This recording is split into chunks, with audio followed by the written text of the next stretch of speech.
right, y'all. What's going on, everybody? Y'all come on in, come on in, come on in. As we go over some info, you guys asked for me to check out the body cam footage of the Carmelo Anthony case. So I believe this was released in response to this. I don't know what I was watching a little of Nate the lawyer, and Jay Witt did a video where he covered what's the attorney name? The lead attorney. The lead attorney and Nate the lawyer did videos on it. And when I look at stuff like this, in order, for me to be as objective and neutral as I can, I just kind of refer to what some of these attorneys are saying about it. And so the lead attorney and Nate the lawyer are actual bar licensed real life attorneys. And they both have done videos on this. So we'll check out those two videos on YouTube. But let's get this one in from X. What is this person's name? Shout out to Mindy for tagging me in. This is from the Robbie Harvey. And this is a full compilation they put together. The entire sequence of events in this video, you'll see Austin Metcalf and Karmelo Anthony enter the stadium. You'll see Anthony entering the tent leading up to the attack and the aftermath, including body cam footage of his arrest. So some of the body cam footage and stuff we might see a few times in the YouTube videos covered by Nate the lawyer and the lead attorney that Jay Witt went over.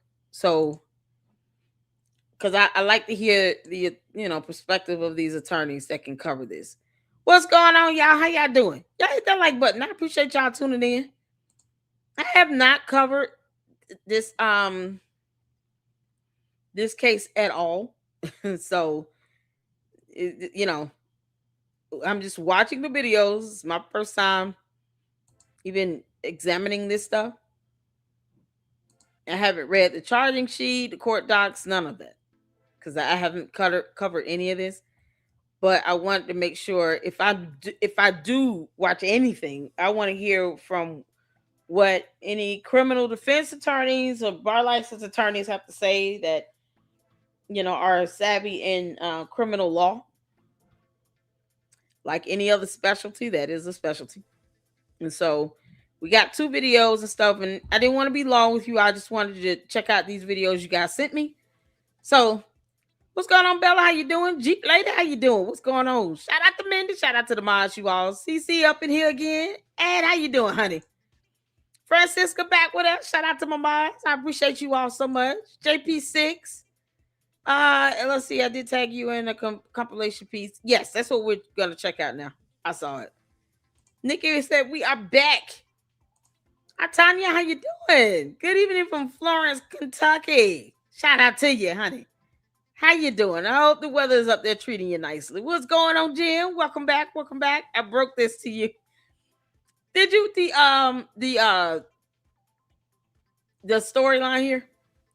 Fit Lawyer ATL did one as well. Fit Lawyer? I never heard of him. Fit Lawyer. Fit Lawyer ATL. Depending on how long that video is, I'll check it out. If it's super long, then we'll just check out the two from the one Jay Witt covered with the lead attorney and the hers is 5 hours. Good Lord.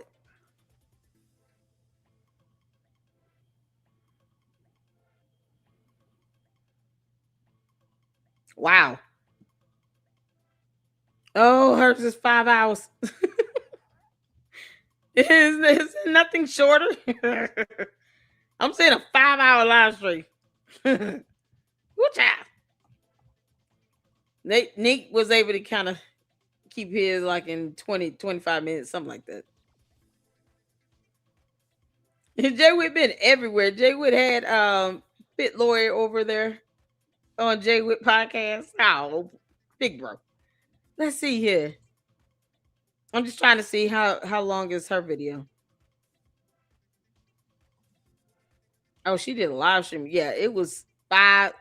Okay, we got one for 5 hours, and then one for 2 hours. Woo-cha! So y'all have to watch that in your own time. That one, those are long. Yeah, those are pretty long. All good. We got a couple. We got enough to get us, until the next live on at 9. Y'all ready to get to this? Lord have mercy. Katie, what's going on? Caught alive. Shout out to you. Hey, Saint. Just popped in to say hi. I can't watch this stuff. It's too dang heartbreaking for me to see two young lives forever change. Yeah, it's unfortunate. Because, I mean, these kids from high school, right? Karmelo Anthony wasn't even, 18 years old? Neither one of them? Both of them were high school kids. I have a kid, that's going on 18.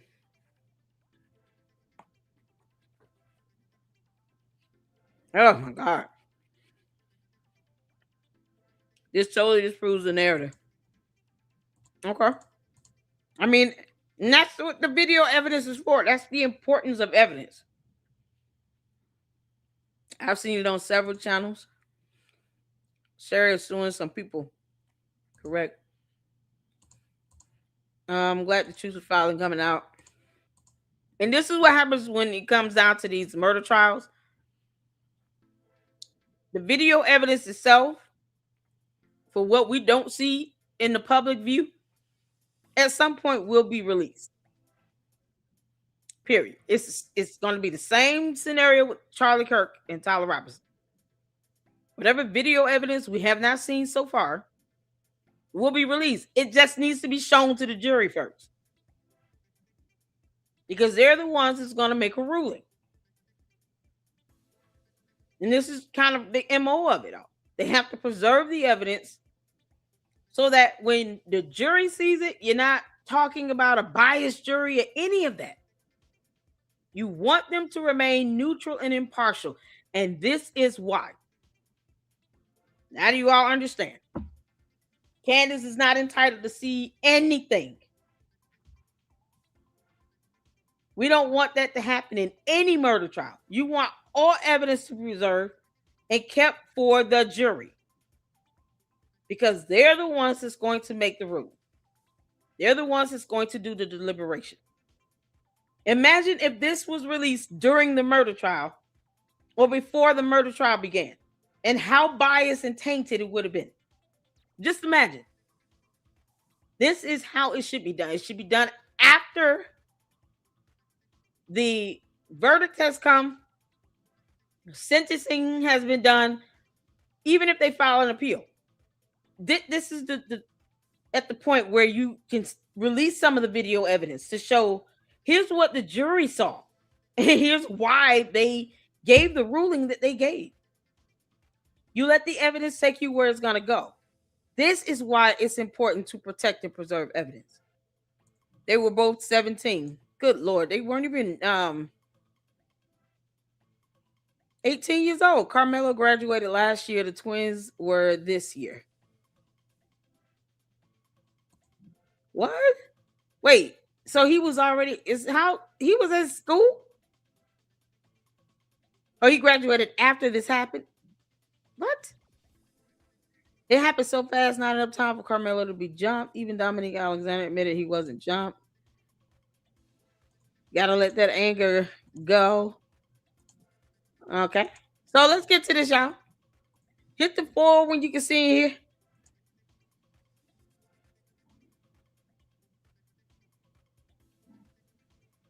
The sound is on. It's just there's no sound in this video.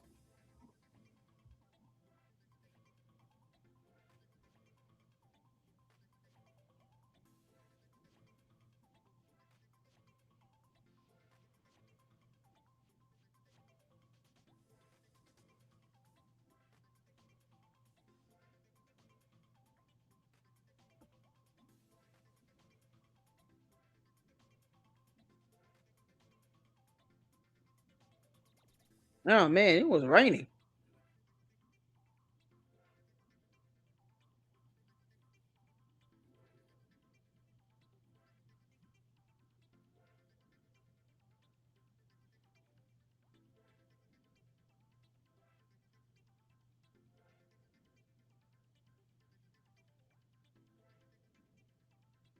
Okay, so they're going to the stadium. God, I wish I could see this close up.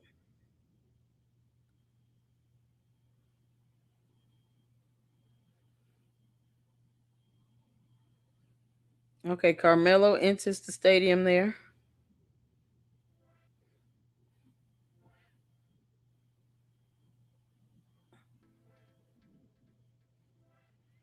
He enters the tent.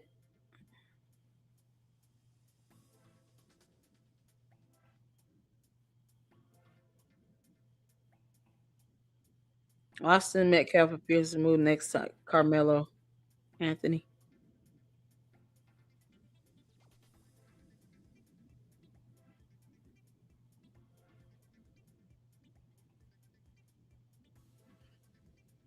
3 minutes later, the attack happens.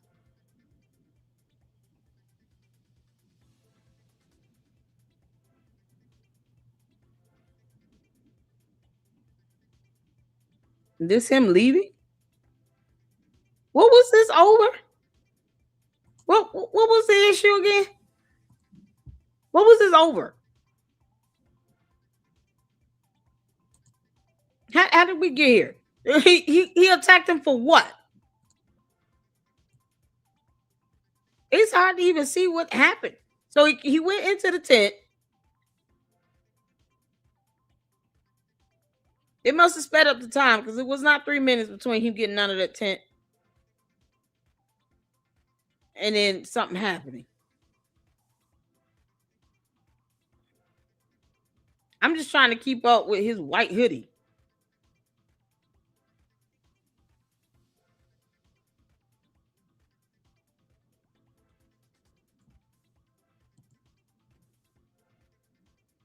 So he gets up, move next to him.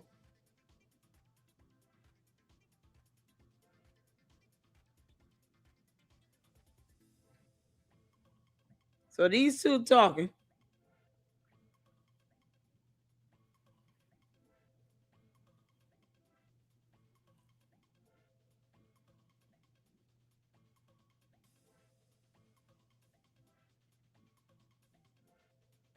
That happened so quick. It doesn't look like it was a fight or scuffle or anything. If he was able to, let me tell y'all something. Self-defense means that you having to defend yourself for being attacked first. He was able to run away. He didn't have 3 or 4 dudes pinning him down. Even if they were running after him, they weren't like running to jump him because there's a difference. Now you running, you trying to chase somebody down to whoop their ass. You running with some tenacity. You're not running with no phones, no bags. You running with a purpose. It looked like they were filming while they were running. That didn't seem like a lone scuffle.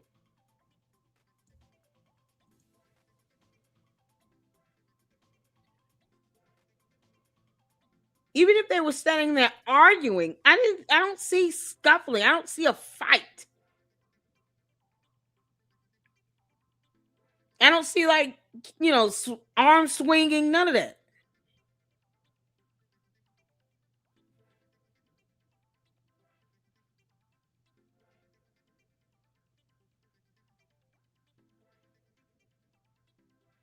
I saw what looks like a push, and that's it. Now he's running scot free. Look at this.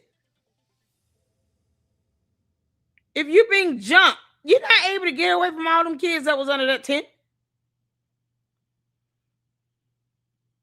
He was able to keep running.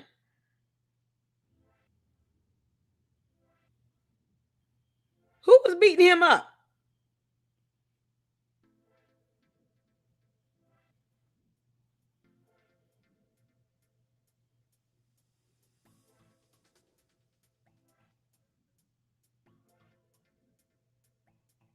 The boys that were chasing him, they went back.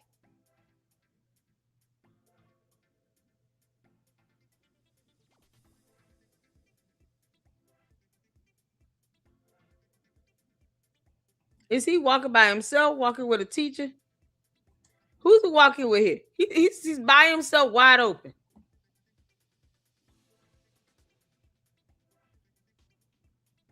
Who is he walking with? Who's around him? Right now, he's by himself out there on the field. No one's surrounding him. He's sitting right there by himself. He's walking out around by himself. He's by himself. No one's surrounding him. They're on the other side of the gate.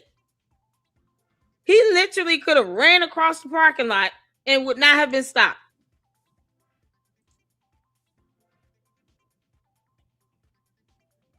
It's like somebody came up to him, but it's one person. And he pointing. He's not being beat up. Because I know what I'm seeing. He's not being beat up. He's not being surrounded.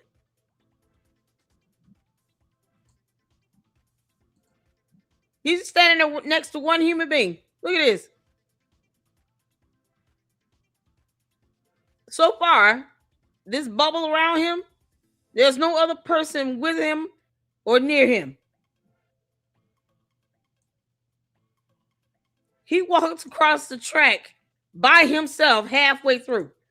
This whole time here, he's walking, he's by himself. They're not beating him up, dragging him or anything. Because when we think about somebody jumping and surrounding somebody, that's exactly what you're thinking about. You have a group of kids around him where he's barely able to walk around. He's walking solo by himself. No one is around him right now. We're talking about right now in this moment. You see anybody around him? Y'all see anybody around him? Is anyone near him? Right now, in this portion of the video, do you see anyone around him? Because if you go and do something like this, you're going to stab somebody. Why you sit there? If you're being beat up, you would have left, right? He would have left. He would have kept running. Because that's your fight or flight response. You're not going to linger around while you're getting your ass whooped unless you're incapacitated and unable to move.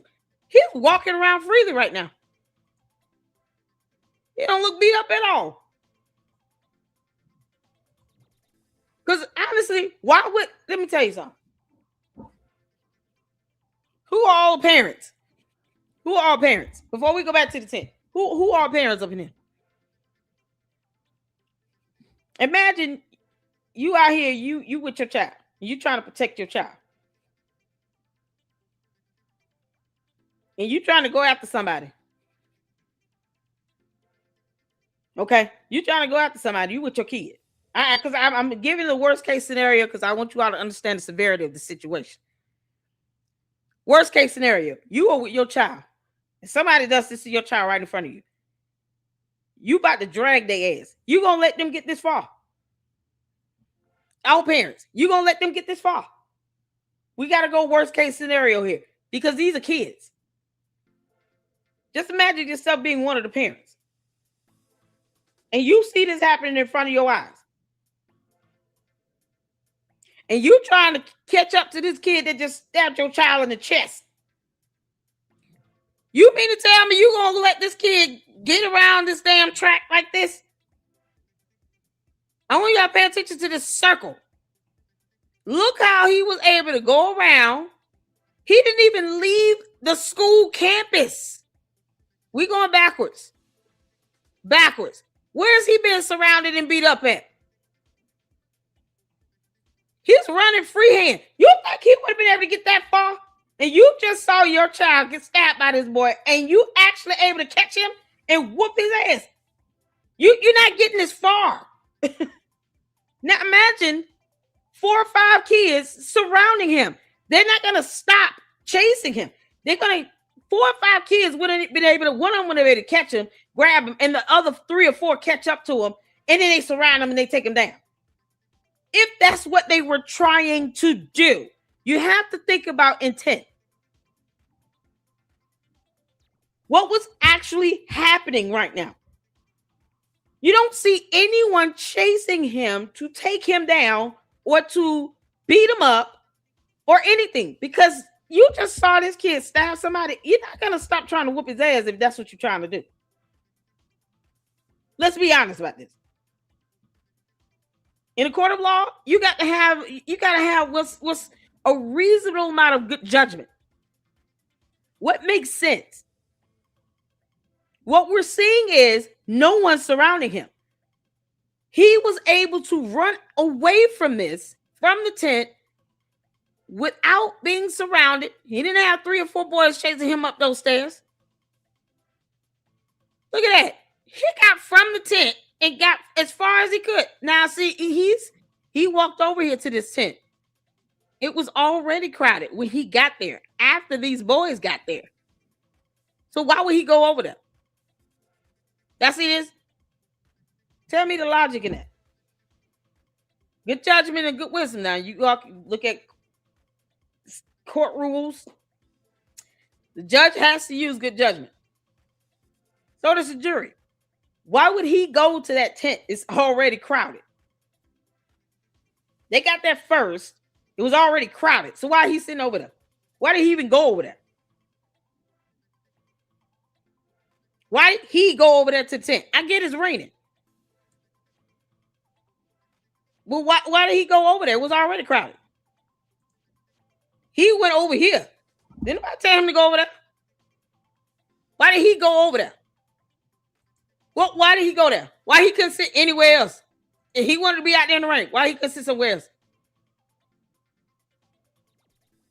Why did he go to the tent? Let's start with that. These might sound like some rudimentary questions, but answer them. Why did he go to the tent? It was already crowded there. He couldn't sit anywhere else. I'm seeing all this space and opportunity. What are we talking about? Look at all this space and opportunity. Look at God. He could sit anywhere else. Why the tent? It was already crowded. Whose tent is this? Is it the schools? Is it this group? Whose tent this belong to? It looked crowded to me. Was it reserved for like track runners or somebody?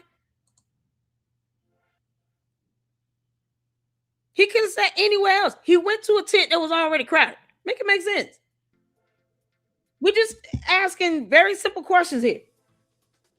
Step-by-step process.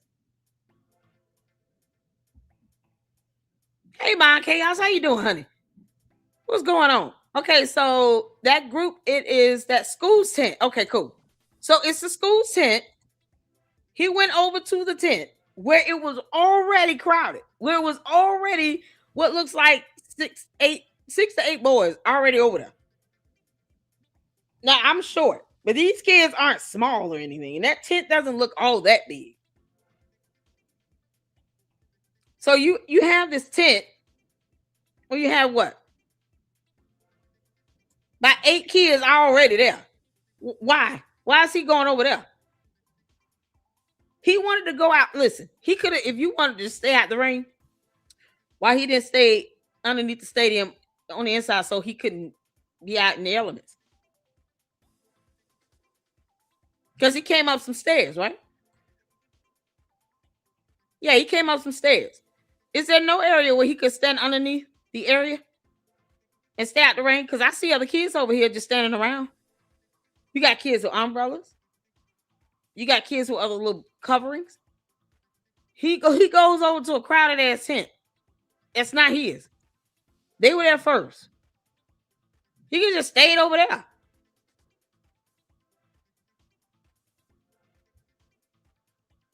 Then he walks over here to this crowded ass tent.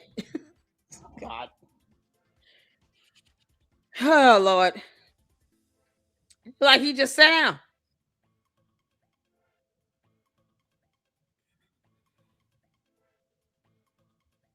Was he supposed to be sitting over there? Let me ask that question. Was he supposed to be sitting over there? Was this like one of these free fall, anybody can sit first come, first serve type of thing? How did this tent go? Because he could stay underneath the bleachers and under some shelter. Nope. So this was not a free for all, first come, first serve type of seating under this tent. Who was the tent reserved for?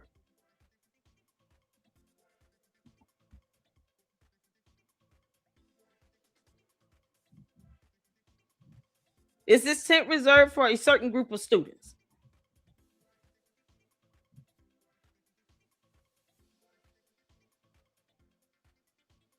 Austin School. So he didn't even go to this school? You don't share school tents. Schools bring their own. So he didn't even go to this school. So this was a totally different school tent.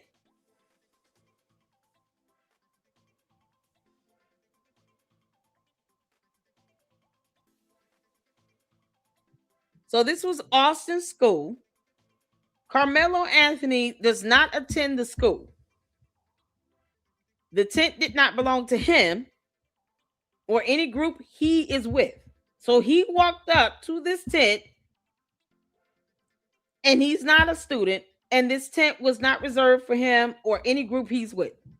Correct me if I'm wrong. Because I'm just trying to make sure I understand this whole tent business. Correct? Right? Okay. I'm speaking about this particular tent where the incident occurred. Forget the other tents. It's irrelevant. For this particular tent, Karmelo Anthony did not attend that school. He came, looked like he's solo, but he's not entitled to sit underneath the tent, basically. It's not his school's tent. It wasn't his tent. It wasn't reserved for him in any other group. This is a tent he just walked under that belonged to a different school, to a different group of boys. Okay, cool. So I just want to make sure I'm understanding this. Okay, not his school's tent. All right, cool. So now that we got the tent thing established, this is not his tent. He wasn't supposed to be sitting over there. Why did he go to this tent then? What made him go to that tent and not the others that we're looking at? Because I'm being asked to show the other tents. So I can do that. You got one tent right here. Why did he go there? Was this supposed to be a tent back here? It was like it was the making of a tent. They didn't get it finished up. It was like the covering of another tent that was supposed to be put up. Because either way, this is not his school. So he could have stayed underneath the bleachers down there to stay out of the elements until the rain stopped. Because that's an option, correct? I see other students standing right here on the side under the bleachers. Why couldn't he just stand back here? He did not have a tent up himself. His school's tent was not up. So why did he just stand there underneath the bleachers out of the elements if he's staying out the rain? Why not go to this tent? Help me understand it. I'm asking very simple, straightforward questions.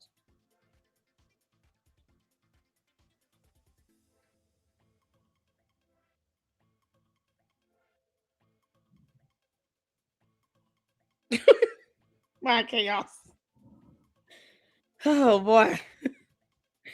Why not go to my chaos? I get y'all gotta understand my chaos is sense of humor. This is sarcasm, okay? But I'm asking a serious question here. I'm asking the same question that jury would have asked each other.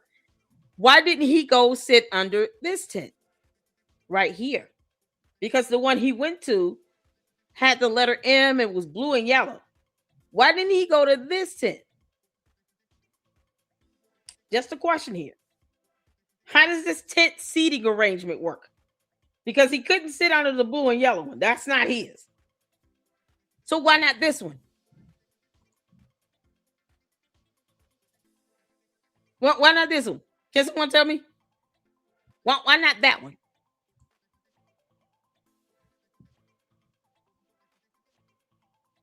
Looks crowded. I see it. It looks crowded. Okay. Looks crowded. Let's see here. Come on, hey, give me some more answers, y'all. I want y'all to think about this. Too crowded. All I'm saying is, well, it's too crowded. Cause because I'm trying to see here now. I'm trying to see here. This right here, I'm asking here, why not go to this tent? This tent got people underneath it, just like the other one did, right? Why not stay down here underneath the bleachers where other people stand around? Because it was raining, you didn't want to get wet. Maybe he melts upon contact with water. Who knows, right? So why not just stand there? You got on a hood. He a boy. He ain't got to worry about my hair get wet and my curls gonna fall flat. Like he ain't got to worry about stuff like that. Do 17-year-old boys worry about rain that bad? Because I'm perplexed. Well, when I was in high school, we didn't care about no elements. Football game, track meet, whatever. We just kind of endured it. The 17-year-old boys now are just, impervious to rain. Let's say it was thundering and lightning. Why not just stay underneath the bleachers, under the shelter? You're coming in, you have some shelter from this bleacher right here. So you won't be in the elements if you just stand underneath the bleacher. Why didn't you stay underneath the bleacher? You stayed underneath the bleacher. He came up some stairs. You see how everybody else was kind of congregating over there? He enters the stadium where he could have just kind of stayed down there. No. He passes a tent. This one looks too crowded. Okay. This one is not done yet. All right. So why not just wait?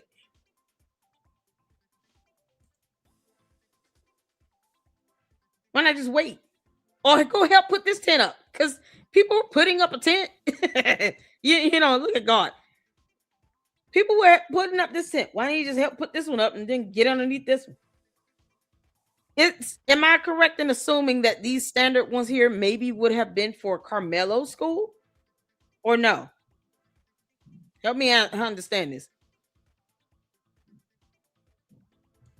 Were these tents reserved for Karmelo school? Obviously, the one that Austin Metcalf was under was not for, it was specifically for for Austin Metcalf school, correct? So if these tents here, this one looks like that one. Were these not reserved for Carmelo Anthony school?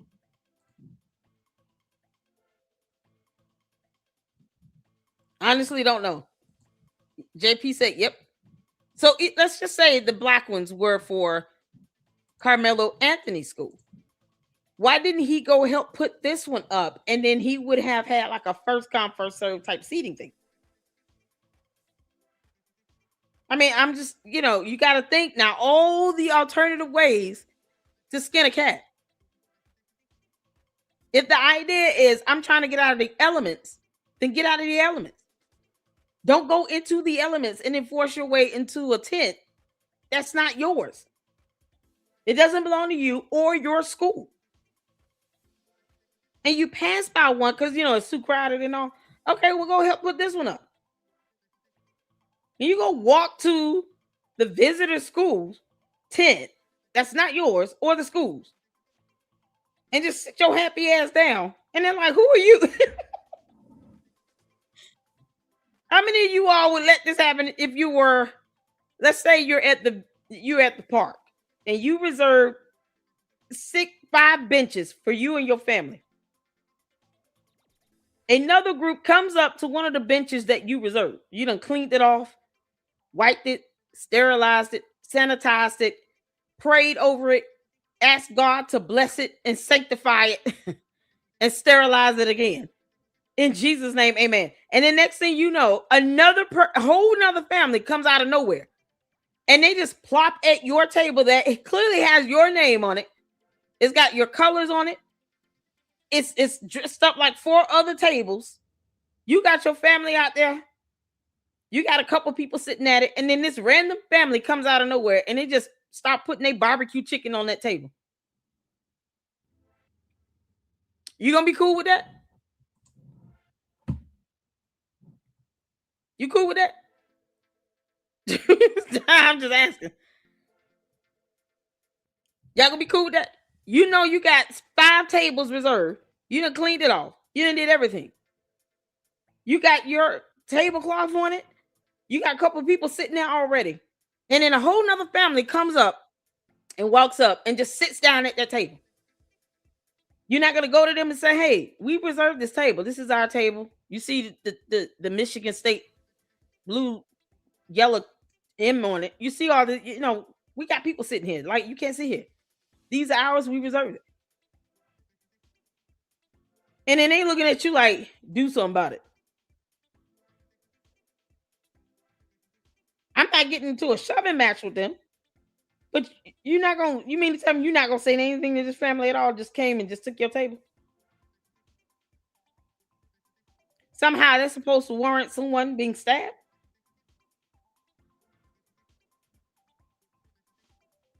How does that? Would it be justice if you get stabbed because you trying to tell this family you reserved this table?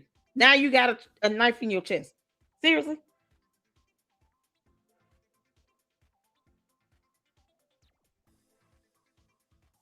Like this makes no sense. Yeah, you understand how this is the same example of what occurred here. He went up to a tent that had kids sitting underneath it that didn't belong to his school. It's not his. And he was like, dude, you can't see here. You got people coming over here. What you doing? Just came out of nowhere, just random. Why should they be afraid to tell him you sitting under the wrong tent, man? This is not it's not your space. We already got this reserve lockdown, whatever. How does that lead to one having a knife put in his chest? Over seating.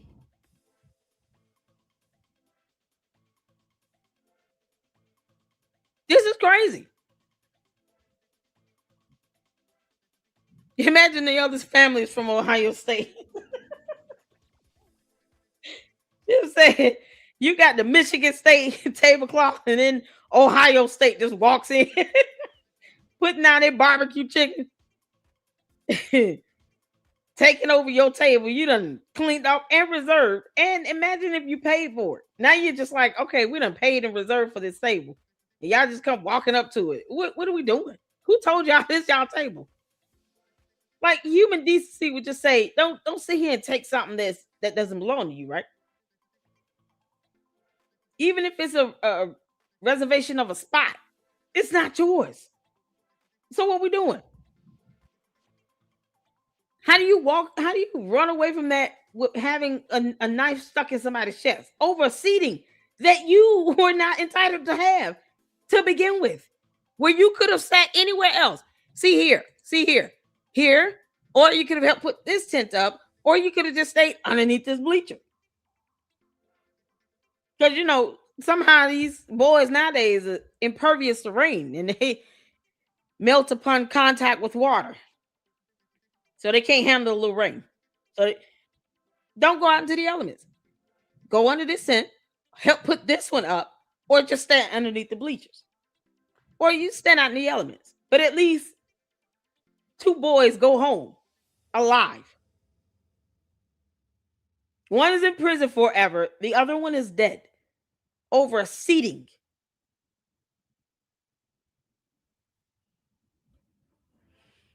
He couldn't sit nowhere else. Seriously? He just walked over here. They don't know who he is.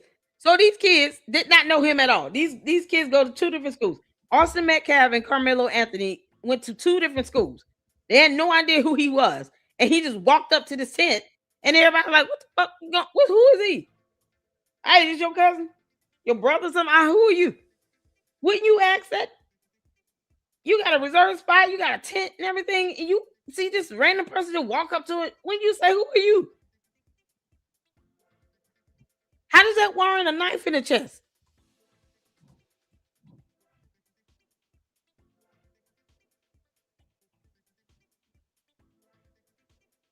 This came down to a seating arrangement.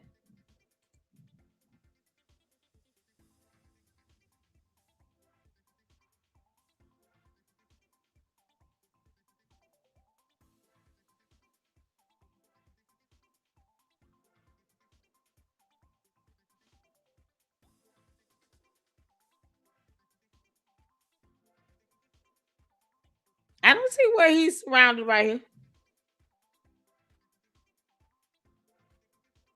He run away, but then he goes around the fence and onto the field as opposed to through the parking lot to go home, wherever that is, or to his car or whatever. He stayed around. So if they really wanted to just whoop his ass, they would have just kept running after him, saying that he was running into the field. He didn't go into the parking lot. He didn't go hop in no car. None of that. He didn't go back into the school building. He just ran onto the field freely. No one's trying to pin him down. You don't see 3 or 4 boys trying to pin him down. I want to stop running after if I really want to whoop his ass. He said he was being beat up. Where? What was he being beat up over here? I don't see any commotion except between him and that young man. And I think the rest jumped up because they figured, like, what just happened? This boy just fell. And he is running. From a tent seating position, he didn't have to sit in. Come on now.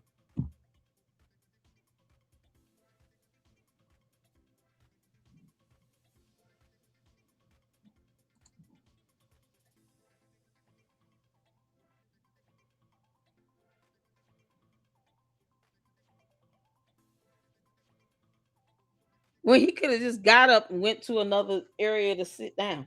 Or if he would have said, "Hey, do you all mind if I sit here? I'm just trying to stay out the elements and I gotta go out to the field in 5 minutes." No. You just sat there, didn't move.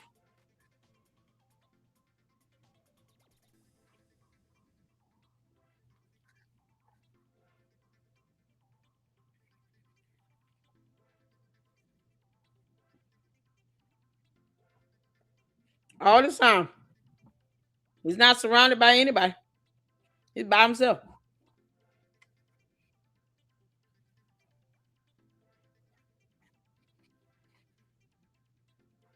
If they really want to beat him up, they would have jumped that gate. Forget trying to run around. They would have just jumped over the gate and just came all at him at once.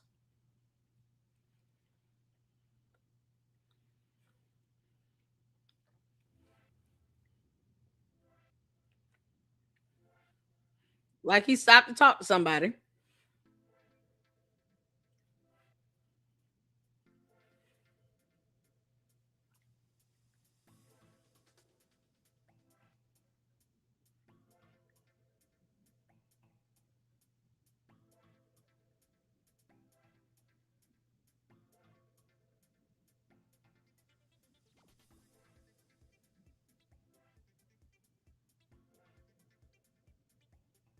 I just saw a kid jump the gate.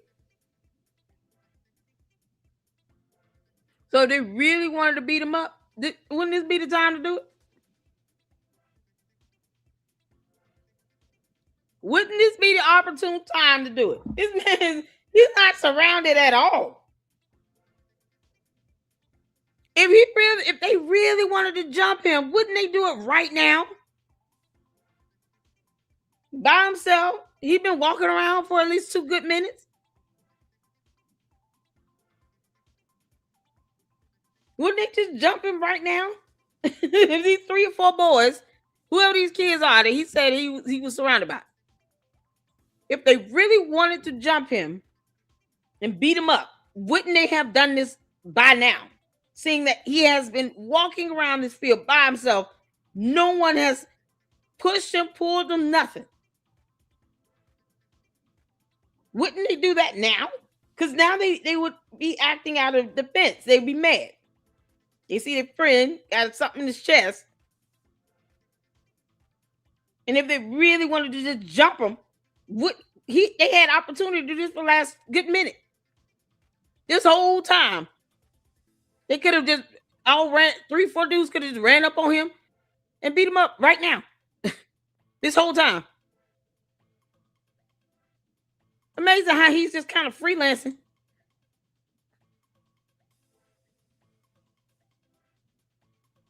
He said he was fighting for his life. That don't look like you fight for your life. You casually walking around the track field.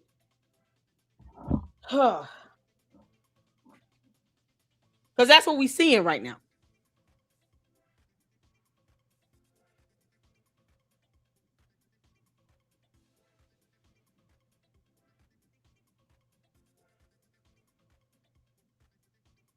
You can't make this up.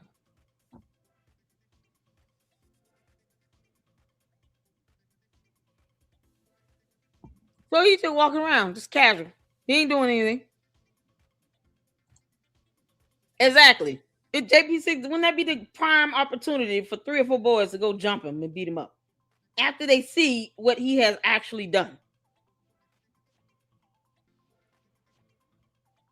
If they wanted to, they could have already jumped him right now.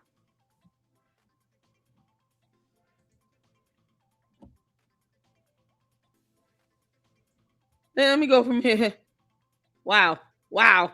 This is 2 good minutes from the time he ran out here. I want y'all to pay attention to the time frame. We're at 2 minutes, 1 second.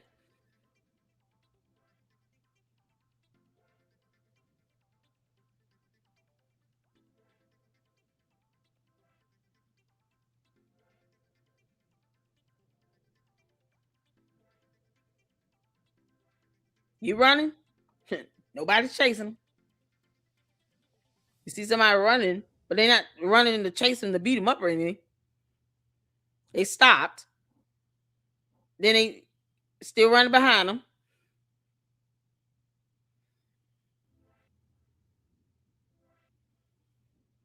But you see how they stopped?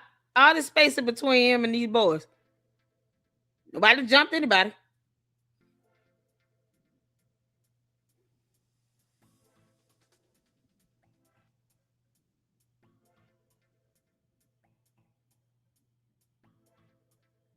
And now he's out here walking on the field.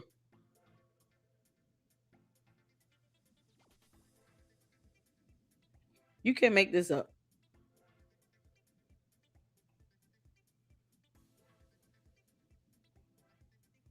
He's just walking. We had 3 minutes, 18 seconds. So it's been a minute, 18 seconds. If 3, 4 boys wanted to jump him, they would have done it. Boy, this is something else.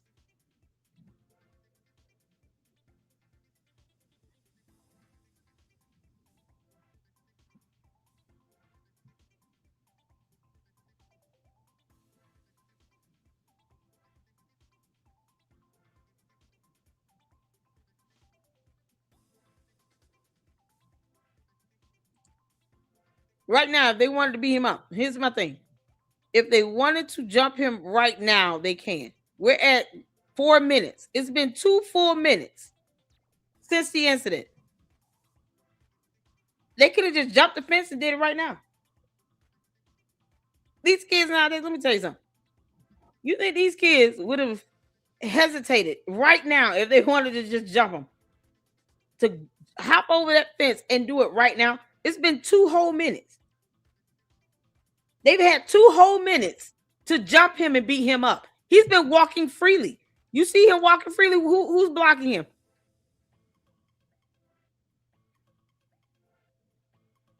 Who's blocking him? He's still walking around. He's not being, you understand what it means to block someone? Right now, he's not being blocked.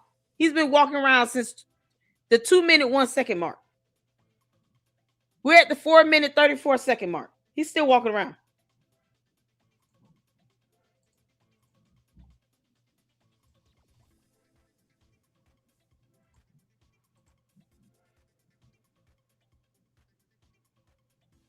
Right now, they still could have jumped him right now.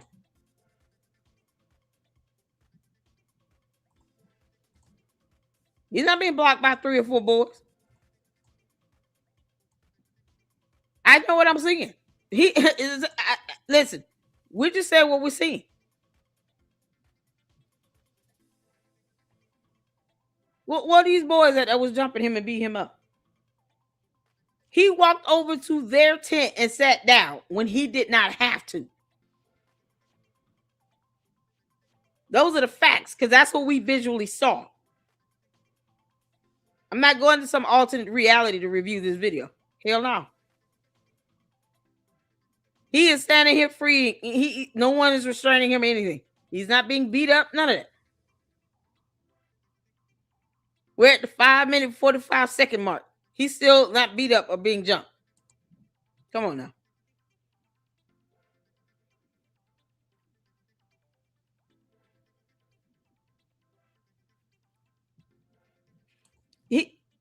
I could say for somebody to not let somebody leave, but he's saying that he was being jumped.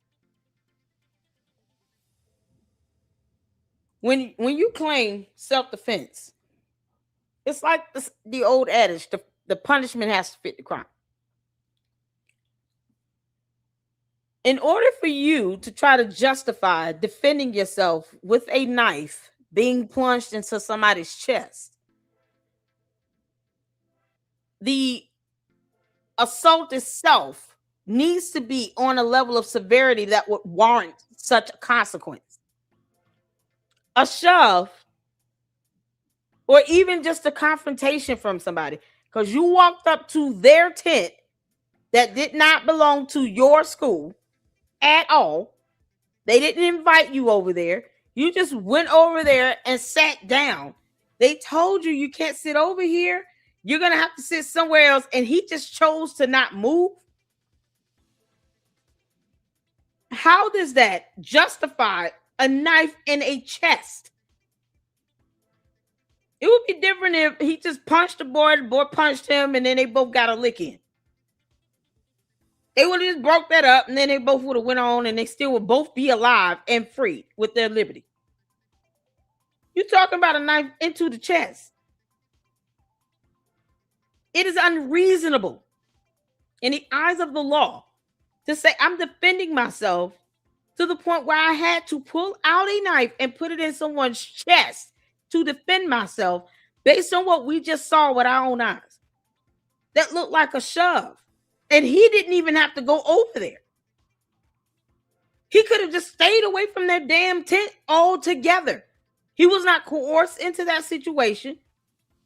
There was no scenario that warranted him to go to that tent. It did not belong to his school. So there is no justification you can provide to excuse him going to a tent that did not belong to him or his school. And when they tell him you can't sit here, then he decides to be defiant and doesn't get up when he didn't have to go over there in the first place.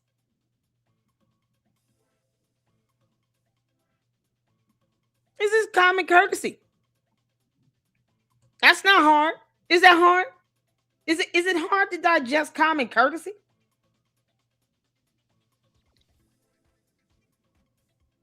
You gonna do something like that and you see a kid on the ground, I wouldn't let him leave either. But he wasn't surrounded by 3 or 4 other students.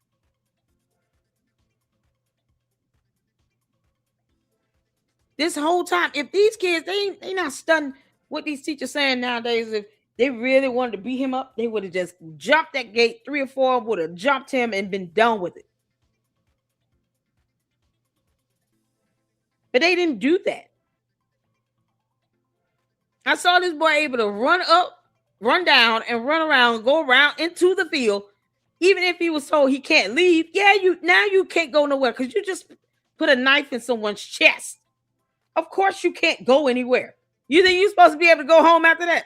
What the hell? Can't make this stuff up. Unreasonable reaction to someone shoving you because you went to their tent that did not belong to you or your school. That's unreasonable for your response to be, I'm just going to pull out a knife and put it in your chest. Are you? So you saw your kid get stabbed in the chest. You going to be cool with that, Melvin? I'm just trying to get your thought process here. On something that could have been avoided altogether had he just either gotten up.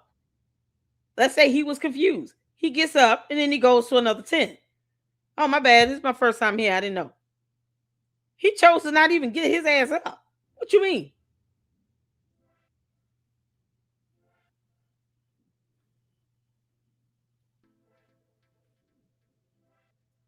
Boy, this is something else. He could have just got up and went to another tent. What does he do? Keep sitting there. He was there for all of 3 minutes. It only takes 10 seconds to get your ass up and walk away. He sat there for 3 minutes after they told him the first time, you can't sit here. This is our tent. This belongs to our school, blah, blah, blah. And he just ignored him and just kept sitting there because of reasons.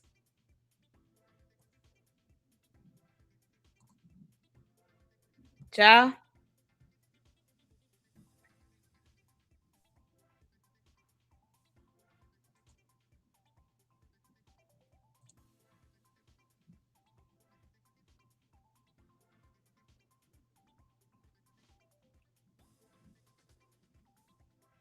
And that's reasonable.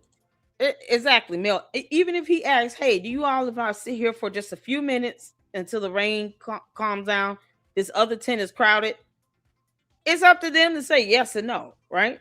But if they say no, then, this is where you teach a kid to learn how to accept rejection. If somebody is treating the victim, they need to be over there. Don't reach for anything, all right, man? Stop right there for me.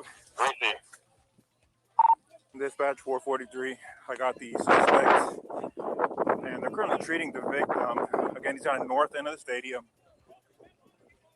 All right, any weapons on you like that? Oh, look here. How long? I know I'm not. 4-4, copy, I'll be in route. Help, y'all back up a little bit. Come over here for me. Come over here. I'm gonna put your handcuffs for now, okay?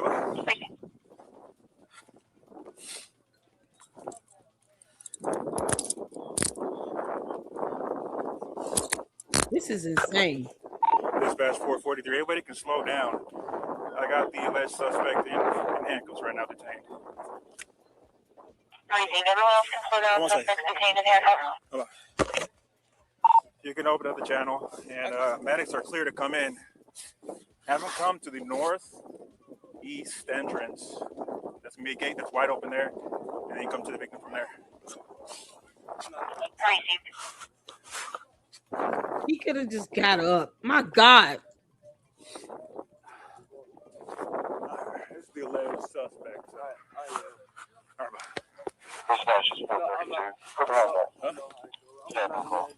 Okay. We'll figure that out. So nothing on your person at all? Nothing? Mind if I reach in your pockets and stuff and all that? Nothing gonna stab me? Okay. I'm going to be out with this.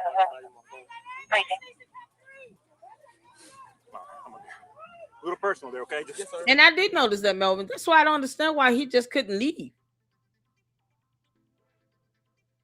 That's why it's even more of a reason why he should have got up and just left. So it's no longer raining. I mean, I don't know why 17-year-old boys would sit here and be scared of rain, but whatever. But now, at the moment the incident occurred, because he was sitting there for 3 minutes. From the moment he got there to the moment the incident occurred, it was 3 minutes. In that time frame, the rains subsided, and he could have just got up. Or he could have asked, can I just stand here for a couple of minutes in the rain? I don't want to get sick. And I got a track meet. It's about to start. Do you all mind if I just stand here for a few minutes? And if they say yes, cool. If they say no, then you go to another part of the stadium where you can be out the elements. But to sit there and ignore them and be defiant and all of that for 3 whole minutes, can you imagine that? Because now it raises the question, if the rain stopped, then why did he still need to continue to sit there? These are the questions that the jurors ask each other when they're looking at this evidence. If the rain stopped, then why would he need to continue to sit underneath the tent? The tent only served the purpose of shielding them from the rain. That's it. I don't normally know tents like this, and I ran track in college. We didn't have tents like this up, even when it did rain. But when it's nice outside, it's not raining, we didn't take time to put up tents like this for a track meet. So you have a scenario where the rain has stopped. There's no reason for him to still be there.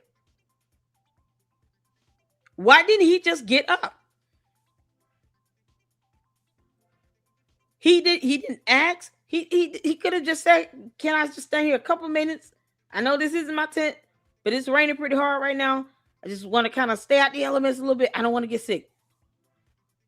They would have been okay. Well, somebody's supposed to sit here, but you can stay here until they get here. Or it's cool, man. You just stay over there. That's it. And they could have easily worked something like that out had he asked. For 3 whole minutes, he sat there while they're telling him, "You can't sit here. This is not your tent. This is not your school's tent. And we have other people coming." And he just ignored them. Then he said he got jumped and beat up. He had to defend himself somehow. That led to a knife in a chest. And yet he walked around the field for 2 minutes and 30 good seconds before the police shows up, where no one put their hands on him. No one. So all that time, if they really wanted to jump him, they could have done it for at least 2 good minutes before the cops arrived. It's unjustifiable. And you go for the chest? Jesus. To make sure. Okay. Yeah. All right. The victim's going to be underneath that tent over there, so I'll get medics. And it's not even raining right now. Memorial tent over there, guys. All right. Yo, this is crazy. It's on me. I told him not to. He put his hands on me. What's happening right now? Victim is over here on the north end. They got staff standing to him right now. This is the latest suspect. Already? No. We searched them. We got nothing on him. I don't know what happened. 423. Checkers, everything about CPR progress for a little bit. Crazy. Yeah, that's the wrong thing. Crazy.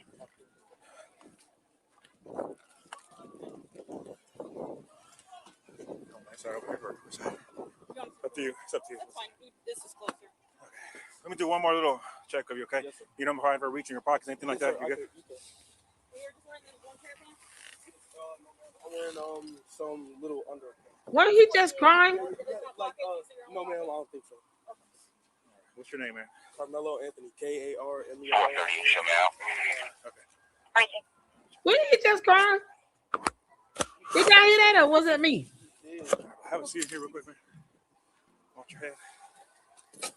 Sonny, that was him. Was that him saying that? Well, I'll tell you what, lean this way. He Not said rest he your said hands, he okay? put his hands on me. All right, see a little bit of blood on your hands there, okay? All right. 402, I won't see. So your first name is Karmelo? Let's see. Hold on one second. Is he gonna be okay? I don't know yet, man. Karmelo. C-A-R-A. K-A-O. K-A-R. M-E-L-O. M-E-L-O. Carmelo. What's your last name? A-N-T-H. O-N-Y. Where are you in? I'm in 12th grade. 10th grade? You go to Emerson? No, sir. Where do you go? Centennial. Okay. I'm in 12th grade. 12th grade? Yes, sir. Okay. No, Centennial. All right. Sit tight for me real quick, bud. All right? Let me run this guy real quick. I haven't talked to him at all. Yo, this is insane. This is insane. Let's see Nate the lawyer. I love his breakdown. Plus, he's an attorney. And saw the video. Hold on, let me go back. All right, so the video of the Karmelo Anthony saga has been released. So now we get. Okay, let me just make sure I, do my proper introduction. So Nate the lawyer is a fantastic. He's an attorney.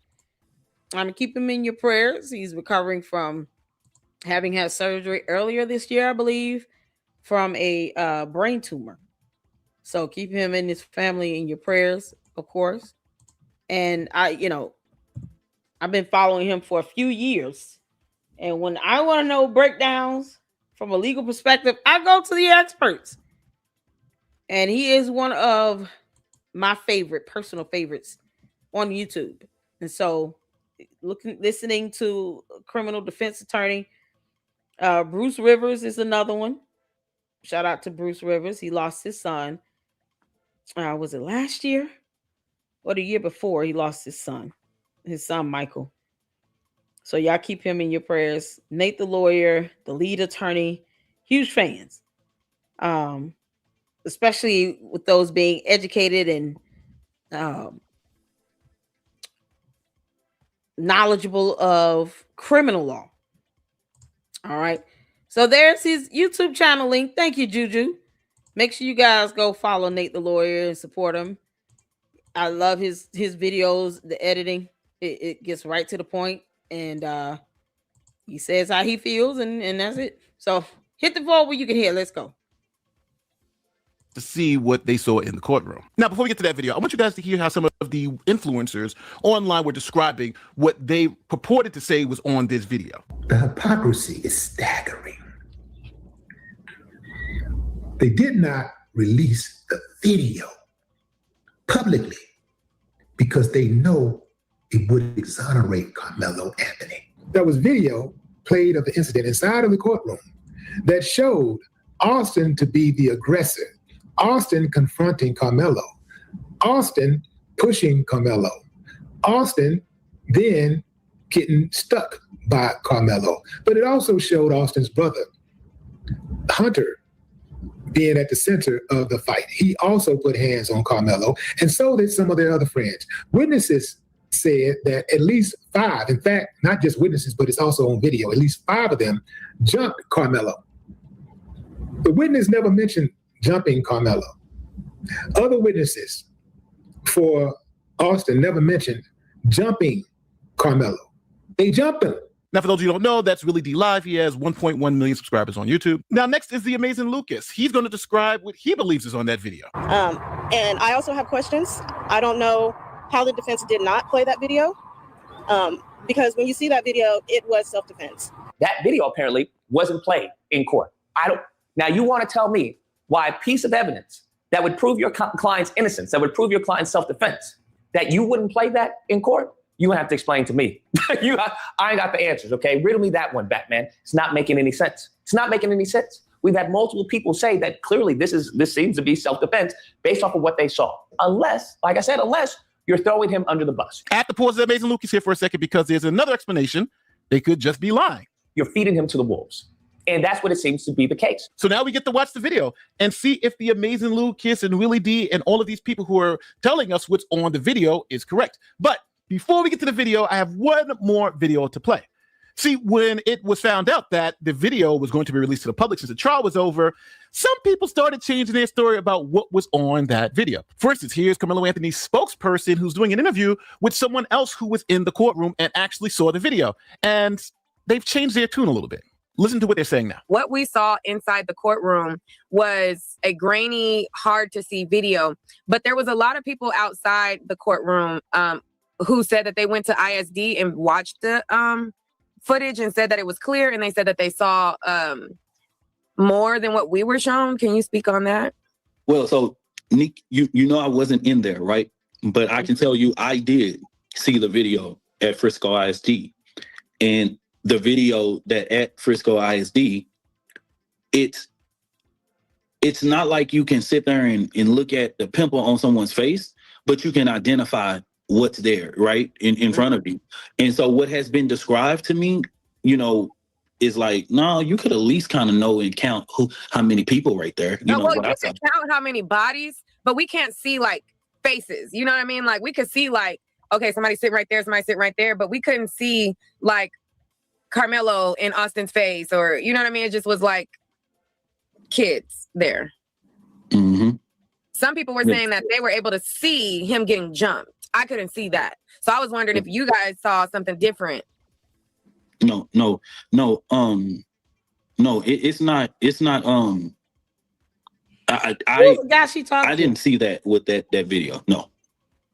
I didn't see him. I didn't see him getting jumped. Oh, you know what I mean? Like I saw movement over there. I saw that there was multiple people around him. I didn't see him get jumped at all.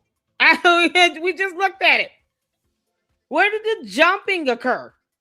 Because I don't know if they've seen a fight in a minute with a jumping, by groups of people on one person, but that's not how that looks. Especially when you can just watch videos of people being jumped and see what that looks like. You don't see the kerfluffle and the scuffling and the swinging of arms, and you don't see what you would see in a normal group fight like that. You don't see any of that happen. You just see a shove, and someone falls or bends down to the ground where it looks like they're falling. He runs up the bleachers, then back down the bleachers the other way, and no one chased him to stop him or to beat him up or to jump on him or none of that. Kidding me? Boy, this is something else. Sometimes it's that's why I said in the court of law, you still have to use good judgment and wisdom.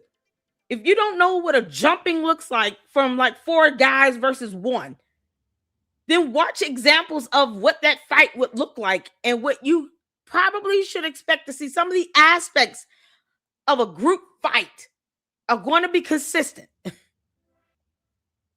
You're going to see some arm swinging. You're going to, see people pushing, shoving, and it'll be multiple kind of happening simultaneously at once. You didn't see that. You didn't see the aspects of what we expect to see in a group fight. Something people can just Google.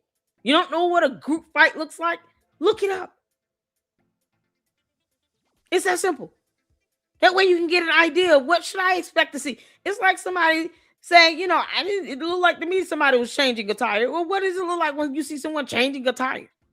If you don't know what it looks like to see someone change a tire, then you don't know what to expect. I'm not saying every group fight is going to be the same, but there's just certain things, foundationally speaking, that are going to be consistent. Does that make sense? Hit the 4. Someone changing a tire, foundationally, you expect to see them bend down towards the car and take some knobs off of a rim and remove a wheel or the tire itself.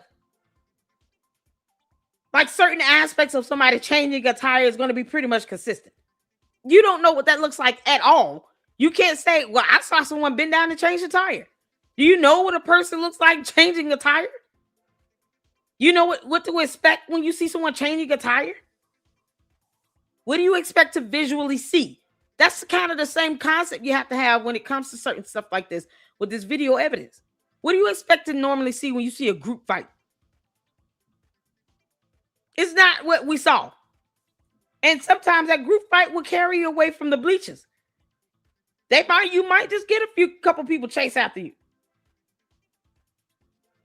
Because they caught up in this, all this testosterone and adrenaline flying all over the place. You got 17, 18-year-old boys out there. A fight is a fight. If they fighting, they fighting. It would have taken several people to break that up. You're talking about 4 or 5 boys fighting each other. It would have taken at least 10 people to break that up. Because you got to imagine now, either people going to get caught up in it or they're going to be able to be strong enough and big enough to break it up. So if 5 people fighting, imagine 10 people trying to break it up. Because you don't know how big and strong and heavy some of these kids are. But that's if you know what to expect when you see a group fighting. Then you know, okay, well, I should expect at least double the amount of people to break this stuff up. We didn't see that type of crowd or anything going on. But this is insane. This is insane. It's all like, I'm not traveling to some alternate reality. I'm going to say exactly what I'm seeing, and that's it. And that's how realistic this is going to be. I'm not going into La La Land for a video where it's very obvious he didn't even have to go over there to the tent in the first place. But I didn't see, he was getting, you know what I mean? Like the altercation. No, it's pretty incredible because this is Carmelo Anthony's spokesperson. And he's saying the exact opposite of what all these advocates are outside saying, that the video's clear, he was getting jumped, how much detail they can see. He's saying, I saw it at the school district. No, this is someone Nick at night who's saying, I saw it in the courtroom. That's not true. And now, again, they know this video is eventually going to come out. So they are making sure that their credibility is being saved. But now we get to judge all this. Who's telling the truth? Because, again, this is not Metcalf versus the Anthonys. These are everyone on the Anthony side are giving conflicting accounts of what's on that video. So let's watch it and see who's telling the truth. Now, before we get into the video, here's a quick message from this video sponsor, ZocDoc. Okay, raise your hand. All right, I love you, neighbor. I can do you, we don't do sponsors. All right, and back to it. All right, so now let's go over the video that was presented in the Karmelo Anthony murder trial. I'm gonna love All right, you, so Nate. here's Look. the video at the end. So this is a camera at the entrance.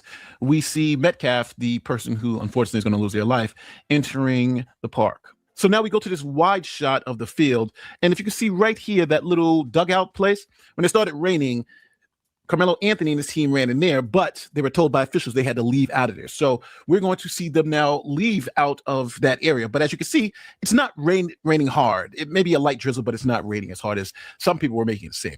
And you see these other tents right next to that dugout area too. They're highlighting Karmelo Anthony coming out of the dugout because officials told him and that team they couldn't be in there. So that's where you see everybody leaving out. Now he passes one tent. He passes a second tent. Why didn't he follow his team members? And now we're going to split to another camera angle. Now I had to put the video right here because all the commotion happens under the tent and we're zoomed out pretty far. So I'm going to zoom in as close as we can so we can. He passed by 2 tents to get to this one. Why? Why? Make this make sense. This is why I was asking about the tent in the beginning. Thank you so much, Juju. He passed by 2 tents. 2 tents to get to this one, where he could have just followed his team members. Y'all saw where his team members went? Y'all see why I was asking these questions? Because these are the same questions you would ask if you're sitting on a jury. Okay, why wouldn't he just follow his team members? One of y'all say he's the captain, right? The captain sets the pace, sets the tone. So they were hiding there underneath the bleachers from the elements. Someone told them they had to leave. But why didn't he just follow his team members and go up here? Why didn't he put this up? Same. And you see these other tents right next to that dugout area too. They're highlighting Karmelo Anthony coming out of the dugout because officials told him and that team they couldn't be in there. So that's where you see everybody leaving out. So he now can just he go passes one tent. He passes a second tent. He couldn't go sit up there with him. And now we're going to split to another camera angle. Now I had to put the video right here because all the commotion happens under the tent and we're zoomed out pretty far. So I'm going to zoom in as close as we can so we can see what's happening in that tent. Because as of right now, Karmelo Anthony's in that tent and is being approached by the other boys asking him to leave. Here it is zoomed in as close as possible. Now Karmelo Anthony's already there and they're asking him to leave and they're having a conversation. Now he's not really surrounded, but remember, there were other teams already in there when he came and sat down. Now, there's no commotion. It seems like everybody's just talking. You really can't distinguish who's who at this particular point in time. So all those people are saying it's clear that it's self-defense. I just don't see that here. You see some movement in the background. You really can't tell who's who, but we know for a fact Karmelo Anthony is back there sitting down and they're asking him to leave. Now, remember, witnesses said they asked him to leave about 15 times during this particular point in time. So I don't know what's going on. Other teams are now coming into view, looking to see what's happening. And again, you don't see a struggle. You don't see any crazy movements. It just seems like they're all talking, trying to get this guy to leave. Again, if you're looking at this, it doesn't look like there's any struggle or anything that's happening under the tent. It looks like they're continuing to have some type of dialogue. There's a couple of people moving back there, but it doesn't seem like anybody's surrounded. It doesn't seem like there's any pushing or shoving going on. No. Because if you want to see a group fight, everybody rolling over the bleachers.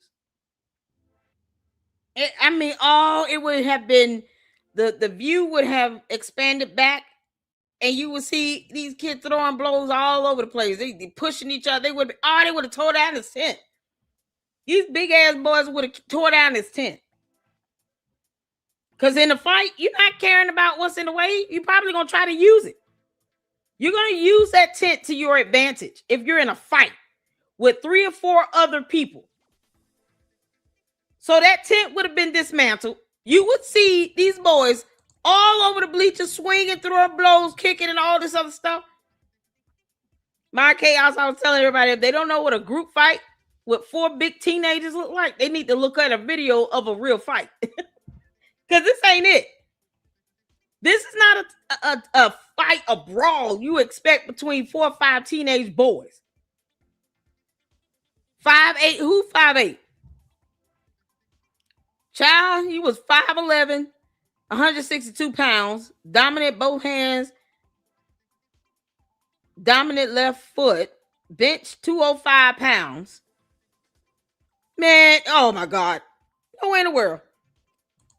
They also tried to say Austin was close to 300 pounds. He don't look like he was 300 pounds. He might have been a solid 200, but I don't, maybe 180.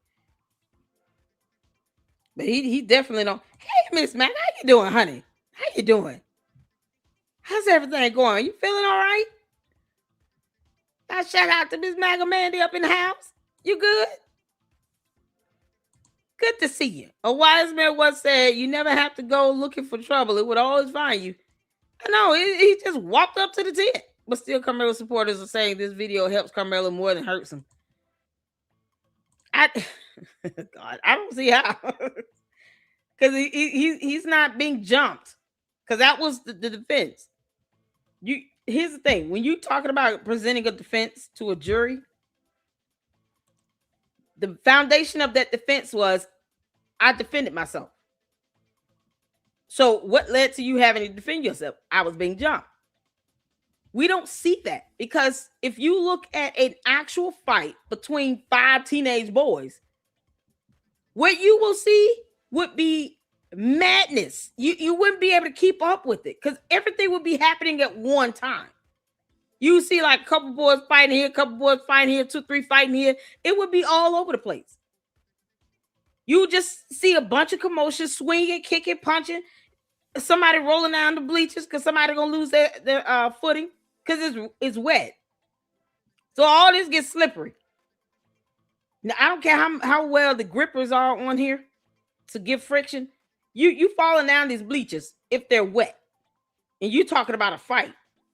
Either way, you're gonna fall down the bleachers, but you're definitely gonna slip and fall in a fight. In a brawl, you don't care. You're taking everything. You're throwing it. You're using it. You're swinging it.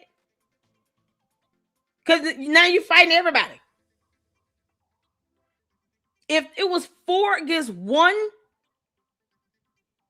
he would have just been swinging erratically just to keep 4 guys at bay away from him. And they could have gotten him while he was sitting down. So if they really wanted to attack him, wouldn't they just start punching at him while he's sitting down? I mean, if they really wanted to do that. You're not going to wait till he get up, run up the bleachers and stuff. He got a knife in his hand. And then now you want to try to jump him. We would have seen him on the ground. 4 guys jumping him. They would have been punching on him, hitting in his head. He would have got knocked out at least once. This is not what you see in a fight or a brawl with someone getting jumped. If you want to know what that looks like, you got to look it up. So you can see what to expect. This is not it. This is not real life at all. This is on an alternate planet in the alternate universe. But not here on Earth amongst humanity. No. This is not a fight. Child? Ooh, child. Now, at this moment, you can see a push. You can literally see a push, and you can see Karmelo Anthony, what looks like a push, but actually stabs the kid, and then he exits the tent. Now, they're going to highlight him here, and he's going to run away.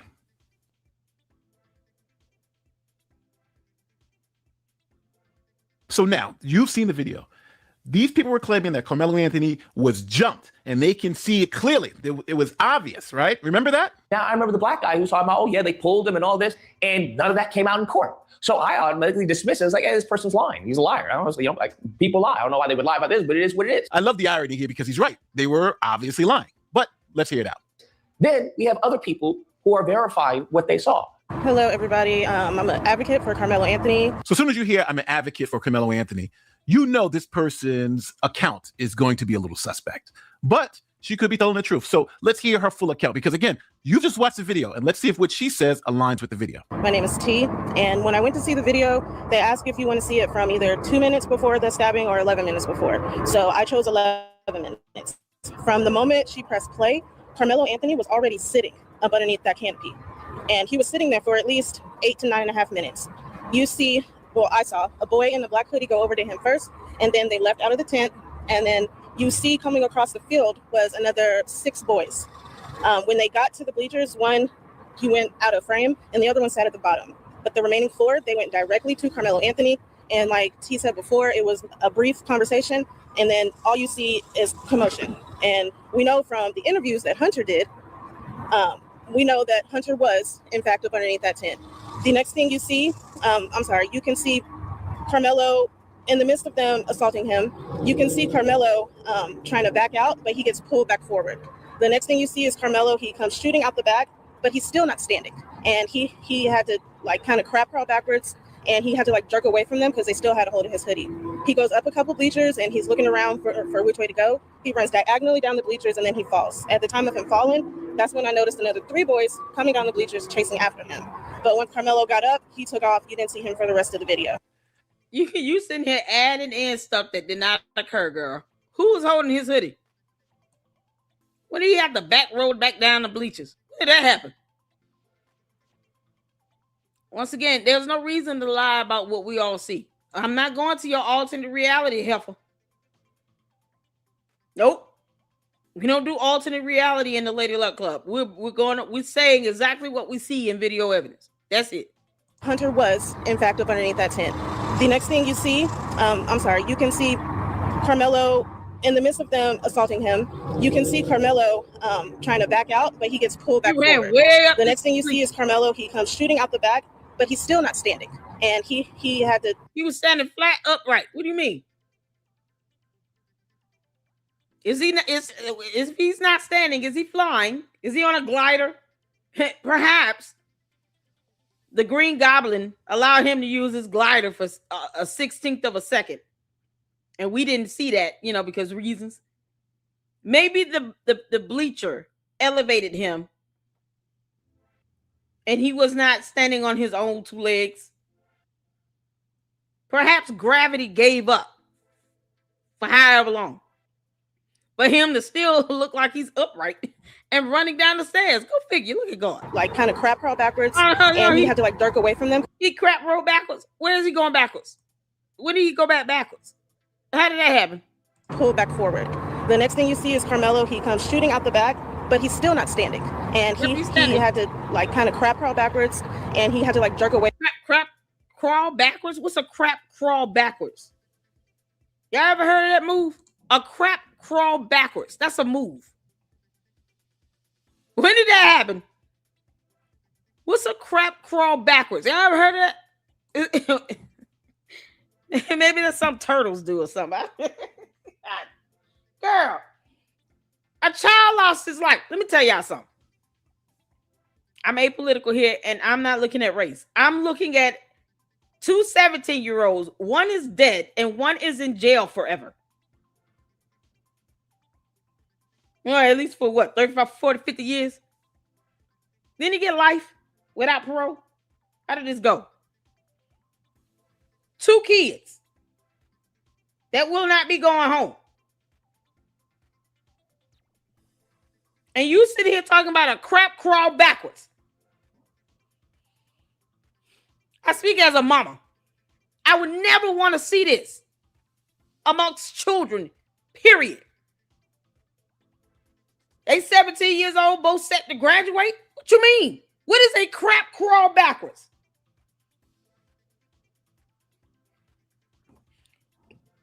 These kids should be going to college.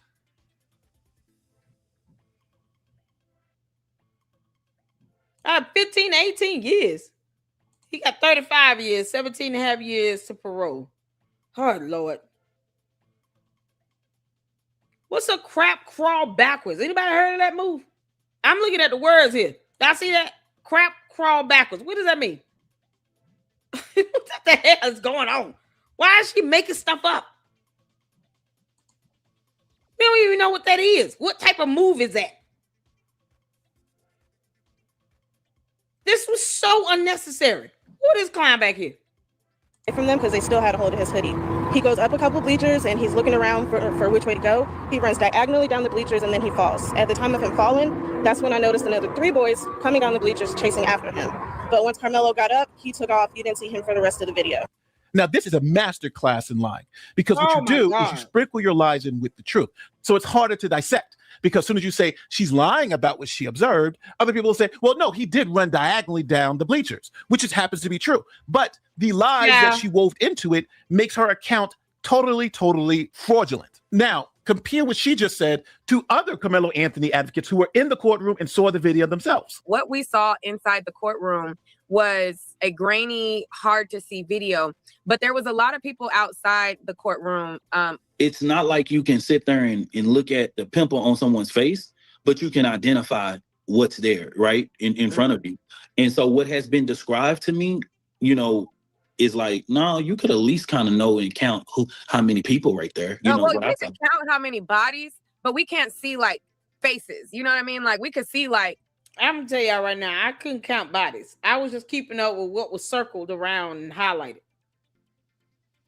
This whole time right here, I see what looks like 1, 2, 3 bodies, maybe 4 right there on that row. I'm really not concerned with anyone else because the kerfluffle occurred between these 2. That's it. So I'm more so just concerned on who's on that back row, because we can see in the front, no one moved until that was a shove, and then he ran up. That's when these people in the front got up. So otherwise, they were no threat. They sat there the whole time.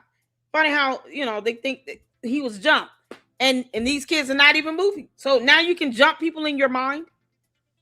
Perhaps that jumping someone does not physically occur until he ran off.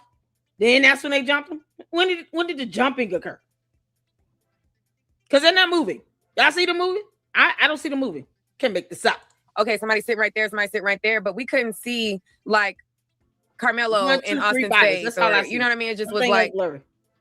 Kids there. Mm-hmm. Some people were saying that they were able to see him getting jumped. I couldn't see that. So I was wondering if you guys saw something different. No. It's not.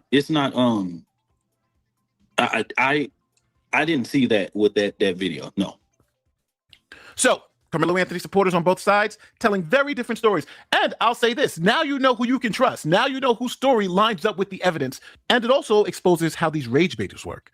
They take pieces of the truth and then splash it with these extra details that are obviously not there. And remember, Karmelo Anthony's camp was saying, we can't believe he was convicted because the video clearly shows it was self-defense. It clearly shows he was being jumped. It clearly shows that he was being pulled back in even when he was trying to escape.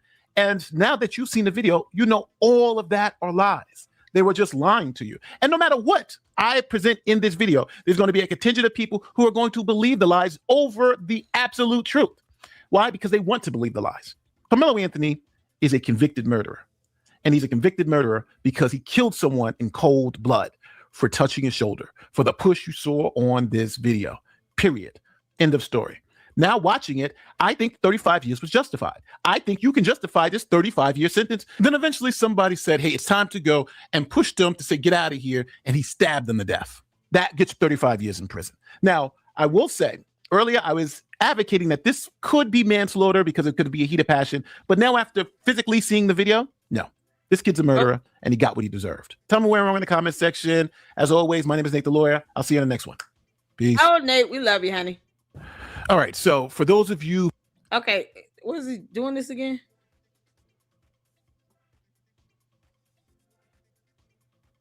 Okay, he goes over it again. All right. Let's see here.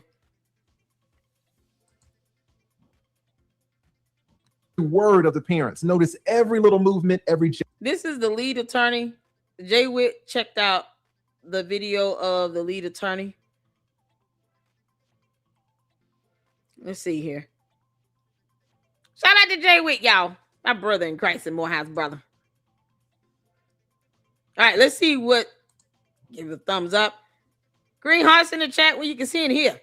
So let's go ahead and look at what Lee said here, because I think it was super insightful. He gave a lot of good context in ways that now in retrospect, we can look back and say, wow, he was really on the button. Let's go. Shout out to lead attorney, the big homie. Let's go.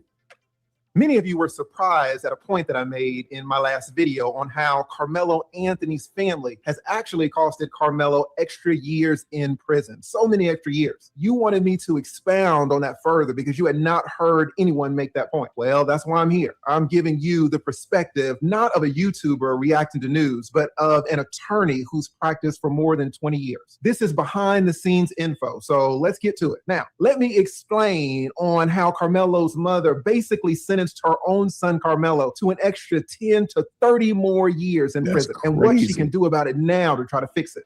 So this was literally before the trial ever got started. This is last year this time. So just think about what has happened as he's telling this. Now that we're looking back at this, you know, the rearview mirror, hindsight is 2020. Just think about what he said, and you're like, a lot of this is very uncanny. And could the Anthony family have done some of those things to kind of apply what we saw in scripture in the situation? I think we could have. Explained in my last video that Karmelo's mother apparently hired a family spokesperson, one Dominique Alexander. This Dominique calls himself a minister of justice, whatever that is. Dominique is a convicted felon. He's alleged to have beaten his girlfriend. Then he got a new girlfriend. And when that girlfriend left out of the apartment, the good minister grabbed that woman's 2-year-old baby and shook him until that baby got brain damage. The good minister pled guilty. Wait a minute. Why is he not in prison? Oh, he need his ass whooped. Nope. He should be in prison, getting beat up. Prison justice is something else. He shook a 2-month-old. Did I see that correct? 2-year-old. A 2-year-old toddler. Until he got brain damage. Because a woman is leaving you like you can't get another one.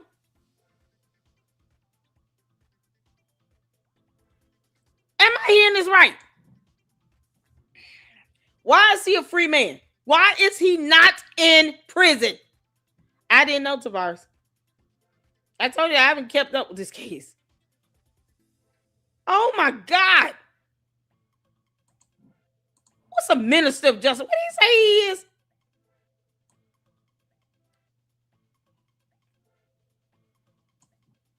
Calls himself a minister of justice, whatever that is. What the hell is a minister of justice? It's an insult to the rule of law. For the real justices that get appointed to the court as a judge. A minister of justice. The devil is a liar. You shook up a 2-year-old and you're not in prison forever. And they, God, they went and got this bummy ass dude that did that to a baby, to an innocent 2-year-old baby.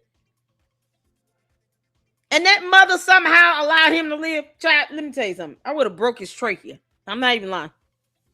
I'm not playing. That would have happened then. You shake up my 2-year-old baby. I'm breaking something in your throat. It would have been one of those Jason Statham moves. It's straight out of a reflex. Like, you would not have been able to grab my child and do something like that and you still are standing upright. There is no way. When I say my mama best kids would have kicked in. Y'all, I would not have spared him. 2-year-old to brain damage.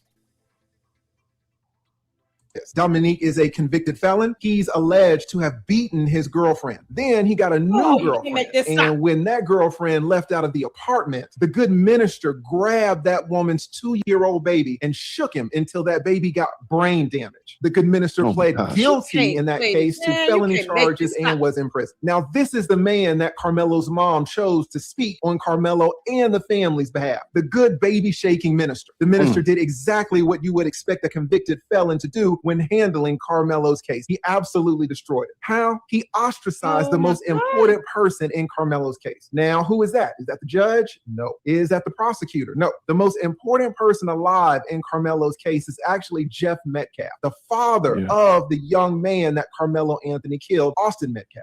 The father, Jeff Metcalf, is the linchpin to Karmelo's entire future. Let me tell you that in a murder case where the victim is gone, the case lives on through the victim's next of kin. When a parent has to bury his child, everyone looks to that parent to gauge how to react. Judges consciously and subconsciously look at the parent's facial expression when they're testifying on the witness stand. Prosecutors run all their plea offers through the parents. Reporters knock on the parents' doors for statements, and they aim their cameras at the parents when the verdicts drop. And the jurors, oh my goodness, the jurors hang on every word of the parents. Notice every little movement, every gesture. In this case, Jeff Metcalf, the father, is not just a spectator in the case. He's the conscience of the entire community. If you win Jeff, you win all the sympathy. But if you alienate him, you can go to prison for life. Months ago, Jeff Metcalf, the father, he did something unthinkable. Reporters, as they always do, shoved a microphone in this grieving father's face and asked him, how do you feel about this Karmelo Anthony? Do you know what he said? Jeff Metcalf said, and I quote, you know what? I've already forgiven this person. Already. Wow. Now, that is amazing. It's amazing that Jeff would have the strength to do that, because I would be incapable of that. The maturity, the wisdom, the strength, I just would not have. Now, that baby shaking. So think about it. Jeff Metcalf has already extended the olive branch. I forgive you. I've forgiven him. That's pretty powerful. Now look what happened. Minister is not going to know this, but when a father makes a statement like that, a statement of forgiveness, the entire Karmelo team has to drop everything. This is a once in a lifetime opportunity. Your entire legal strategy has to change. I can tell you as an attorney that you call an emergency meeting with all the lawyers, all the family, maybe PR consultants if the family has means for that. You bring everyone together to get them on the same page and let them know that this case will revolve around one person, Jeff Metcalf, the father. So when Karmelo's mother heard what Jeff said about her son, what do you think that this lady did? She handed the microphone at a press conference to the baby shaking minister of justice. And at that press conference where Jeff Metcalf showed up to pray with the family, the baby shaking minister called the police and had Jeff kicked out. Like, can you believe it? They kicked Jeff Metcalf, who came there to pray. They kicked him out of the press conference.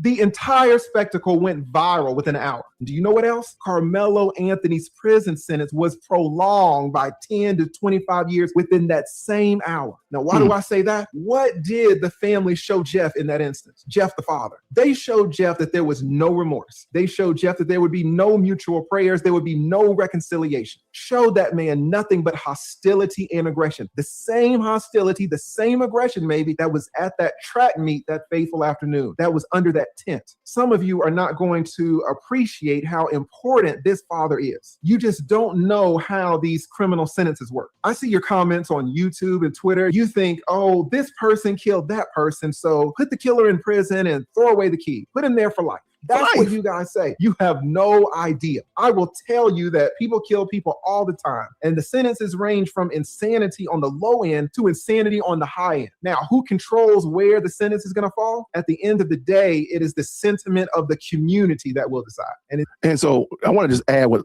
to lead right here. The sentiment of the community.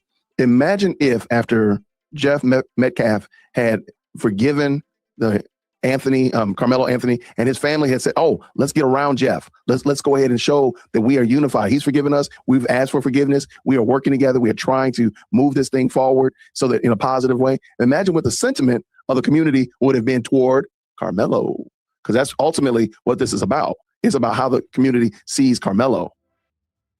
Could have been different.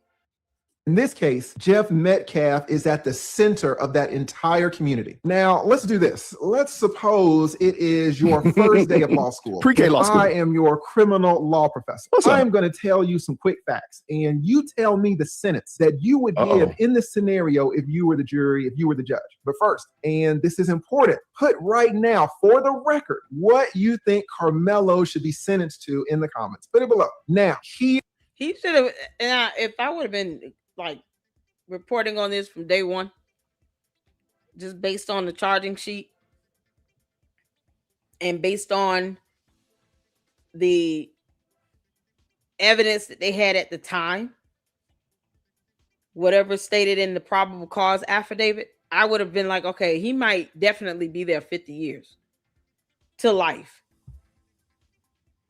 You know, considering the fact that the father of the victim stated that he forgave him.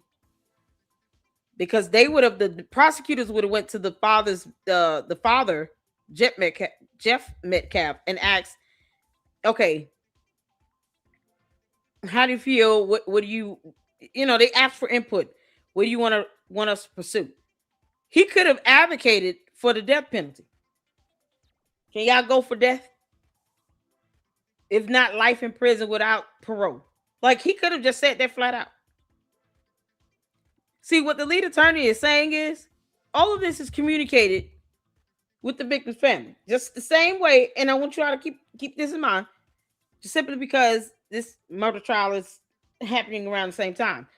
When it comes to Erica Kirk, she wants cameras in the courtroom. They got cameras in the courtroom. She forgave Tyler Robinson. The idea of the death penalty is taken off the table. Because more than likely, if she's not petitioning for that, and if she's not pushing for that with the prosecutor, they wanted to go for it and probably have a good case to get it.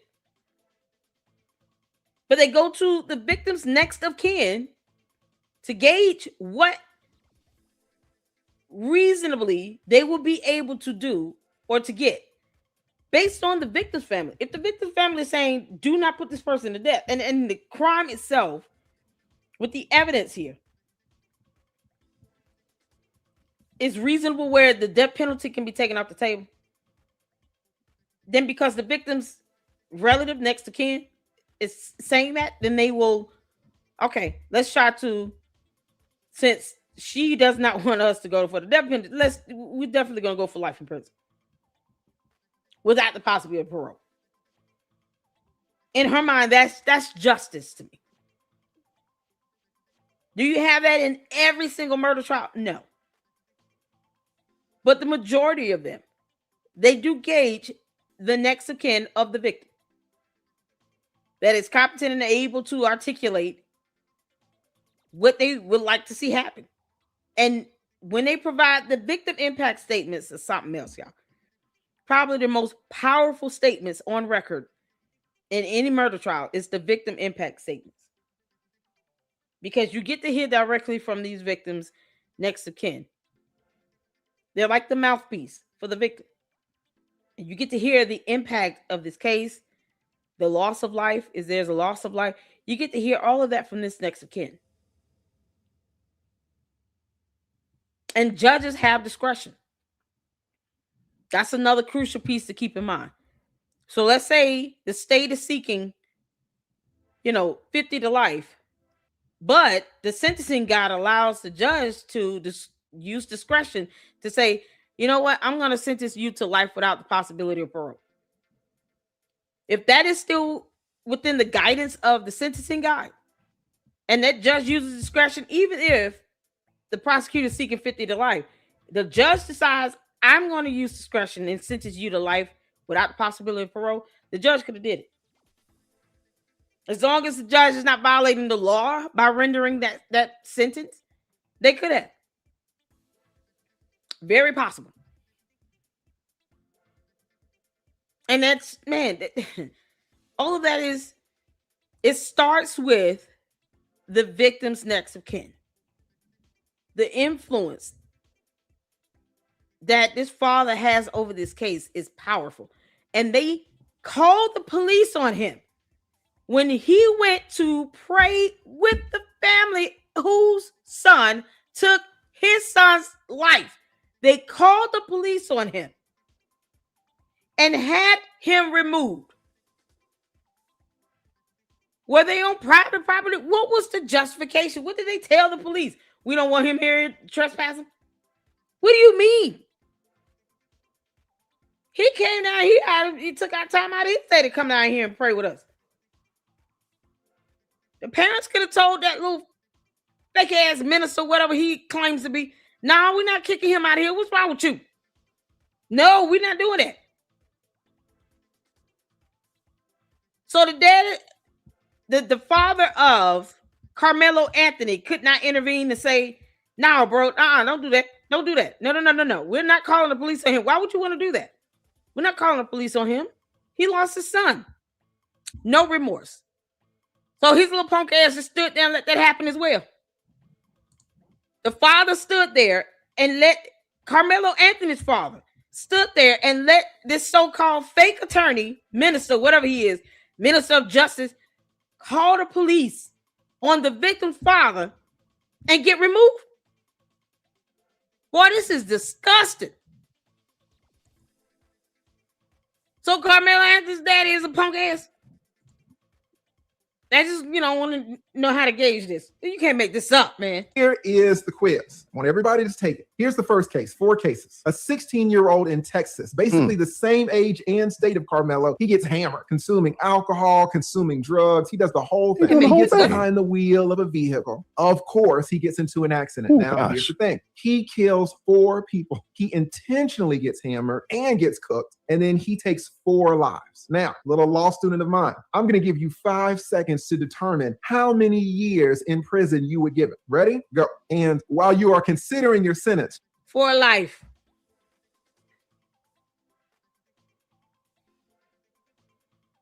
I'm just saying. But it seems like what the law would have done if he gets a plea deal, probably reduced it to vehicular manslaughter. God.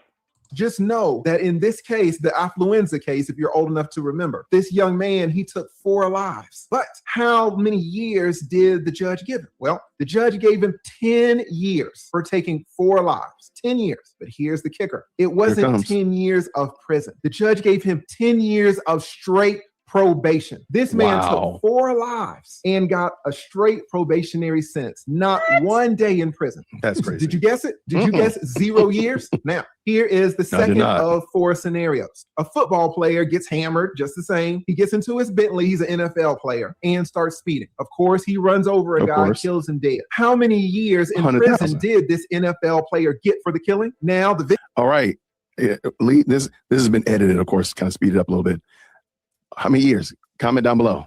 Victim is gone forever. You got 5 seconds to guess. How many years? And while you are considering how many years, all you football fans know that Mike Vick, the quarterback of the great Atlanta Falcons, got 2 years in prison for dog fighting. That's 2 years in prison for dogs. How many years did this NFL player get for actually killing a man? That's right. Dante Stallworth gets hammered, gets in his car, and kills a man in the street. He gets 30 days in the county jail. No prison at all. Just 30 days in jail. Mike Vick gets 2 years in prison for dogs. Now, my little law student, you ask, well, how can that be? What happened in that case? Well, I'll tell you. Dante Stallworth showed extreme remorse. He apologized. And most importantly, he reached a financial settlement with the family. Dante went into his pocket and got the family on his side. Now, let me ask you, did Karmelo Anthony's family do that? Dante slid the victim's family some money. Karmelo Anthony's family got over $500,000. Did Carmelo's mom do any of that? Did the mom even offer to pay for the funeral? Guys, I'm going to tell you, you do not know there are so many levels to criminal law. Now, 2 more quizzes. This is something powerful. What if they had done it? Just think about it in the theater of your mind. What if the Anthonys had done that? What if they said, look, we're going to take care of the funeral for Austin. Our child is involved in this. We're going to take care of it. We're going to make sure that you straight. He's going to give a couple other scenarios as well. Imagine what would have happened if they had done that. Just think about it. This was a year ago, y'all. Go. You're my law student, and you are guessing these sentences. But there are a few of you that are listening, maybe 4 to 6, that are going to get an A in my class. You're going to be the A students. You're going to say, well, Professor Lead, I can distinguish those cases. In both of those cases, yes, the defendants did kill their victims, but it really wasn't intentional because they were under the influence and they were driving. The Karmelo Anthony case is different. It was not vehicular. It was with a knife. There was direct violence. Now, if you thought of that, then you would get an A in my class. That's a great point. So let me give you a case that is a little closer to home. Now, let's take a pause from this Karmelo Anthony insanity for a second to have a quick word from our sponsor, Chapter Medicare. If someone you... And I don't do sponsors. We love you, though. And blah. Guy gets mad at his wife, and rightly so, he thinks that she's cheating on him. He goes and loads up his shotgun. He goes outside where she's standing. Now, she's unarmed, and she's recording him on her phone. He cocks the shotgun and points it directly at her teeth. He says, all right, goodbye. You are going to meet Jesus. And then he blows her away. She was unarmed and in Texas. Do you know who else was unarmed? Do you know who else was in Texas? That's right, Anthony Metcalf, Karmelo's victim. Now, the jury in the case with the husband gave that man just 10 years in prison. And he is eligible for parole after only 5 years. Think about it, 5 years in prison for a straight up killing. I am positive that every single one of you would have said, lock him up for life, lock him up forever. She's a woman, she was unarmed, she didn't even hit him. And he only got 10 years with maybe 5 years to serve. Now you ask, well, Professor Lee, why so little time? Well, the defense team in that case did a great job of humanizing the husband, humanizing the killer, and getting the jury on his side. The jury didn't hate the killer. In Karmelo's case, do you think the jury would hate Karmelo if Austin's father, Jeff, pleaded with the jury for mercy, pleaded with the jury for grace, is seen praying and reconciling and crying with the Karmelo family? Everyone in that courtroom would be crying, listening to Jeff's victim impact statement. The judge would be crying. I heard what he just said, the victim impact statement. One of the most powerful statements that will go on record in any murder trial. The victim impact statement has the power to sway that jury. Victim impact statement. And they pushed this man away and had him removed from a gathering for a presser for prayer. Where is that video at? Anyone, can somebody email me that link to that video? You can't make this up. I'm just like, my mind is blown. They removed him from prayer, so he can't be a part of prayer. Somehow, he was able to forgive your son for taking his son's life. But he can't be given the opportunity to come and pray with you. He came out his way to do that. You had him removed from a presser from what looked like public property. Make it make sense to me. Dear Lord. Thank you, my chaos. I got your email, girl. Thank you so much, honey.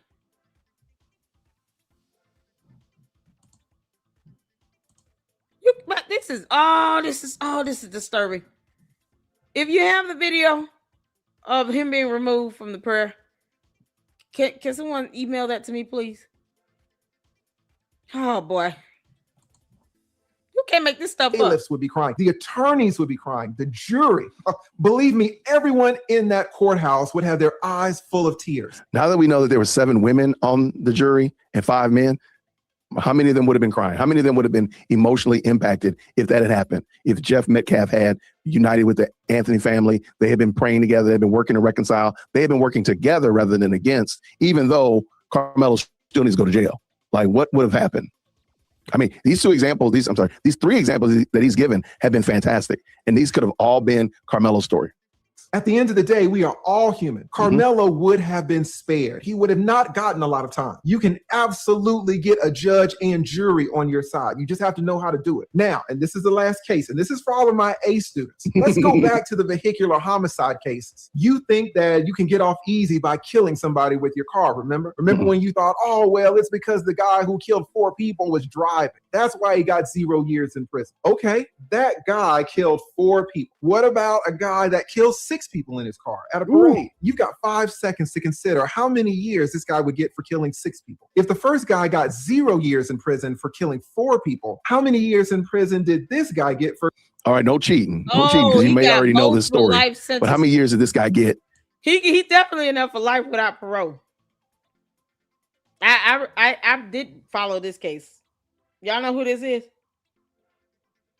This is the bum ass dude that ran over some people from the Waukesha. Am I saying that right? Waukesha parade. It was a Christmas parade. Did I say that right? Ikusha parade. Yeah, he came in talking about sovereign citizen. Was rude and disrespectful to the judge, to the prosecutors. He didn't want an attorney. Then told the jury to ignore all laws that we stand by and uphold in the United States of America, and to simply find him not guilty because he said so, and for no other reason than that. It was the sovereign citizen BS for me. He is never getting out of prison. Walk your Shaw. Am I saying that? Walk Q Shaw. Walk you Shaw. Thank you. I appreciate you, Phyllis.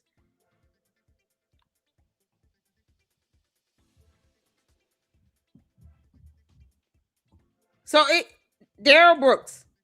There you go. AKA the Solve idiot that thought he could just represent himself because, you know, he thinks he knows laws.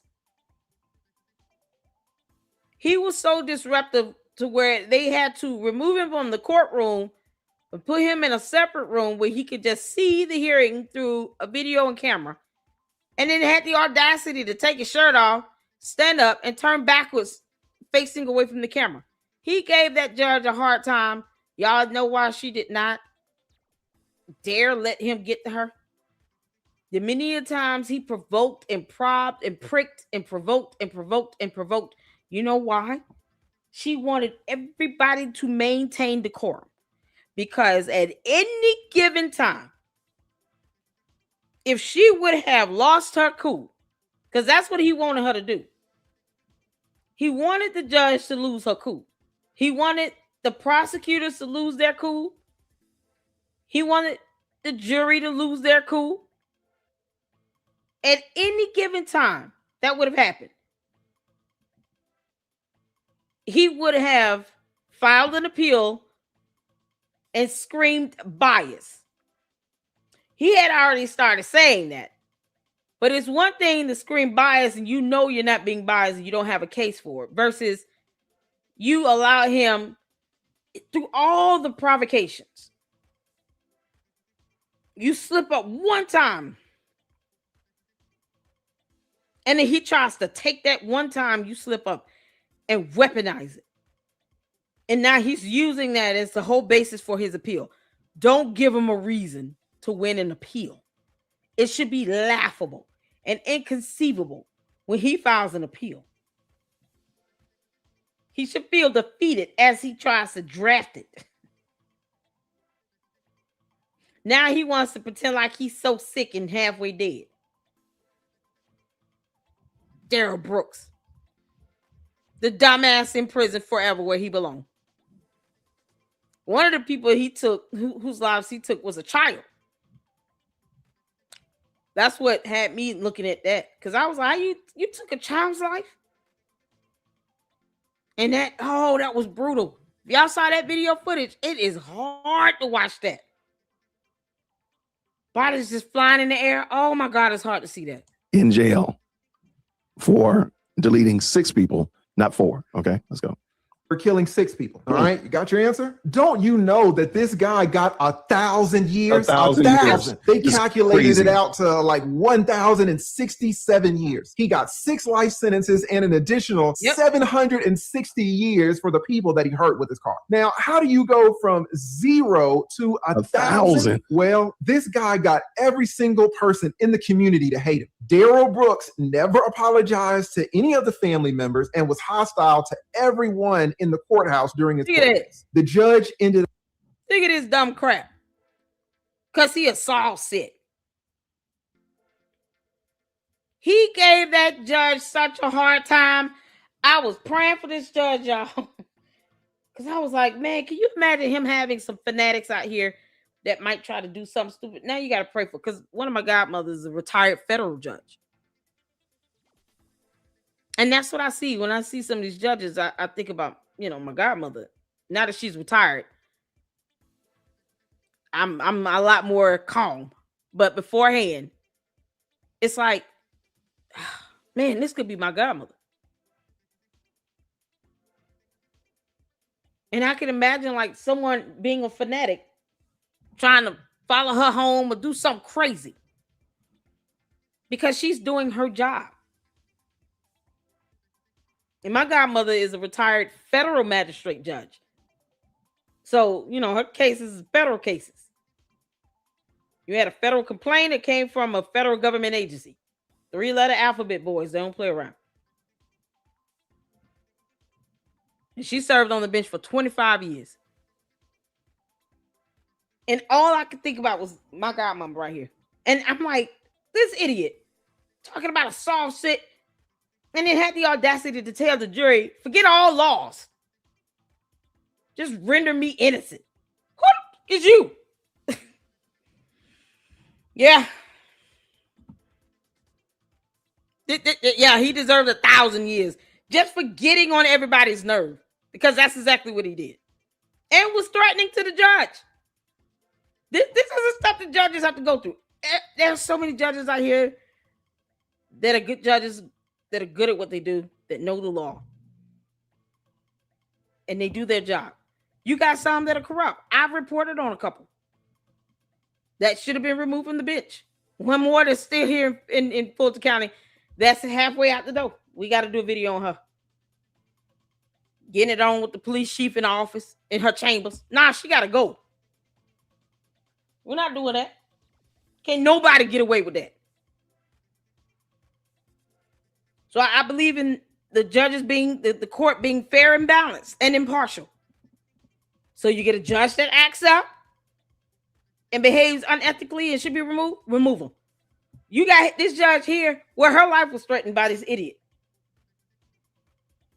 And all I can think is, what if he got fanatics out here crazy enough to go and do something to this judge because she's just doing her job? Yeah, he in there for 1,000 years. They should have gave him 2,000 years. I was like, hey, I'm making 1,500. Keep going. Blasting him. So now, my law student, you can see the importance of getting the families, getting the community on your side. It can be the difference between 0 years and 1,000 years. Is the Karmelo family doing that? Is the Karmelo family getting the Austin Metcalf family on their side by kicking out Austin's father at the press conference? It's insanity how they are handling the Karmelo case, and Karmelo will pay the price. Now, people have asked, they said, well, Lee, if you represented the Karmelo family, how would you have handled it if Jeff Metcalf showed up at the press conference? Guys, there are so many ways that this press conference could have been used to benefit not only Karmelo, but both families' entire well-being. I would have already talked to Karmelo's family about how important Jeff is to the entire case. Hopefully, the Karmelo family would have already communicated with Jeff numerous times, expressing remorse, expressing sorrow, offering apologies for the incident. And if Jeff shows up at that press conference, guess what? We are not having a Karmelo press conference anymore. We are having a joint press conference. And guess what else? Jeff Metcalf gets the microphone first. He gets the spotlight. We stand behind him while he talks. He gets the first words, and he can talk for as long as he wants. Now, a few of you might say, well, what happens if he goes off the rails? What happens if he starts saying bad things about Karmelo? Well, good.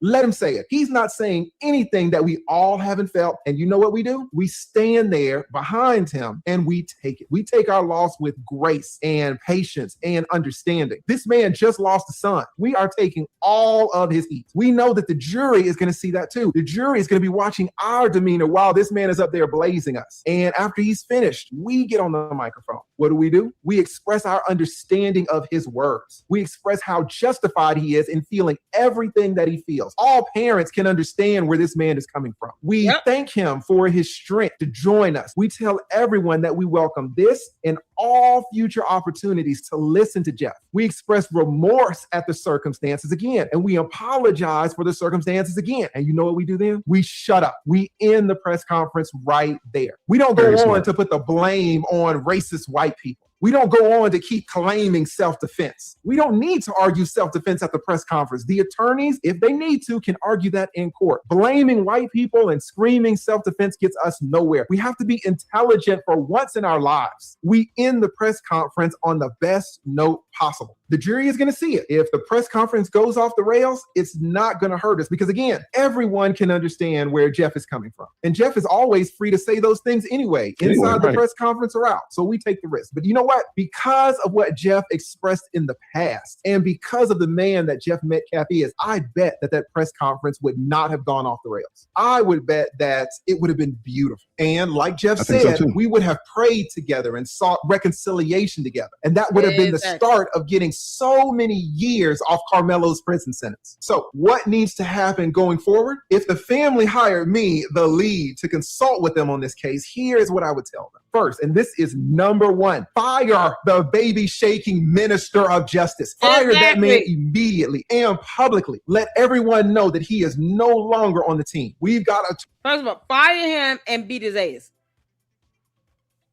Just, because you shook up a 2-year-old baby. That baby is not your enemy. It's not a threat to you. You're just a punk ass and you got this ass whooping coming. The end. And then have his ass locked up and charged. This time, he ain't getting off. Now, you going to prison. And then we're going to make sure all Debo and them in jail know that you shook up a 2-year-old baby. Good luck to that. Go to jail and shake up one of them grown men and see what happens. Especially one that's like on death row or something. I dare you. Go to jail and think you're going to shake up one of them grown men. Shake up Debo and them. See what happens to you. Nah, he need to get his ass whooped. You shook up a 2-year-old baby to the point where the baby got brain damage? No, we beating your ass. First and foremost. Attorneys now. We've got the lead consulting now. We definitely don't need baby shaking convicted felons representing us. Second, I would appoint Jeff, the father, to choose a new spokesman. I tell him to think of someone like a retired pastor, a real pastor, or a retired judge with impeccable standing. We are giving Jeff the control of this because Jeff is the person who can do the most to help Karmelo and to heal the community. Third, I would tell the family, Karmelo Anthony's family, to cut a check to Jeff immediately for restitution. This is very powerful. Again, Lead is trying to tell them how they could have not been looking down the barrel of 35 years. Like, check this out. Karmelo Anthony's family to cut a check to Jeff immediately for restitution of the funeral. Then give him some more money for counseling, maybe some more money for a memorial. I'm thinking at least $50,000. And here's the thing, we do it quietly. We don't tell a soul. It'll show Jeff our commitment, and maybe Jeff will mention it to the community later on. But even if he doesn't, fine. We still give him the money privately. And we give it to him right now, 24 hours. Then I would also set up a new GoFundMe, and I would add Jeff as a co-trustee to that. The new GoFundMe would be for a scholarship fund in Austin's name. And we, the Karmelo family, make the first contribution. I'm thinking maybe another $50,000. Now, the Karmelo family has already collected $500,000, and some of that's going to be used on the lawyers, even though apparently Karmelo applied for $500,000. Where are these people at now? I want these same people to donate to me. I want to take my kids to Universal Studios for 2 weeks. Can they send me 20 grand? $500,000? At least I'm telling people up front what I'm doing with it. And I'll vlog it and you will see receipts. Are you kidding? He raised $500,000? Boy, I am. Wow. What? Y'all make sure y'all hit the like button on this video. Deacon got 85,000 views on this video. Oh, my good Lord, Deacon. I'm so proud of you. He got 85,000 views on this video. Y'all make sure y'all hit that like button. I'm not playing. Hit that like button. Hit that like button. Make it happen. And subscribe if you have not, because we're here for it. Oh, my goodness. He raised $500,000. Knowing that he put a knife in this boy's chest because he got shoved. And it didn't seem like he got shoved. It seemed like he was doing the shoving. Free lawyer, but we'll talk about that in another video. So the family can afford. Who these people at? I really want them to Give me 20 grand. You can't make this up. Why this is some crazy stuff right here? $500,000? Oh man. This is unbelievable what people put money into. Even if they needed money for attorney's fees, we giving half of this to the father of Austin Metcalf. What you mean? $500,000. And now he's got a court-appointed attorney? To give $100,000 to the man who can help their son the most. It's an investment in Karmelo and towards communal reconciliation. Guys, as you can see, there is so much that goes into a criminal case. And Karmelo's mother is so ignorant in hiring a baby shaking minister of justice than hiring someone with true knowledge and experience and wisdom. Do you think that it's possible for Karmelo's mom to turn this around and get Jeff on her side, on Karmelo's side? Or do you think that it's just too late? Let me know in the comments below. Shout out to Lee. Shout out. Woo, lead attorney. Mama love you, honey. That's why he broke this whole thing down.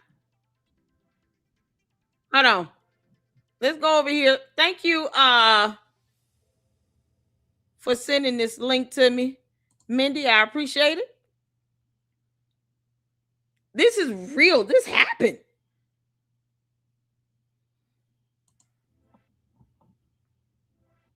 She got a flat out attitude. Good afternoon. My name is Kayla Hayes. I am the mother of Karmelo Anthony. 3 years ago, my family moved to North Texas, searching for a better life. Like so many other families, we wanted to give our children the future we did not have. My husband worked hard every single day to provide for us, to make sure we are the best financial.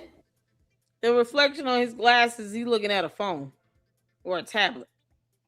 Why? Why are you looking at anything? Look up. You had a presser and you looking at a phone. This is unbelievable. Y'all see the reflection in his glasses? To make sure we're in the best financial position possible. As a stay-at-home mom, I made it my life's mission to ensure our children are loved, nurtured, and supported every step of the way. In wake of this tragic incident, our family has been under attack. Whatever you think what happened between Karmelo and the Metcalf boys, my 3 younger children, my husband, and I didn't do anything to deserve to be threatened, harassed, and lied about. The lies and false accusations that have been said about us, especially over the past week, has been overwhelming. The lies and their amplification put my family in danger, as well as everyone in our community, everyone involved in the investigation, from the police, the attorneys, and the court staff. Our address and my husband's previous employer's address has been put on all social media platforms. My husband had to take a leave of absence because he's afraid what may happen to our family. His mental health is deteriorating day by day. We have endured. You don't look sad at all. Is he about to do like one of these 3, 2, 1 shed a tear type things? How this gonna go? Let me tell y'all something. Let me tell y'all this. Because I want to be impartial with this. When it comes to the doxing, I don't agree with it. You're putting somebody's address out there. They have small kids still. And this is what happens when you do stuff like this. It's counterintuitive to what the end goal is. It's counterproductive. Because, see, this is what happens when you do that. They get to come out here and try to decry victim. They knew there's just no justification for what their son did. More than likely, they had already seen the police body cam footage. He wasn't remorseful. He wasn't crying or anything. He wasn't being rude or disrespectful, but he wasn't shaken up or anything by that. All right, this kid might have come for somebody that just put a knife in somebody's chest. Meanwhile, he didn't have to go to that tent. But I do not advocate for people to be cyberdoxxed or harassed. What did that get you? All that did was redirect attention and focus to them. Because this is what they get to do here. Get on the mic, despite what their son did with taking someone's life, something he did not have the right to do. He didn't even have the right to put a knife in somebody or even pull out a knife. Nothing had occurred to warrant him using a knife, period. The cyberdoxing gave them a door to walk through to try to play victim. And that's not what you want. You want them to be held accountable. You want their son to be held accountable. So as opposed to it being focused on, like the lead attorney said, bringing the community together and making sure that both sides understand the severity of the situation and that they know, despite what they raised their son to do or be, they know that another life was taken and their son had no right to take that boy's life because he shoved me. What you mean? That father should be standing there hot and tired. Yeah, I just got through beating his ass in jail. Don't worry. You kidding me? We don't condone you when you're wrong. We don't support that. We're going to love you. Well, we're going to get in your butt when you're wrong. That's how that should go. Right is right, but wrong is wrong. Cyberdoxing doesn't do anything but put them out here to go out and be able to decry victim. Y'all being doxxed. I mean, lying on. My kids can't go to school. He's having a breakdown. 3, 2, 1. Shed a tear. Meanwhile, a child lost his life. Good grief. I looked at that police body cam footage and I'm like, this kid is not shaking. He's not crying. Karmelo Anthony was just cool. All he said was he pushed me or he put his hand on me. He saw me. He said, what did he say? He shoved me. That was it. I didn't even know that was him. I was like, was he crying? Y'all had to tell me he was crying later. Look. I was like, wait, that was him whimpering? He shoved me. I was sitting like, whoa. That's all he could get out. He just pulled out a knife around other kids on school property and put it in someone's chest and ran away. And all he could say is he shoved me.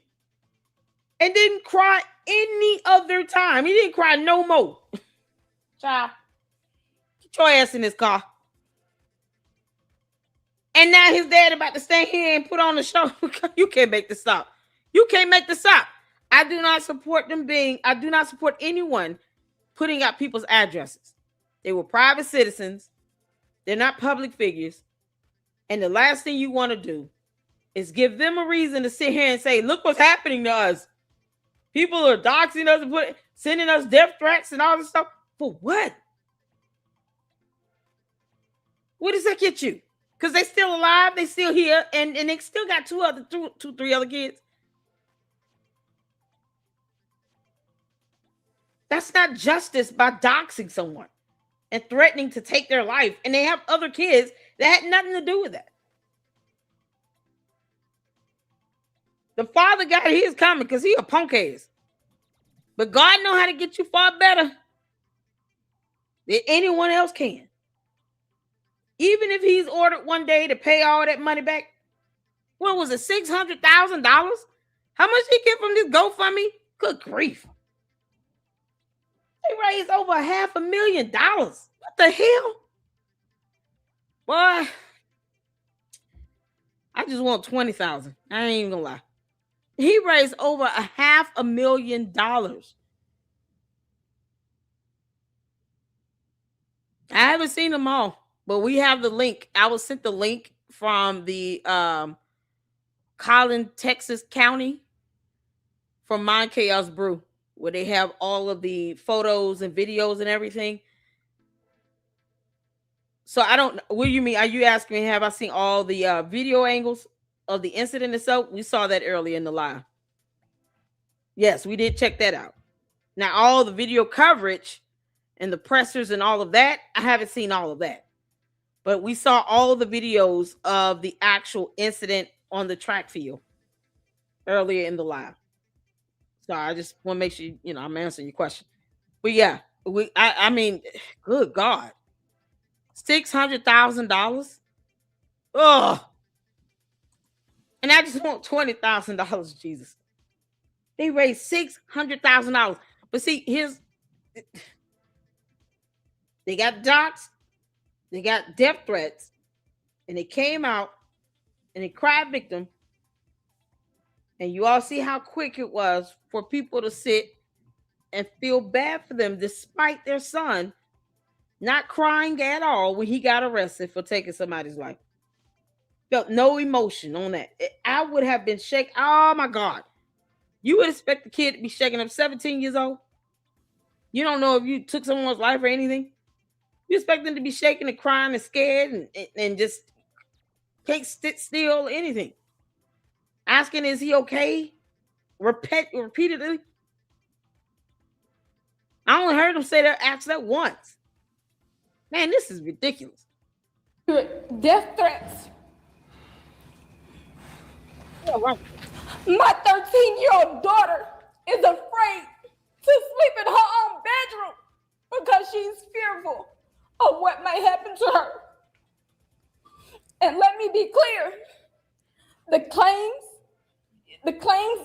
that were used about the public donation to buy a home or anything else are completely false. We have not received a single dime. Why are you taking time to address that, girl? I see how people mess up. No reason to even address this. No one's asking right now. This is your opportunity to just come out and say, listen, we don't condone the cyber doxing, harassment, and the death threats. We are completely remorseful on behalf of our son. And we never thought a day like this would come. Well, we have to stand here and apologize profusely for our son injuring anybody else's child and leading to the loss of life. So we're going to talk with the family, with the father, because she's talking about Metcalf boys. Don't say their names. I mean, what are you doing? No, we're going to talk to their father and we're going to sit down and try to keep the community together. We're afraid. I'm sure he's afraid, but we're not going to sit here and allow that to get in the way of accountability and transparency. We're here to speak with the father of the victim that lost his life. That's it. But we can't do anything. We're catching death threats and being doxxed and all this other stuff. That solves nothing.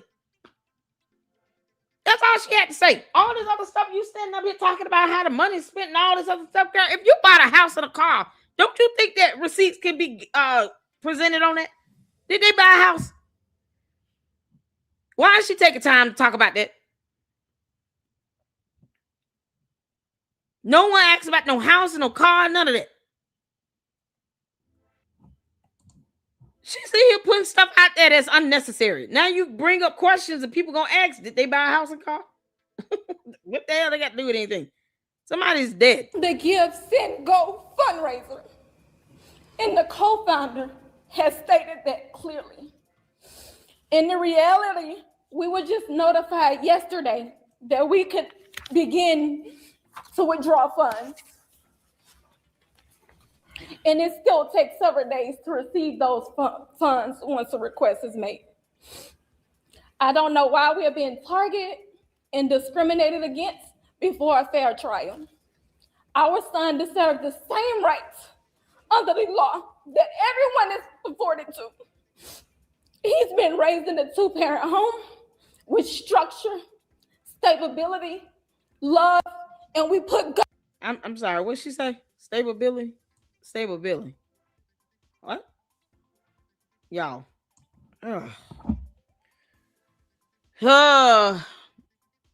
I I do not wish anyone to be doxxed. They got kids. I just don't. But good God, stability. So they didn't read this at all. They're sitting here talking about a GoFundMe. You raised over $600,000. That's 42. Jesus. He's been raised in a 2-parent home. Good. With structure. He still should not be putting knives in people's love, chests. And we put God first. Hey, this is stability.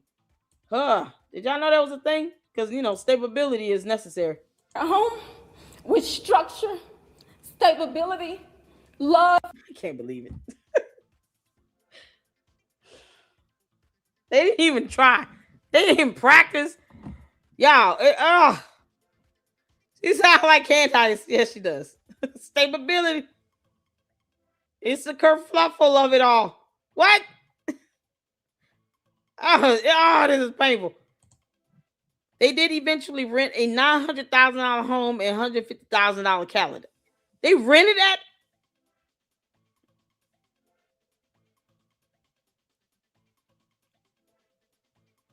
They rented that. What, rented a $950,000 house? Is that not? Am I saying this right? $900,000 home and $150,000 Cadillac. Rented? Oh my God. The lawyer wrote it. Oh, it was that minister of justice that shook that baby up. That should have his ass beat. Oh, this is crazy. This is crazy.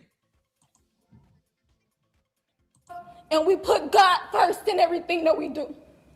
We believe in the Constitution. We believe in the laws of this state. But those laws must apply to all of us, not just some of us.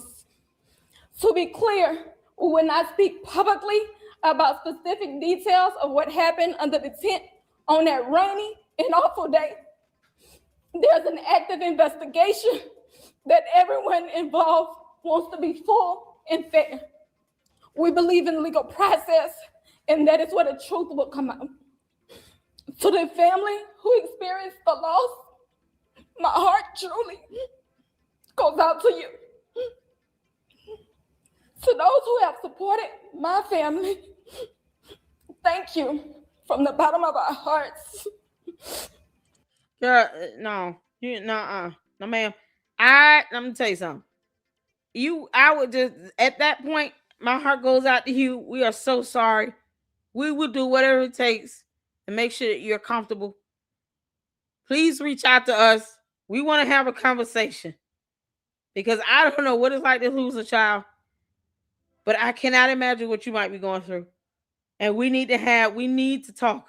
We need to do something. Please, if you'll give us the grace. Like, how hard is this? Man, come on now. Nobody wants to be in this situation, but you talk more about this save, go now, whatever nonsense than actually trying to communicate with the father of the victim.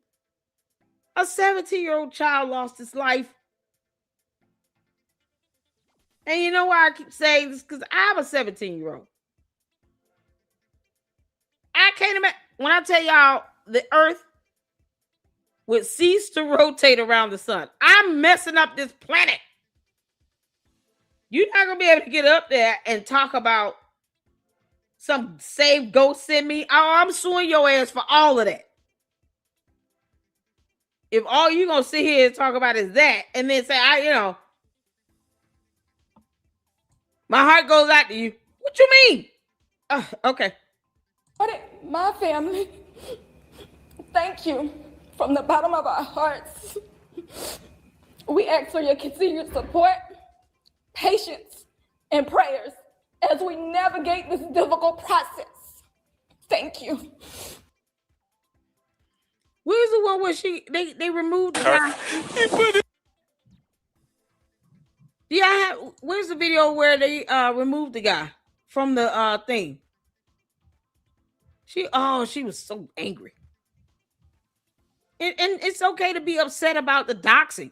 Because you're a mom, you got kids and stuff. No, you're not trying to you don't want your other kids to be hurt or harmed or any of that.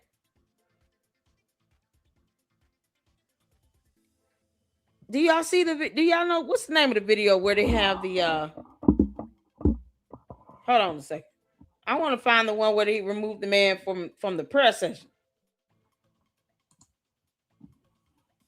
Was it what's his name? Anthony Father. Wait, hold on. Austin Metcalf. That's his name, right? Austin Metcalf. Father removed from press conference. Where is that at?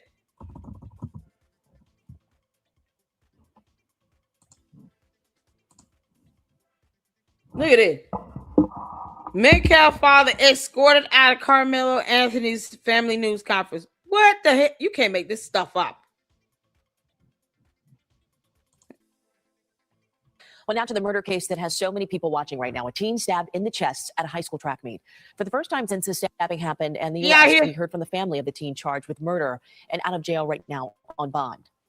Our son deserves the same rights under the law that everyone is afforded to. He's been raised in a two-parent home with structure, stability, love, and we put God first in everything that we do. An emotional statement there from the... Okay, angry Christian. Is this the one? You said check my email. Oh, hold on. Okay, hold on. Thank you, Francisca. I appreciate it. Let's see.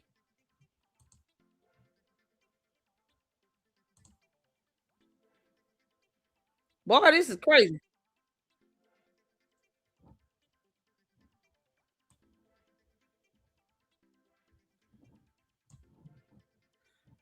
Hold on, that's one. I think we just saw that one. Let me see the other one.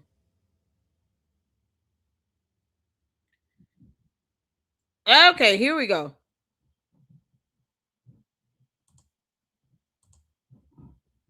Hold on, we got a couple shorts. Let me see what's going on. All right, let's start from right here.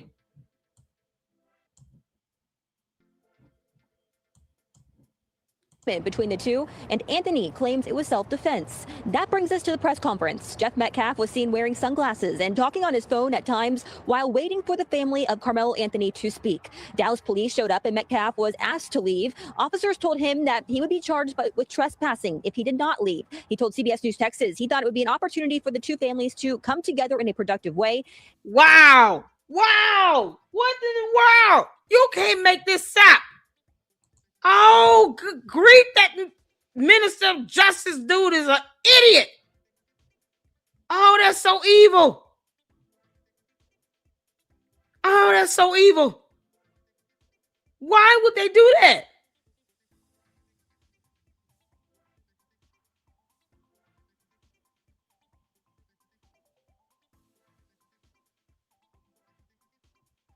This is insane. He was like, that's an opportunity for the two families to come together for the community. And they have him removed under the threat of trespass, a criminal trespass. So if he goes back, he will be arrested. Oh my God. Oh, that's so evil. That is so evil. And it's trifling. Here's Karmelo's mother once the press conference resumed. In wake of this tragic incident, you can't make this up. You can't make this up. Hold on. Here's another video. This press conference. The father being at this press conference. These are my words. Don't quote anybody. Is a disrespect to the dignity of his son.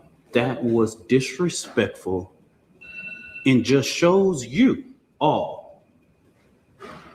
How is he being disrespectful? He's just standing there. What you mean? What? This is the moron that shook up a 2-year-old baby that should be getting his ass whooped, that did not go to law school. He did not go to law school.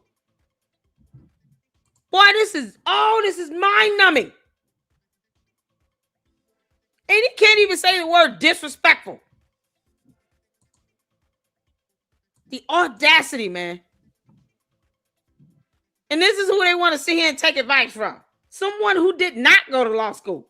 So you mean to tell me you raised over $600,000 And you did not have an actual bar licensed attorney out here.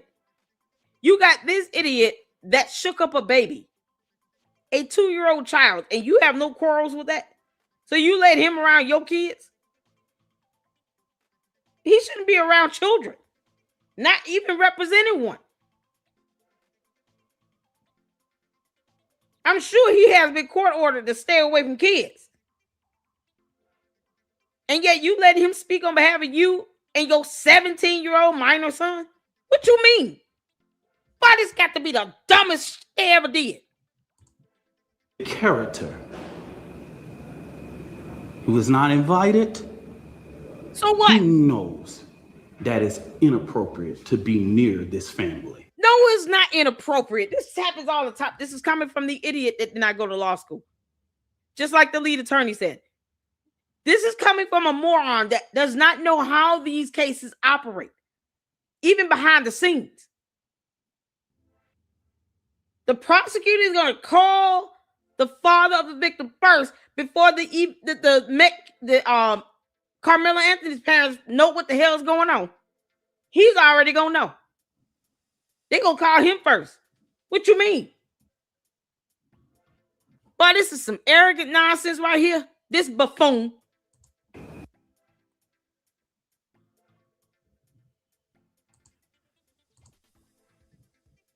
What we've seen at the beginning of this press conference,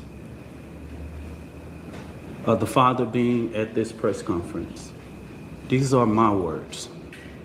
Don't quote anybody. Is a disrespect to the dignity of his son. That was disrespectful and just shows you all the character who is not invited. He knows that it's inappropriate to be near this family. You can't make this up. Boy, this is gross. The rest of it is what we've seen. This is crazy. This is gross, man. This is gross.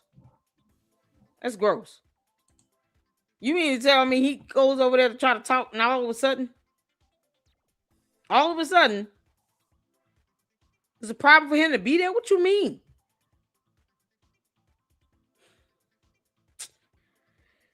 Oh, Lord have mercy.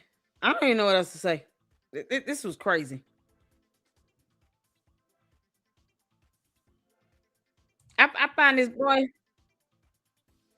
Law and Crime got some stuff out. I miss all this. Yeah, this is crazy. I want to see this Law and Crime. I know we got another live schedule. We'll push it back. We'll probably do it tomorrow. Conference saying they've become the victim of threats. This video per KDFW. And at that news conference, a shocking moment. The victim's father, there in person, he was escorted out by police. The suspect in this case is no longer in custody. He's out on bond after a decision that some have called controversial by the judge to lower it by $750,000. It's a move that's now made that judge the target of internet hate, raising security concerns. And we'll also talk about the suspect's family and what they said about accusations they've used money from a crowdfunding website to boost their lifestyle, including the accusation they moved into a $900,000 home. We're on the case presented by Law and Crime. I'm Chris Stewart. A $900,000 We have a lot house to update rent? you on in a case that we've been following. I know. Case was a fellow athlete at this track meet competing for another high school. His name's Karmelo Anthony. He's charged with murder. This is video of him leaving jail this week after he posted bond. This video from WFAA TV. Now, the reason that Karmelo was able to post bond was it was significantly lowered after a court appearance this week. Judge Angela Tucker lowered it from $1 million to $250,000. Tucker did not allow cameras in the courtroom, but according to KDFW TV, Anthony's attorney said $1 million bond was too high and it wasn't necessary to keep Anthony from fleeing the charges. The attorney also argued, quote, this family needs to be able to survive. Prosecutors argued that bond should be kept at $1 million because they say That is the standard bond amount for murder cases in Collin County, Texas. In the wake of the decision, the backlash against Judge Tucker has been fierce. You can see her account on X is now private. Collin County, Texas also put this out on social media saying, quote, "We are aware of a social media post on this platform that appears to dox a sitting judge, sharing a judge's private information." Y'all, all that is so dangerous. That solves nothing. Your anger and your frustration out on her using discretion to dox her, and then what? And then what? What is this supposed to do? You understand they're going to actually try to protect the judge? So the attention gets diverted on everything but the child that lost his life. It is unnecessary to do all this with the doxing. It's still a cybercrime. So you go to jail for doxing a judge. Why? Goodness. Is a crime and will be prosecuted to the fullest extent of the law. Tucker is a Republican, and she's the first black judge in Collin County, which is near Dallas. She reportedly said in court during Anthony's most recent bond hearing that the security surrounding this case is already the most she has seen in her career. The backlash that Judge Tucker is receiving is so strong that, according to TMZ, the FBI is now involved and she's getting extra security. Another big development in this case this week was the news conference that Karmelo Anthony's family held. Before we get into what took place there, I have to tell you about how we got to this point. We have police documents that say the track meet that Metcalf and Anthony were at, competing for different high schools, got delayed because of weather. Metcalf's team was under a tent waiting out the weather when Anthony went under that tent as well. This is what police say happened next. They say that Anthony was told to move, and then he reached into his bag and said, quote, "Touch me and see what happens." Metcalf then touched Anthony to tell him to move, and Anthony then, according to a witness, says, quote, "Punch me and see what happens." Metcalf then grabbed Anthony again, and that is when witness... Wait a minute. So you gonna provoke somebody to touch me and see what happens? All right, punch me and see what happens. What do you mean? How about you just get up?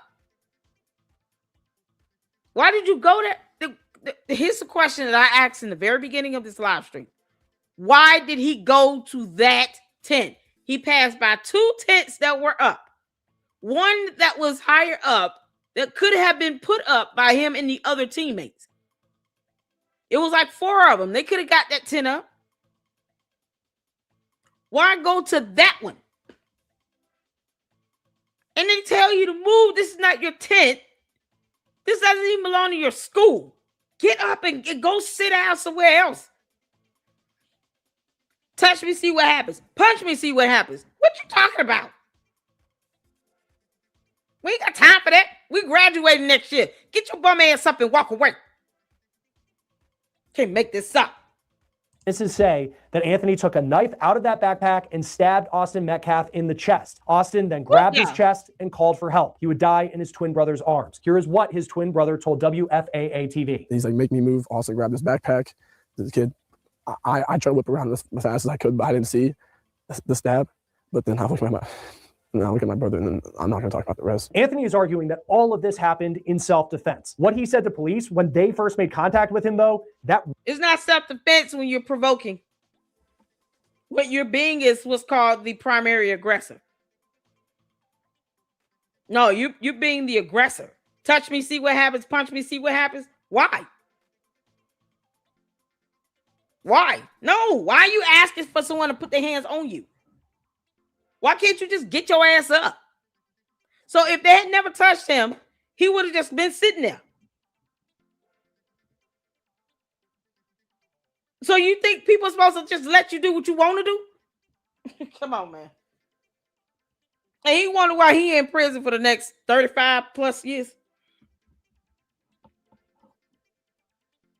And this is contingent upon him. It's contingent upon him getting to that 17.5-year mark on good behavior. Because if he go in there and then he go and dare them prisoners in there to touch me and see what happens, yeah, they might just go ahead and, I'm going to challenge your dare. Then they knock him out and then what? Well, that jail is about to be a rude awakening for his legs. Really could come into play in this trial. One officer wrote that when they first made contact with Anthony, they told him to put his hands in the air, and Anthony allegedly said, quote, "I was protecting myself." The officer also said That's Anthony told him, quote, "He put his hands on me." But then an officer says when he radioed in that he had the alleged suspect, Anthony said, quote, "I'm not alleged, I did it." Police say Anthony ditched the knife and ran before he was arrested by officers who note in their reports that Anthony was hysterically crying when arrested and asked if Metcalf would be okay. Anthony was charged with murder. Anthony initially was held on $1 million bond. That is until Judge Tucker's decision this week. So much of this case already is being tried in the court of public opinion. And a major example of that is the amount of crowdfunding money that has been raised, especially for Anthony's defense. Roughly $460,000 has been given to a fund on the site Give, Send, Go to raise money for Karmelo Anthony's defense. Now, you know what? This is unbelievable.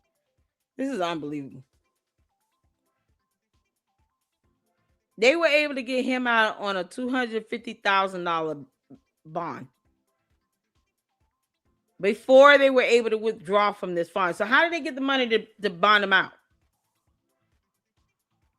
How did the family get the money to get him out for $250,000? You mean to tell me they just had that sitting somewhere? Even if they do 10% of that, that's still a lot of money. She said she had 2-3 other kids. So it's 3 or 4 of them total, plus 2 adults. Family of 5. And he got out on a $250,000 bail. And when you bond out, you're doing what? Minimum is what? 5 to 10%, something like that, of $250,000. He was not hysterically crying in that police body cam. I don't know what the hell they talking about. But we saw that police body cam. It's 10%. Thank you, Mindy. So you think 10% of $250,000 if you go through a bondsman, right? It's still a lot of money. From $1 million. God. Whoo, child. And they say he was hysterically crying. Do y'all remember that? Do you all recall him hysterically crying in the police body cam? Because I didn't. I heard he shoved me in something. That was it. That one time. I didn't hear crying. I didn't even hear sniffling. Did y'all hear him crying more than that? Maybe I missed something. Maybe I missed something. He say they say he was hysterically crying. The hell you say? What? Okay, no, he wasn't hysterically doing anything. Hysterically crying, you say? Let me go back. Maybe I missed something. I could be wrong. Maybe I missed something because I didn't hear hysterics and none of that. I didn't hear none of it. None of that. Hold on.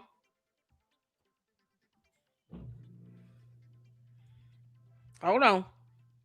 Because, we going to, boy, you can't make this up. Let me go to where the police body cam. Come on.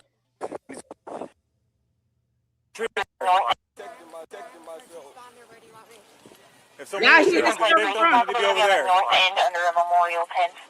Don't reach for anything, all right, man? Stop right there for me. Dispatch 443. I don't hear him crying. And they're currently treating the victim. Again, he's on the north end of the stadium. Y'all hear him crying? Any weapons on you like that? Oh, look here. I don't hear no crying. 4-4, copy, I'll be in route. Help me, y'all back up a little bit. Come over here for me. Come over here. I'm gonna put your handcuffs for now, okay? Somebody pointed out what was on his sweatshirt. Essentials. Fear of God. Yeah, you would wear a hoodie with fear of God on the back. And you put a knife in somebody's chest and dish the weapon. The only thing he did not do was literally leave the school. Because he could have. He could have left the complete property of that school and found somewhere in another state in the hotel room somewhere. Like he could have literally left the school grounds completely.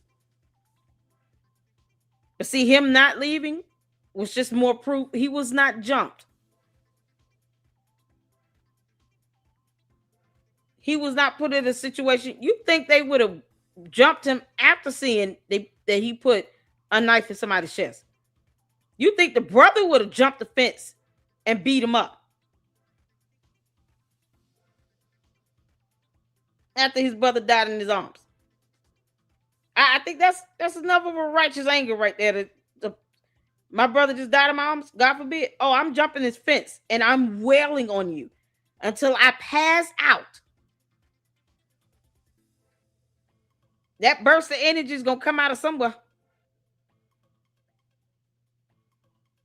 So him lingering around was just more proof that he was not under any imminent threat at all. Because that threat would not have went away. It would have become stronger the moment this young man died in his brother's arms. Because the brother could have went ham on him. Hoo-cha! And you wearing this hoodie.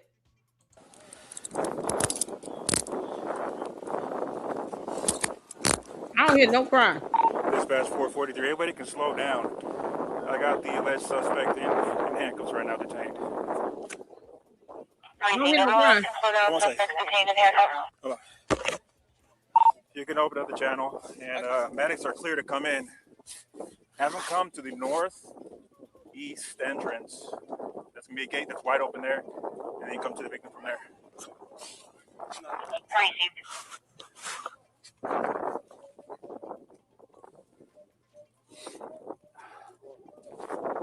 This is the alleged suspect.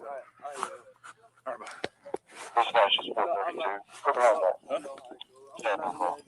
Okay. We'll figure that out. So nothing on your person at all? Nothing? Mind if I reach in your pockets and stuff and all that? Nothing gonna stab me? Okay. I'm gonna be out with this.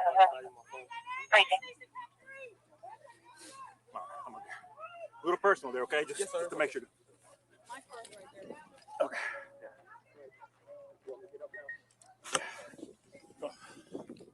All right. The victim's going to be underneath that tent over there, so I'll get medics.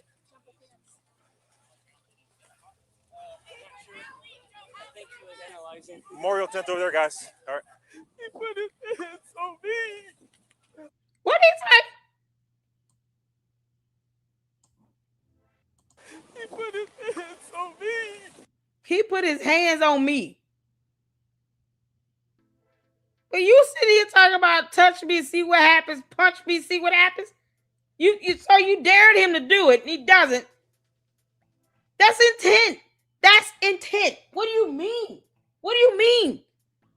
This boy's 5'8", 5'9". You're too big and too tall to be crying like this. And then he only cries this one time. It's the only time I hear the change in the voice. Hey, you ain't cried this whole time. Now you want to sit here and pretend like you crying? Memorial tent over there, guys. All right. He put his hands on me. I told him not to. He put his hands on me. You can't make this up. Huh. He put his hands on me. I told him not to. He put his hands on me. But in the charging documents, you said to him, touch me, see what happens. Punch me, see what happens. You provoked him. You should not have been underneath the tent. You could have sat anywhere else. You passed by 2 tents. And it wasn't raining that hard or that bad where you just needed to sit there and be defiant. They didn't ask you to go over there. So Austin Metcalf theoretically could have been anyone. Because what if he landed underneath the first or the second tent that he passed by? And he sat down and then they told him to move. It would have been probably the same outcome. Because, I mean, what made him go to that tent? It's drizzling outside. You're a 17-year-old boy. You can't handle a little rain? So if he would have went to the second tent and sat down, or at least stood up, and they told him to move, then he would have said the same things. Touch me, see what happens. Punch me, see what happens. And it would have been the same result. So his reaction would have been the same regardless of who it is. Which means he didn't care. There was no threat. Whether it's 4 people under the tent or 6 people under the tent, it wouldn't have mattered. Because he decided to become the aggressor. The moment he said, touch me, see what happens, punch me, see what happens. That's it. You've shown motive and intent right there. Because you could have gotten up, made a totally different decision to just walk away. It's not your tent. Not your school. And it's that simple. And I'm sure this is what the jury had to be thinking watching this stuff. What if he would have went to the first tent or the second tent? He would have taken somebody else's child's life. All because he wanted to do what he wanted to do and wanted to be defiant. And then thought he was big, bad, and bold, sitting here talking about touch me, see what happens, punch me, see what happens. Yeah, go to jail and say that, boy. Debo and them waiting. Victim, and make this up. We're in the north end. They got staff standing to him right now. This is the alleged suspect. Already? No. We searched them. We got nothing on him. Boy, this is crazy. Checkers everything about CPR progress for a little bit. Boy, this is crazy. I don't hear him crying no more. So this is what he said when the police came up. He was crying hysterically, and I'm like, wait, what? Yeah, okay. Because, he wasn't crying hysterically. That Anthony was hysterically crying when arrested and asked if Metcalf would be okay. Anthony was charged with murder. Anthony initially was held on $1 million bond. That is until Judge Tucker's decision this week. So much of this case already is being tried in the court of public opinion. And a major example of that is the amount of crowdfunding money that has been raised, especially for Anthony's defense. Roughly $460,000 has been given to a fund on the site, Give, Send, Go, to raise money for Karmelo Anthony's defense. Now, Give, Send, Go, it's similar to a GoFundMe, but they have much looser community guidelines. GoFundMe does not allow pages for people to raise money for a legal defense if they're charged with a violent crime, which is why in cases like this one, you see the crowdfunding happening on Give, Send, Go. Anthony's Give, Send, Go page was launched by his family, who write, quote, "We are grateful for your support during this incredibly difficult time for Karmelo Anthony and his family. The fundraiser has been established to provide comprehensive assistance to the Anthony family as they navigate the many challenges surrounding Karmelo's case." Prosecutors asked Anthony's father during the bond hearing why the family wasn't using the money to get Karmelo out of jail when his bond was at $1 million. To which the father reportedly replied that the site was not a, quote, bond fund. That was according to WFAA. This week, Anthony's family appeared at a news conference with a... What do you mean it's not a bond fund? It's for the overall legal defense. I mean, that would include the bail and bond. What you mean? But you can go move into a $900,000 house? Oh my God. Yeah. I'm telling y'all right now. If y'all see me raising funds, it's for me to take my kids to Universal Studios. It's that simple. I don't even have to make it up. I will post up hotel receipts, all meal receipts, ticket receipts, fast pass receipts, shopping, gas, all that, flight, everything will be posted up. You will not have to question how that money was spent. You'll see it. As a matter of fact, as I use the money, you will see the receipt automatically. You can't make this up. The money is for the legal defense, period. That includes bail or bond. Family spokesperson. Karmelo Anthony's mom spoke. She said that she, her husband, and Karmelo's 3 younger siblings have become the victims of threats. This is video per KDFW. Our son deserves the same rights under the law that everyone is afforded to. Anthony's mom also responded to a report that her family moved into a $900,000 house, according to Daily Mail. She says they have not received a dime of the money that has been crowdfunded for her son's defense. The public donation? Yeah, defense. That includes bond. You need a separate bond fund? Who does that? When do you all see separate funds set up for bond, attorneys, court costs? Like, where do you see all of that? All of that is one fund. It's one crowdfunding group. That's it. Anything dealing with his defense, that includes bond. Where did daddy get this? This is not a bond fund. What you mean? So you know speaking English? At home or anything else are completely false. We have not received a single dime. Another very notable moment at this news conference happened before it began, and it was Austin Metcalf's dad appearing in person in sunglasses, standing in front of cameras. It actually delayed the news conference from starting, and police had to be called. Take a look at this video from KTVT. That is Jeff Metcalf. You see him there in the sunglasses. The TV station says that he stood there for several minutes. It delayed the start of this news conference, and police were eventually called, who escorted him out of the building. Joining us now to talk about this case is retired Judge Fanon Rucker. It's always great to have you on Law and Crime, and especially in a situation where we have a judge in Texas who has been the victim of threats. She's been doxxed. She needs extra security after a decision related to the bond of... Y'all do know, if you threaten a judge's life, the FBI has jurisdiction. You will go to jail. What was the purpose of that? He ended up getting, what, 35 years? When he probably should have gotten life. I don't understand 35 years, to be honest with you. I can understand 50 to life. 35 years. I mean, it's not like they've never sentenced someone underage to life in prison. Especially if he's tried as an adult. Can't make this up. And got a new vehicle. Oh, yeah, the $150,000 Cadillac. Well, you can't make this stuff up. Karmelo Anthony. Just first for you, as someone who has been on the bench, you know what it's like. How would you approach this case? So thanks for having me, and I'm glad to be here. You know, it's regrettable that this is not the first time that we're talking about the idea that a judge who is sworn and obligated to handle their cases with free of bias and any type of personal interest is threatened, is kind of subjected to public clamor about the decisions being made in the case. Again, it's not the first time we've talked about it. We've seen it. We've even seen some violent actions committed against judges for decisions that they make or how they handle cases.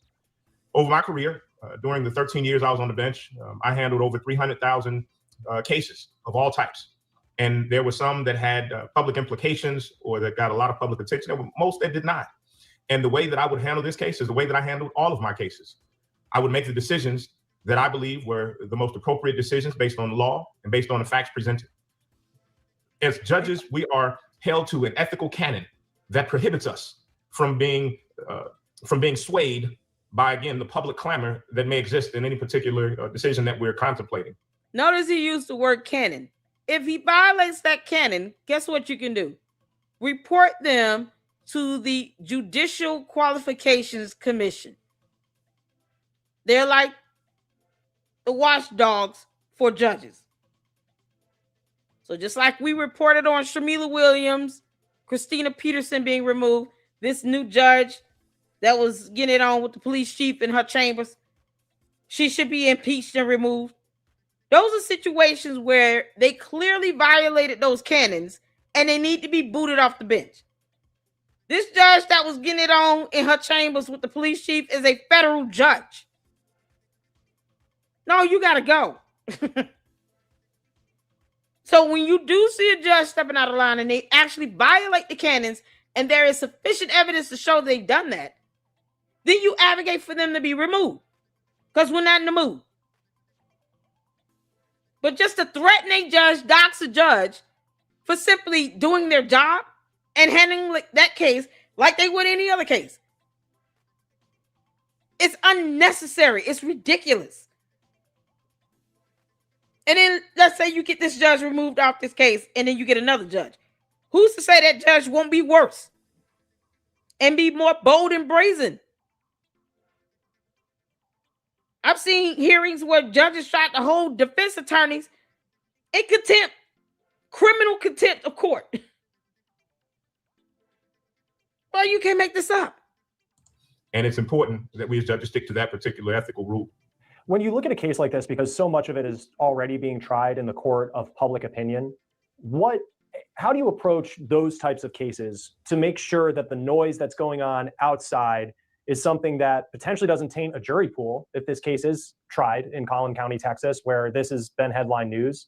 What is a judge's responsibility there in trying to maintain the order to make sure the defendant gets a fair trial and that potentially justice is served to the family of this young man who was killed?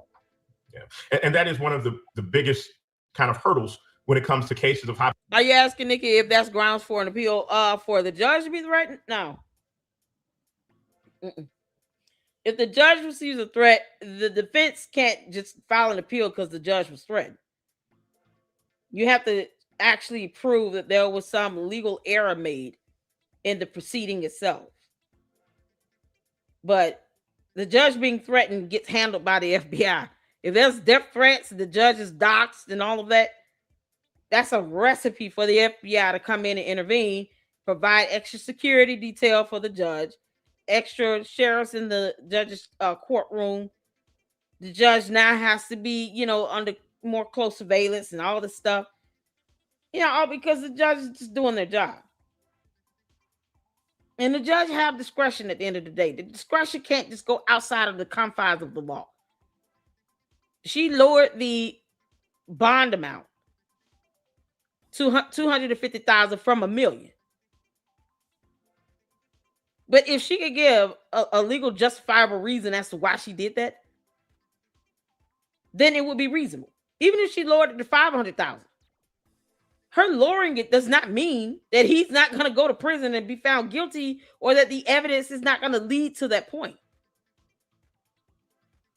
It's simply bond.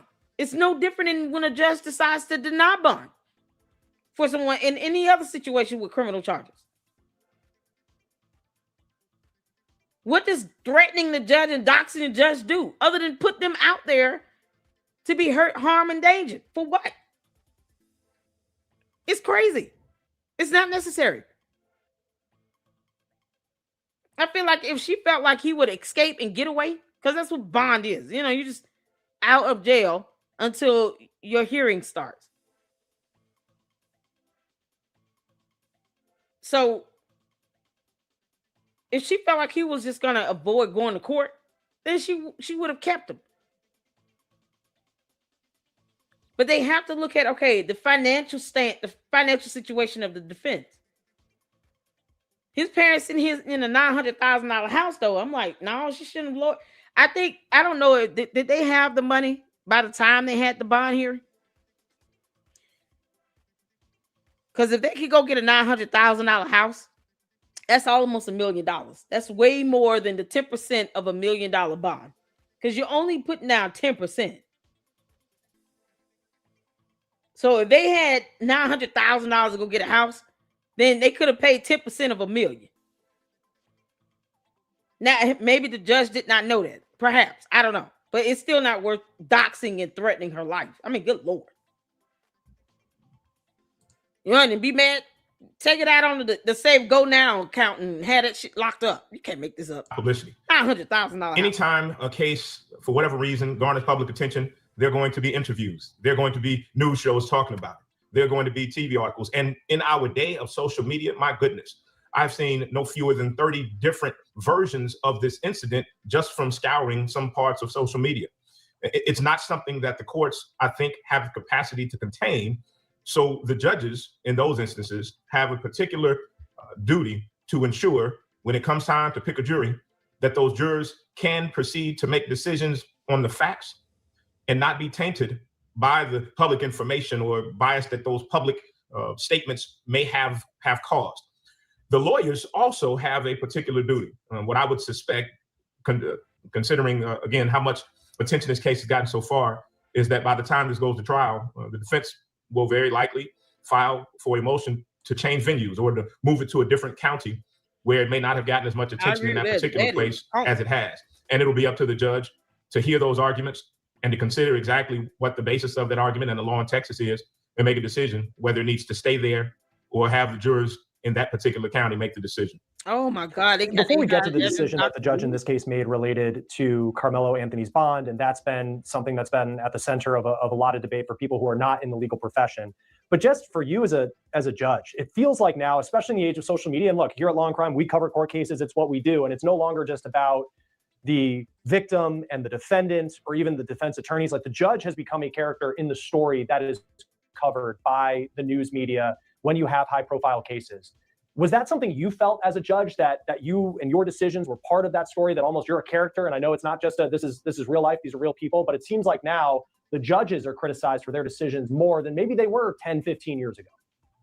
Yeah, there were some instances where, I knew going into the case that it was being watched and that there was a possibility that I would be criticized or celebrated depending on the nature of the decision that I made. But again, we have a specific ethical canon. And every state has different rules, but as a general proposition, judges are to put aside that noise. They're to disregard that when they're making their decisions.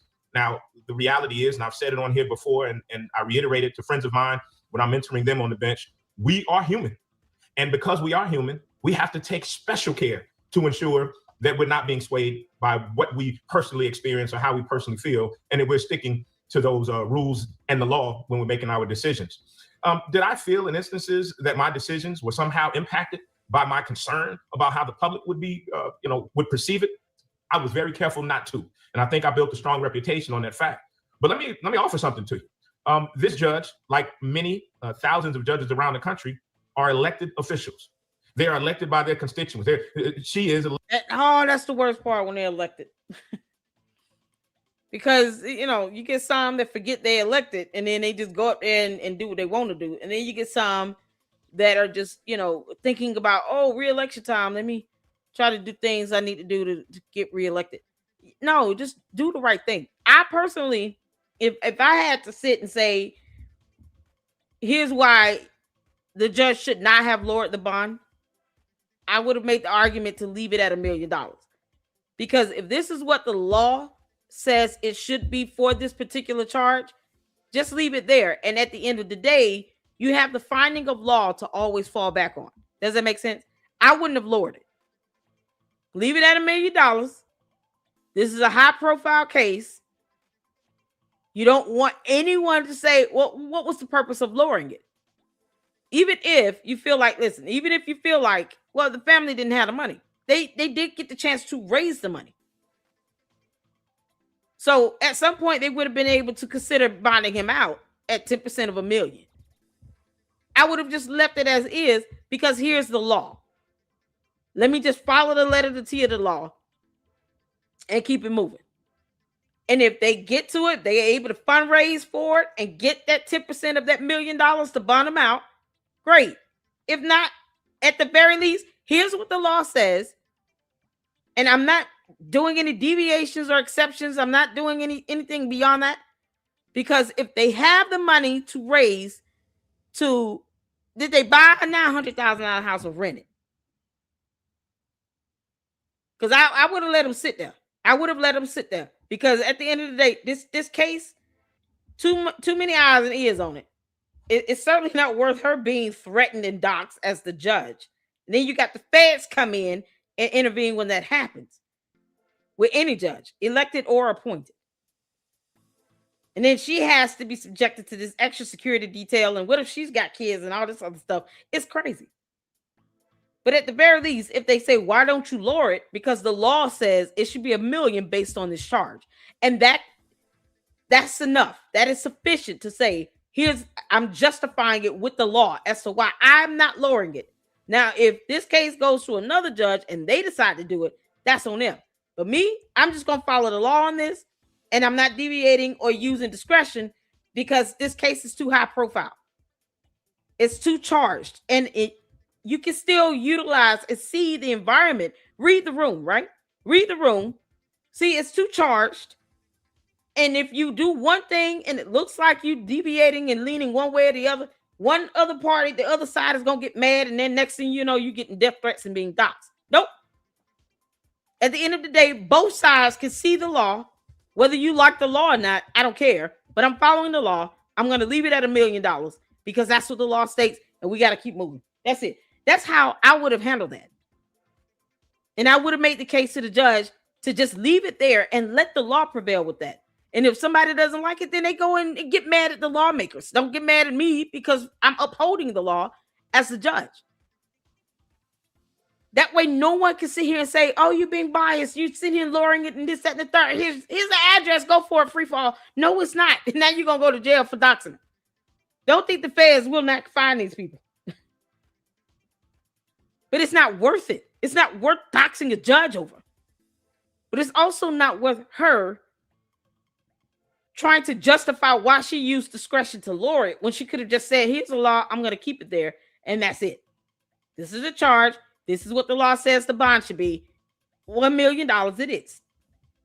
If you all can crowdfund and come up with the 10%, great. If not, he's going to be in jail until his hearing. It's that simple. That's all I would have done. I would have left it be. And we got the law on our side. That's it. Just follow the law. There you go, Ross. Follow the law. If the law says this charge warrants $1 million bond, we're doing that. Because I'm not, no, we're not going to create the illusion of a bias at all. Because now I'm trying to justify my discretionary power. Nope. It's that simple. Sometimes judges just have to use that type of wisdom.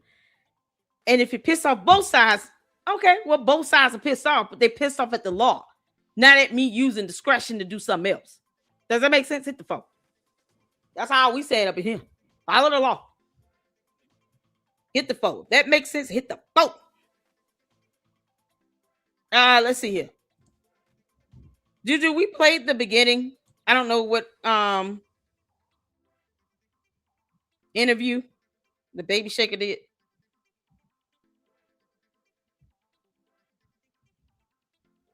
He interviews him this whole time.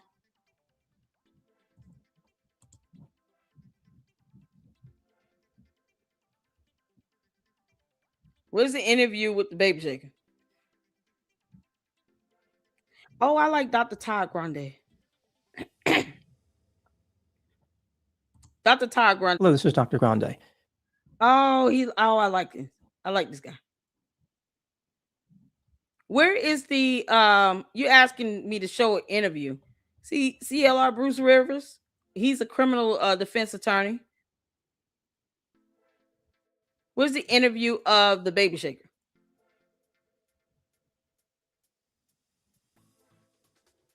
Hold on. What? Hey, what's going on? I'm Nick the lawyer, and I'm on vacation, so I'm going to be reacting to some of this Karmelo Anthony stuff. Now, there's been a lot of misinformation put out there by the Karmelo Anthony camp. It's ridiculous. So here is, his name is Dominique Alexander. Now, he went on Newsmax, which is a right-leaning show to try to explain how Karmelo Anthony's conviction and 35-year sentence was, to say the least, racially based. So just to tell you about... Oh, my God. He could have gotten 50 to life. What are we talking about?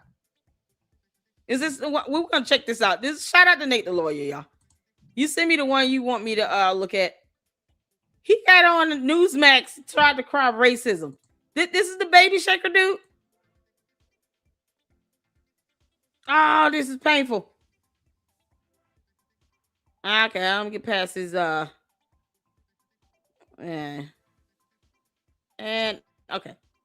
Black lives not mattering. Well, what this process did is showing that black lives do not matter in Collin County. This trial showed that it put emotions over the law. After Trayvon Martin and so many countless names. How did we get here? What do you mean? So you get the judge who received death threats and was doxxed that lowered the bond. He could have gotten 50 years to life or life without parole. He got 35 years.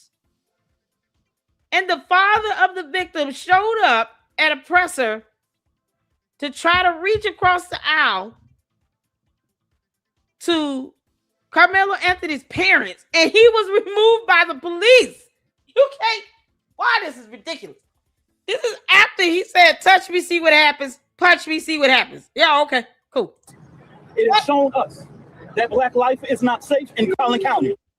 Minister Dominique Alexander is the man. What is he talking Minister, about? All right, what? maybe he's going to explain. But remember, when we're talking about self-defense, because I'm a lawyer and I should explain Thank it. you, We're talking Larry. about self-defense. Sitting You under have 99 to years. essentially say, I did the underlying crime. I killed the guy. But there was an excuse. And that excuse is I was justified. That's essentially what it is. So it's not, there's no question of whether you killed the person or not. It's just whether you're justified in doing so. So the prosecutor has to prove that you acted without justification. You overreacted. And the defendant doesn't have to prove he acted with self-defense. He just has to essentially raise it. And then it's on the prosecution to disprove it, essentially. Just heard from in that video, he is a spokesman for the Anthony family. Minister, it's nice to have you on. You keep saying that Black lives don't matter. You keep saying he's a minister of justice. Can anyone tell me what the hell that title means? And this is coming from someone whose godmother, one of my godmothers, is a retired federal magistrate judge. What is a minister of justice? What does that mean? You didn't go to law school. Is he trying to claim that he has a degree, like a theology degree of some sort? Is he a minister, an ordained minister? Because I don't think so. You shaking up babies and getting convictions. And you walking around here talking about you a minister of justice? What about that 2-year-old you gave brain damage to? Oh my God. But no Black lives were lost here. A 17-year-old white person was killed. So what are you talking about? What I'm talking about is 35 years. Karmelo Anthony was sentenced to 35 years. Yet at the end of the day, Black America repeatedly is told that self-defense is a part of the law. That a knife under 5 inches is legal. All right, so a knife under 5 inches is legal. You right? But can't so is, let's say, a bat. So if I kill somebody using a bat, that has no bearing on the bat being legal or not. I killed somebody with a bat. People with things that are legal all the time. So if you have a legal knife and kill somebody, that's so what, right? If you're having a legal gun and kill someone, that's kind of so what. It's always about what happened. Matter of fact, in self-defense, if you actually are a felon with an illegal gun and you employ self-defense legitimately, you will not be charged with murder. That killing would be justified. So I'm kind of not understanding where he's trying to go with this, but he's not a lawyer, so. He's not a lawyer. Loser. State of Texas. That stand your ground is legal here in the state of Texas. But when a Black person, Edie, this guy here that claims to be a minister of justice, Dominic Alexander. People are actually calling him Minister Dominic Alexander. He shook up one of his ex-girlfriend's 2-year-old baby to the point where the baby suffered brain damage and took a plea deal to avoid going to jail. He's a convicted felon. God. Somehow that 2-year-old baby was such a threat because his mama was trying to leave him. He grabbed the 2-year-old baby and shook the baby until the baby ended up with brain damage. And he's sitting here trying to represent Karmelo Anthony, talking about he's a minister of justice, which is a dumb no-name title that does not exist in our court of law. God, that just makes me mad. The 2-year-old baby has brain damage. He should be getting his ass whooped. This is 1 minute of anything that I advocate for street justice for. I mean, just lay his ass out in the street and let him lay there for a while, a good while, and then walk away. And nobody will say anything. Ow. Oh my God. This boy could have gotten life without parole. You understand he was tried as an adult?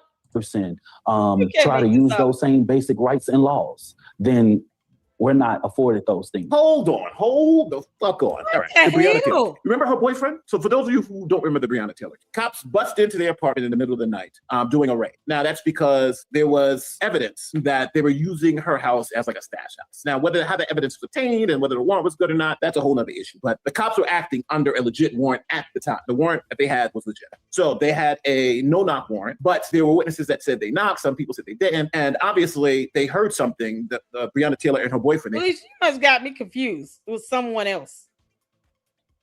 I'm gonna tell you this flat out. I don't think he was given enough time in prison. What you mean? He got me confused with someone else. What in anything I have said that makes you think that I am not content with him being in jail? He's not given enough time. 35 years is not enough. And I'm going to keep going on. Girl, you haven't seen any of my live streams. I can go for 7 hours. What's wrong with you? I run this here. Kidding me? Heard something in the background, in the room, because he was actually got up and got his gun and went to the door. Well, didn't go to the door, went to like the vestibule to look to where the door was at. Cops kicked the door in. He shoots at the cops, hits one of them in the leg. Cops fire multiple times back into the apartment, killing Breonna Taylor. That's the Breonna Taylor story. So the boyfriend, now, where this happened is a stand your ground state, Kentucky, stand your ground, right? He is black. He's a black man, has just shot a cop. Breonna Taylor, her boyfriend shot a cop, executing a lawful warrant. They put him in handcuffs, took him to the jail, and they let him go. Judge in Kentucky signed an order permanently closing a criminal case against Breonna Taylor's boyfriend. Kenneth Walker shot a police officer during a deadly raid that killed Taylor last March. Prosecutors threw out an attempted murder of a police officer charged against Walker in May. Walker said he did not know that police were trying to raid the home. Yesterday's dismissal means the indictment against Walker cannot be reconsidered. Why? Because the law said he was justified in using self-defense. Because when they went on and heard like the TV was loud and everything, he didn't hear that these were police officers coming through the door. So they said that he legitimately, or anybody reasonable in his position, who was in that position of being in your house with the TV on, you go to check who's at the door, they kick the door in, and you have a firearm and you respond with deadly physical force. They said he was totally justified, never charged. He's black. So what he's saying here on his face is not only ignorant, it doesn't hold water to even some of the newer cases that have been out here. And Breonna Taylor, I think, is the best example of a black person shooting a white cop and getting off without being charged at all because he's acting within self-defense. So everything he's saying is a lie. Sorry about the long rant, but I thought it was important. We're doing those things unjustifiably. Well, that's not what a jury found today. Can you tell me, I know you know Karmelo Anthony well, why did he bring a knife to a track meet? All right, that's going to be an interesting question. I want to see how he answers this. Can't comment on that.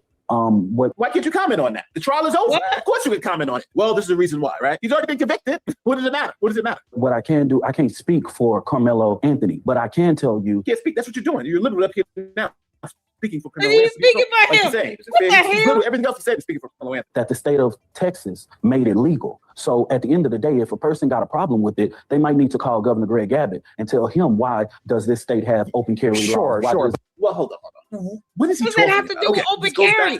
First of all, the boy did not use a gun. And I mean, it looked like a knife of some sort, but it wasn't a gun. What, open carry?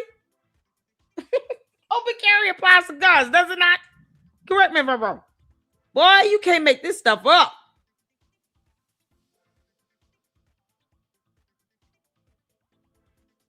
You can't make this up. Randall said, if you watch that video and you honestly still think it was self-defense, you are a lying person and need Jesus all the way. I watched that video. We watched the video with the body cam, police body cam today. Here's the thing. He said he can't comment on this, but yet the body cam of the video evidence and the surveillance footage were released today to the public. And it was released because the trial is over. He's been sentenced. And this idiot who did not go to law school is saying he can't comment on something, but he's supposed to be the spokesperson to provide comment. Boy, this is unbelievable. Unbelievable. This was not self-defense. That boy said, touch me, see what happens. Punch me, see what happens. And then he pulled out a weapon and put it in somebody's chest. And nobody jumped him. And if he felt threatened, here's a question. If he felt threatened, why didn't he just get his little ass up and walk away? Because no one told him to walk to that tent. He passed by 2 other tents, went to that tent, sat down, and after 3 or 4 minutes of them telling him over 15 times, get up, you should not be sitting here. This is not your tent. Go somewhere else. He was defiant and said, touch me, see what happens. Punch me, see what happens. So he provoked them. And they still didn't punch him. But why did he just get up and walk away? Those are not the words of somebody that is in fear of their life. You don't threaten someone to touch you and punch you, but you're in fear of your life and you're talking about self-defense. You don't tell somebody, punch me, touch me. If you are in fear of your life, they're going to do that whether you tell them or not. If someone is attacking you, you don't need to say, touch me, see what happens, punch me, see what happens. They're just going to knock your ass out. You can't make this up. Jesus, fix it. He didn't have a chance with that self-defense claim. The only chance he had was for his parents to use the common sense God gave a billy goat and to have sat down and made some amends and prayed with Austin Metcalf's father, as opposed to having him removed from a presser. Because this dumbass who's sitting here pretending to be an attorney, I guess, who did not go to law school, was talking about how it was disrespectful he wasn't invited. It doesn't need to be. So you got idiots like this that'll shake up a 2-year-old baby and give a baby brain damage, but won't allow two sets of parents to come together for the community after one parent lost his child and the other parent's going to prison for 35 years. And this dummy calling himself a minister of justice is interfered with that. He completely threw this out into the water. And somehow, what is he getting out of this? How much did the family pay him to be their so-called spokesperson? Because he's not doing this for free. Do not think for 1 second this fake-ass minister of anything is doing this for free. No, he's being paid. Question is how much? That's what I want to know. I want to know how much this fake-ass minister is getting paid. Because they got money to sit here and rent a $900,000 house. They paying $3,500 in rent. Who's paying him? Because otherwise, what is his job? Shouldn't he be at work? What does he do for a living? If this is all he does, they paid him. Because you don't do this for free. Look how gross this is. So he's just imposing himself as an attorney? What the hell wrong with him? You have a legal knife. You have a legal gun. If you kill somebody, that has no bearing on the self-defense claim. So what, his knife? So what? Right? I don't understand. I'm trying to understand his point here. But it seems like his point is because a life was legal, you can just slash and kill anybody you want. That's ridiculous. But brass knuckles and etc. Right? Stabbing somebody in the heart, though, sir, is definitely not legal. He could have just turned around and walked out of that tent at any moment. Yes. And based on what you have been told about the situation, I can see how you can take that fact. But no, it's not based on what I've been told. It's based on what we read in the charging documents, in the probable cause affidavit, in the court documents, in the witness statements and testimony they provide in the trial during court, and what we saw today in the actual video evidence. What do you mean? Evidence is evidence. Whether you like it or not is irrelevant. God, where did he get him from? He should be, like, I just want to remind you all, this piece of crap should be in prison for shaking a 2-year-old baby. He should be in prison. Period. That's bottom line. He should not be anyone near minor children. He should be in prison for shaking a baby and giving that baby brain damage. He didn't even see a day inside of jail. the levels of injustice that was done in this trial is not how I was told, right? But at the end of the day, that's the reason why we're going to go through a full appeals process to ensure that the facts are being told correctly. But me and you are going to go back and forth. No, that's fine. Tell me, I'm curious. Tell me, tell me what you think happened. Well, what I think is the situation is that someone asked Karmelo Anthony to come over there. He knew an individual, but that's not being told, right? But that's not being told because it didn't happen. Who told him to go over there? All these witnesses that went to court and testified. You think one of them would have said that? So that's not being told. Boy, I cannot wait to get the court transcript on this. That I will read. Oh my God. It's like, a kid just randomly went under a tent, right? And he just sitting there. No one knows who he is. That's not the case, right? We know that Karmelo Anthony knew an individual. He knew a coach. He spoke. He could have gotten up and walked away too, as opposed to saying, touch me, see what happens. Punch me, see what happens. He could have gotten up and walked away. He took time to pull out a weapon out of his backpack. Make it make sense? What's so crazy about this? Karmelo Anthony was a punk ass. Because you sitting here daring somebody to punch you and you can't punch them back. You got to use a knife. As opposed to you just walking away because you claiming you felt some level of threat. But you sat there through all that so-called threat. You just sat your ass there and you get up. As opposed to you using a fist and matching his energy. You daring him to punch you and he still didn't. He didn't punch him. But you used a knife and went straight for the chest. Because he put his hand on your shoulder and you got shoved. Some punk ass stuff. About it. We also know that Frisco ISD should have counseled that. This wasn't just raining. We were under a tornado watch that day, right? And this should have been something that was actually... Wait, you're telling me that because somebody invited him to that tent and there might have been a tornado warning, which happened all the time in Texas, that he was warranted in stabbing a 17-year-old kid in the chest? This dude. That's a damn good question, because it sounds like that's what he's saying. In the heart and killing him? That's not the case. But what you cannot do... What you mean? Hold on. What you mean that's not the case?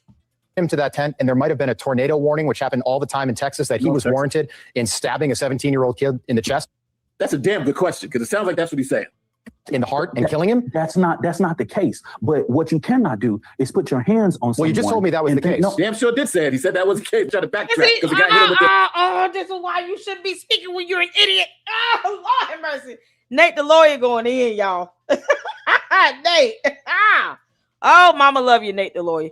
Nate the lawyer said, no, that's what you just said now. The hell you mean? This dude is, they paid this guy to be their so-called fake-ass minister spokesperson. And he can't even just stick to the facts and leave it be. Why are you doing a media press tour? Why is he out here doing interviews? How much did this family pay his dumb ass? He should be in prison. Ultimate question. Okay, so you're saying you can kill him then? It's like, no, I'm not saying this. So my God. He's saying stuff that it's literally making no sense. What the case is? I seriously But you asked me the first time, why was he under the tent or close or whatever it may be, right? The reality is that the state of Texas says that I don't have to, when I'm assaulted, I don't have to return the same level of force, correct? No, that is not correct. No, that is absolutely not correct. You can only return the same level of force. Oh So if someone's slapping you, you can slap them back. If someone pushes you, you can push them back. If someone puts, let's say physically assault you, like poking you. Exactly. See, he said, touch me, see what happens. Punch me, see what happens. If he would have touched him and he touched him back, it's equal combat. You're not sitting here, like, the punishment has to fit the crime. If he would have punched him, he could have punched him back. If they would have gotten into a fist fight, guess what? They just would have been separated. The coaches probably would have yelled at him or something like that and then kept living. No, one child lost his life. And he pulled out a knife and put it in his heart, in his chest. And didn't cry at all. Just because he raised his voice. He touched me. He told me at the time. How do we know he was crying? Because he didn't sound like he was crying after that. When he got to the police unit vehicle and it was about to put him in, he said, hey, yes, sir. Yes, sir. Yes, sir. It didn't sound like he was crying at all. He felt no remorse. You see him walking out of jail after being bonded out. He got an attitude. Woo! Honey. These kids nowadays, boy, they act like somebody owed them something on a silver platter. That's ungrateful to me. And you took somebody's life over a seat under a tent that was not yours. And as opposed to you getting up and walking away, you went into your backpack, pulled out this weapon and put it in his chest. He should have got life without parole. What are we doing? Oh, they poke you. You can't come out and just shoot them, right? And the rules are actually different for a simple assault. So if you're talking about simple assault, slaps, punches, you can respond to that with simple assault back. You slap and punch the person back. If the person is about to employ deadly physical force, pulling out a gun, a knife, then you can protect yourself by employing deadly physical force. But again, it all has to be reasonable. So you can't just say, I just felt like I was, the guy was going to slap me, so I didn't want to get slapped, so I shot him. That's the proportionality is different. So what he's saying right now is an absolute lie. You must use the same or appropriate amount of force to repel the force that's being used against you. Exactly. Physical force, you use deadly physical force to repel it. Simple assaults, you can use simple physical force to repel that. That's it. Isn't that the law? Yeah, he was asked to leave that tent multiple times, and the prosecution called 21 witnesses. Hold on. The prosecution called 21 witnesses, and they all corroborated that. They all said that he was asked to leave the tent. There might have been. They all did. Just to make it very clear, even the defense's witnesses said he was asked to leave the tent. Not once, not twice, up to 15 times. Up to 15 times.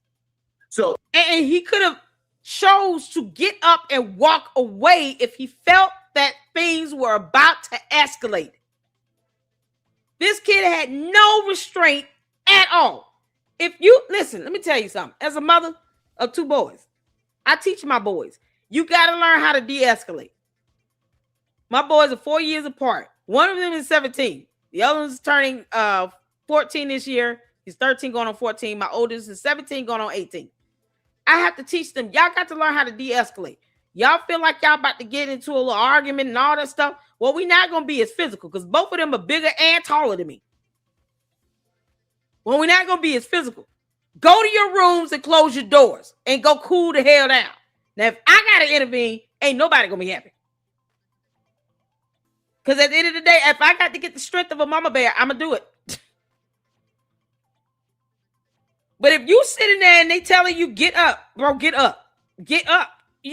Come on, man. You're not sitting here. This is not your tent. Get up. 15 times over the span of a good 3 minutes. Because we saw the video. We saw the surveillance footage. 3 minutes passed by. 15 times they told him to get his ass up. And you see things are escalating. He could have still voluntarily just got up on his own and walked away. There was still an out. See, God knows how to give you a way of escape and get out there without having to commit a crime and take somebody's life. And he chose to still do what he did. Intent is just as important as proving the act occurred. We know the act occurred. The intent was there. Because he could have walked away. Now, it would have been different if he would have just got up, walked away, and then you see 3 or 4 boys start pouncing on him and they beating him down the bleachers or something. If he would have got up and walked away, nothing would have happened. Nothing would have happened. That's simple. I'm not taking the Lady Luck Club to some alternate reality where this boy is going to say, oh, it was self-defense. No, the hell it was not. The devil is a liar. We know what we see in these videos. That's not self-defense. And you don't provoke by saying, touch me, see what happens. Punch me, see what happens. And because he put a hand on your shoulder, now all of a sudden he get a knife in the chest. And even after that, they still did not chase him and beat his ass. They still didn't jump him. He was able to walk around that track and field without the threat of any one of them pouncing on him and beating the crap out of him. You're not going to tell me I didn't see what I saw in these videos. This is why a jury convicted that boy. He should have gotten life without parole. I want to see how he spends this because that's absolutely true. All the witnesses, even the defense witnesses said he was asked 15 times to leave before anybody touched him. And again, just touching someone doesn't mean you killed them. That's ridiculous. That's idiotic to even pretend that's the case. No, sir. He was asked to leave the tent, so he could have left that tent at any time. He chose not to. That's why he's going to jail for 25 years. All 21 of them did not have the same story. They did not have the same story. And that's why so many people outside of that courtroom is outraged right now. If you look at anything about this case, all 21 of them did not have the same story. Tell me about the defense witness. So hold on. You said you can't make this up. They're not they're not video recording. So everybody's telling it from their perspective. Some people were at this location. Some people were behind. Some people were in front, right? So everybody's telling you the story from their perspective. So yes, not all the eyewitness accounts are going to be exactly the same. But what you do is you look for the common threads. We all asked him to leave. He was being asked to leave. Yeah, the common thread is what we audibly heard. We heard them say at least 15 times, get up. Please get up. Can you please leave? This is not your seat. We got somebody coming. Can you go away? So let's say someone invited him over there. That one person that invited him over there by that point, you got everyone else telling him multiple times to leave. That other person would have said, look, man, won't you just come over here so we can just kind of get away from this? Because somebody should have said that.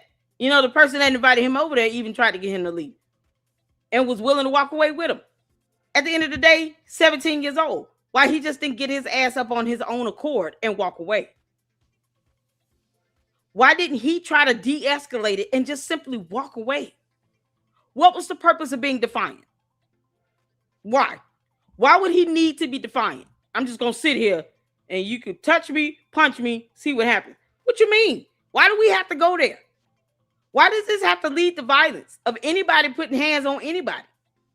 Why are you being defiant by not leaving this tent? Explain that. Explain why he just could not get up and leave. It's not his tent. So you just gonna sit, be hard-headed and defiant, and for what? For what? Showmanship? I heard that. I was looking the other way, but I heard them say, hey, get out of here, get out of here, get out of here, right? Everybody's going to tell. And then the jury judges the credibility of the witnesses. Hey, why would his fellow teammates, why would his coach, why would all the students who had nothing to do with this, why would they all lie about what happened? Why would every single one of them lie? What's their motivation for lying? What's the motivation for his teammates lying? What's the motivation for the black students lying? What's the motivation for the white students lying? What's the motivation for the coach to be lying? Because everybody is saying the same thing. He was asked to leave. Because the defense did not call Karmelo Anthony. If Karmelo Anthony truly thought he was innocent, he's 19 years old. He's not a kid. He's 19 years old. Why didn't he take the stand in his own defense? And why did the defense's only witness change their story on the witness stand? I want to see how he answers this. That's a hard question. Karmelo Anthony testifying in his own trial is his own right? And that's a decision that Karmelo Anthony and his parents has to make, right? And that was a decision that was made through the legal process. No, his parents don't make that decision. He's 19. In the eyes of the law, he makes that decision. He's an adult.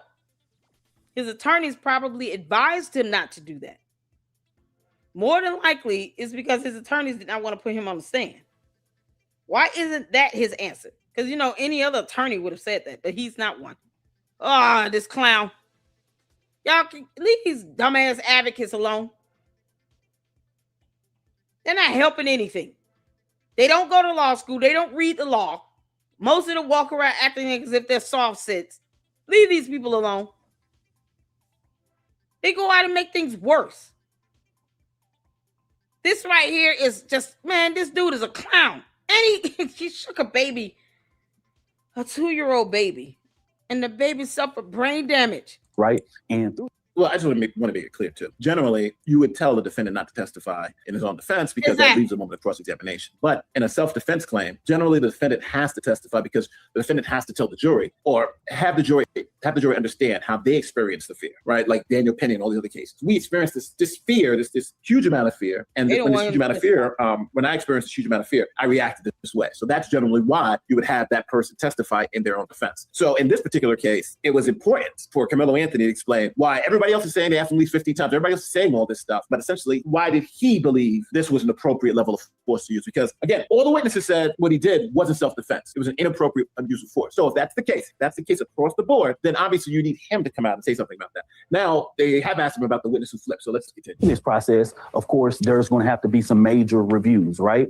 But as far as changing the witness changing what he changing his testimony. The witness for Karmelo Anthony, he went on the stand and he says that he saw that, he was surrounded and, he believed that Karmelo was about to be jumped. But then they played the video showing that witness was like facing the other way and actually never saw the confrontation until the confrontation happened. Then the witness turned around and was able to look. So when they confronted the person with the video and was like, hey, here's on video, you couldn't have saw it because you weren't even looking at it. Then the person changed the testimony and it was horrible. They unfortunately, said, and then that person was asked, do you believe these acts of self-defense? And that witness, Karmelo Anthony's own witness, said no, he didn't believe Karmelo was justified. So it's, that's just what happened. So let's see how he tried to spin it. Because you got video evidence. Evidence is evidence. You're not going to lie against the evidence.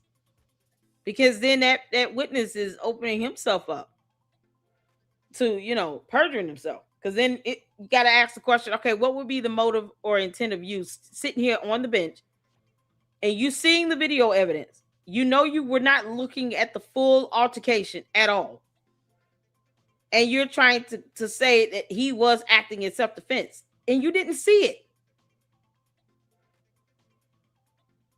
So yeah, and you gotta remember now, these what 17, 18-year-old kids, his witnesses have to be another student, right? He's not trying to sit here and lie for Karmelo Anthony. Oh, never. Yeah, you're right. I did see it. His worst part is that you would think they would prep their own witness by showing the video. We need you to recall this accurately. Did you see the altercation that led up to him reaching in his backpack, pulling out a knife, and putting it in this boy in Austin Metcalf's chest? Be honest. It's a yes or no. Either you saw the full altercation or you didn't. They didn't even prep him properly. Because I would not have put that witness up there if you didn't even see the full altercation play out. And you're trying to say, yeah, he did act in self-defense. You don't even know what happened. And then you go to court and you get humiliated when they play the video. And then everyone can see, the jury now can see, the judge, the witness, both sides get to see now. He wasn't even watching. That's a hard way to find out about some damn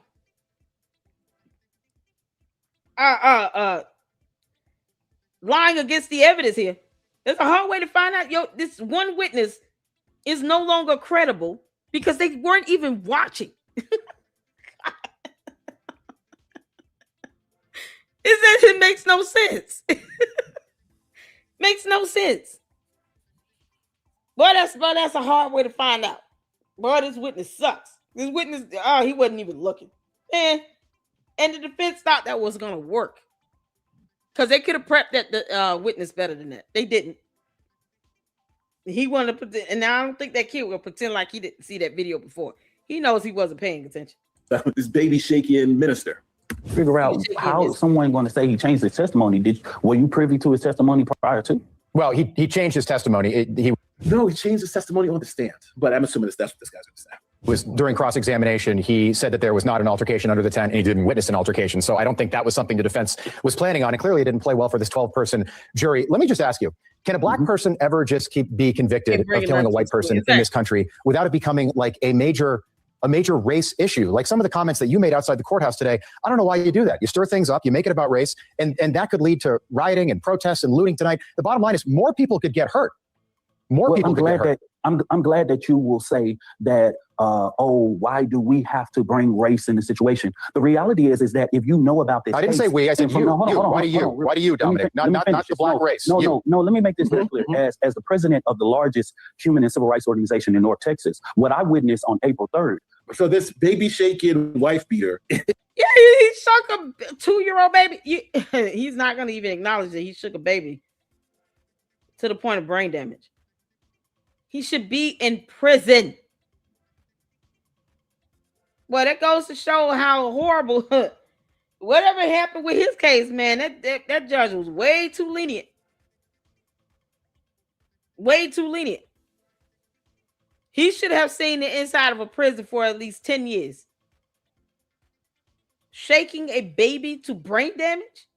All because the mother was leaving you. Man, you can't make this up. There's a reason why some of these folks need to go to prison. He should be one of them. Is the president of the largest civil rights. This is who you choose. This is crazy. White people going on posts and social media calling Karmelo Anthony a thug, not a 4.0 GPA, not a person that he's a convicted murderer tonight, so he's a thug. Let me finish. He's a thug. He's not a hero. He's not a hero. A black man. That's true. He's a convicted murderer. So just so we're clear too, I want to be clear. Karmelo Anthony was an outstanding student, and that's always been my issue with this case because. When I looked up Karmelo Anthony, standout student, he was captain of the football team, track team. He was on track team. He's doing all this, great grades, multiple college applications, multiple college scholarships. This guy, he had nothing but up. He was working too. And usually students who have, let's say, that type of resume, usually always think about the future because Karmelo Anthony had set himself up in his high school career to be something exceptional after high school, right? So usually students who have 3.7 GPAs or captain of the football team, they always think about the consequences. Hey, let's not not do that because, you know, I got a lot riding on, you know, I got a career, I got this, you know, I have this great GPA, I'm going to be somebody. So it was kind of striking that he didn't think about any of that when he went under this tent and he's grabbing his knife and he's acting this way. Let's just take his race out of it, right? Let's just take his race out of it. If Karmelo Anthony was white, I'd be saying the same thing. I just don't understand a kid like that with so much to lose. He has the possibility of being an exceptional citizen for our country, but he makes this type of decision. And like, it just doesn't add up to me. And just doesn't even think to like, okay, let me just get up and walk away because I see things are escalating. No self-control at all. No discipline or self-control. It's like his ego and pride got in the way. No one owes you anything. If you worked this hard for this long, why in that moment? In that moment, did you allow your pride and ego to get in the way as opposed to just, let me just get up and leave because I ain't got time to get in no fight with nobody. No, you daring them to touch you and punch you and put their hands on you. Why? Why? You instigated something that led to beyond physical violence. You pulled out a weapon. You took time to pull out a weapon out your bag and put it in this boy's chest because you failed to utilize self-restraint and self-control. Did he literally think he would just get away with that? Because that's just delusional. Because again, kids in that who have that type of pedigree generally don't do things like this because they understand the consequences of their actions. But it seems like Karmelo Anthony did. And is bringing race. His race shouldn't have never been a factor. He shouldn't have never. Jake Lane. I don't see you calling out Jake Lane that said Karmelo Anthony should sit there and be hung from a tree and shot outside the Collin County Jail. I never brought race into this situation. We had to.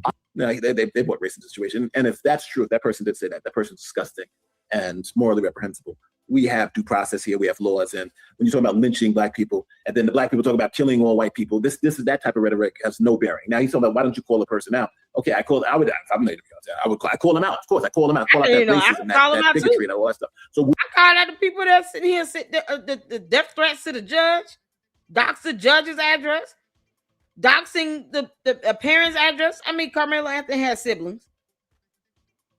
Doxing them did nothing. And it opened the avenue really for the parents to come out and try to play the victim. And then it takes away the severity of the situation of what he did to another child, to another 17-year-old kid. It's ridiculous. All the cyber doxing, I'm putting your address out. No, for what? And doxing that judge led to the FBI intervening. And whoever doxed her and sent her death threats are going to prison. They're going to go to jail. God. No self-control. Would you now pull out people who are saying that Karmelo's a hero, right? Would you pull out, like, you give it back to him. But let's see. I didn't bring race into the situation either. You brought race into this when you made those comments that we played at the beginning of the segment, making this about race. We have to make sure that due process is done. All we want is our rights and be afforded the same basic rights that everyone is afforded to, sir. And I'm sorry if I got to talk about my race. The judge lowered his bond from $1 million in accordance with the law. The law says $1 million for murder. The judge lowered the bond from $1 million to $250K. And his parents were able to fundraise 10% of that $250 and $1 million. The judge could have said, I'm going to stick with what the law says to the T and leave this bond at $1 million. Good luck to all of you. Goodbye. And that's it. What you mean? His whole rationale is so unreasonable and just stupid. To make sure that I can have the same afforded right that a white Dominic, he had a fair trial, and you're certainly open. You can appeal that. Yeah, he had a fair trial. That's the opinion of everyone with the brain. He had a fair trial. Again, he hasn't even said why he hasn't had a fair trial. His whole thing is because he's black. That's the reason why his trial wasn't fair. I just need more than that. But the last time I checked, it's not legal for white people to stab black people in the state of Texas either. Hey, Dominic Alexander, appreciate you being here. We got to leave it there. Wow. Wow. I don't know. I think this race hustler is just a monstrous human being. And he's just saying things that absolutely make no sense in the context of what Not happened. at all. They are distorting the facts. They're just trying to play to the mob, and they're hoping that this actually works somehow, but it's not going to work. It absolutely doesn't make sense. I understand someone being on Karmelo's side and wanting to make this into a race issue to try to get the kid off. But I think no one who's honest with the facts and what happened in this particular case could say that this was not a murder. When you go and all the witnesses, even the defense witnesses, claim this was a murder, then where do you go from here? Let me know how you guys feel in the comment section. I think this guy, they're trying to... Yeah, it's a murder. All right, so Juju sent the link, y'all. Because this Dominic character is something else. Ugh. Hold on. We're not watching this whole thing. It's 3 hours. We love Jay Witt, though, but Juju, we're not watching this whole thing. We're going to get to the meat and potatoes of it. Where is the... This the whole interview? Where's the actual interview? Hold on. Where's the actual interview?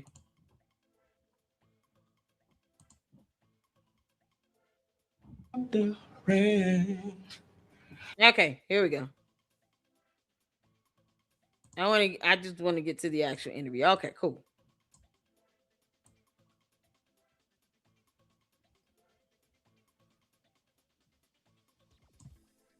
Somebody challenged me in the comment section. I'm like, you've been going on and on. I could keep going on and on. Who you talking to? The queen of YouTube. I could keep going. What you mean? So if you hanging in there, hit the like button because we can keep going. Don't ever dare me on my platform to not keep going on my live stream. Child? Yeah, okay. Let's get to this. Shout out to Juju. We're going to see this clown sit here and make an even bigger ass of himself because he should be in prison and he's not. And we don't know why. All right, y'all. Hit the phone when you can see it here. Let's go. Man, don't want to be the man of the hour, but we're doing the work we can. Like, and I sit there and watch everybody. They blaming you. They blaming you. And I did my research. It seemed like you stick your neck out every time when tragic strike. If people didn't know, the Mo3 event downtown, the balloon release. What's wrong with you these set two? it up. The family, nobody else set it up. You set can't it make this up. And I'm watching this situation right now. Was you the first to jump on it? First one to help this family. First sense of hope and possibility. First person to tell the family, hey, I'm gonna do my best to do whatever I can. You know what I mean? When we first contacted this family, they were getting death threats. They were getting people coming to their house, surrounding them. They didn't know what was going on. They hadn't talked to their son just quite yet. They really didn't understand the level of magnitude. Mind you, the level of magnitude situation. And I want to tell people all the time, as a human and civil rights organization, Next Generation, Next Network, this is normally a case that we wouldn't get involved with. Why? Because this is normally just a criminal case where a situation happens and the situation, whatever, unless a family call us. Wait. Why? What's your reason? Because it's straightforward and the evidence didn't lie. Is that what you trying to say? Because I think that's what he's trying to say. You know, the evidence is very straightforward. It's just, you know, he murdered this kid. That's it. You supposed to come in when there is an injustice being done. Now he had a fair trial. He had his bond reduced. The judge didn't have to do that. He had a fair trial. All the witnesses came in and said he's a murderer. Then the evidence led where it led. It's that simple. You came in for the money because this is his organization. It's a nonprofit. And you know he got to be bringing in a lot of money. Especially when he knows, they fundraised, they crowdfunded up $600,000. Yeah, okay. Imagine how much he received. That we wouldn't get involved with. Why?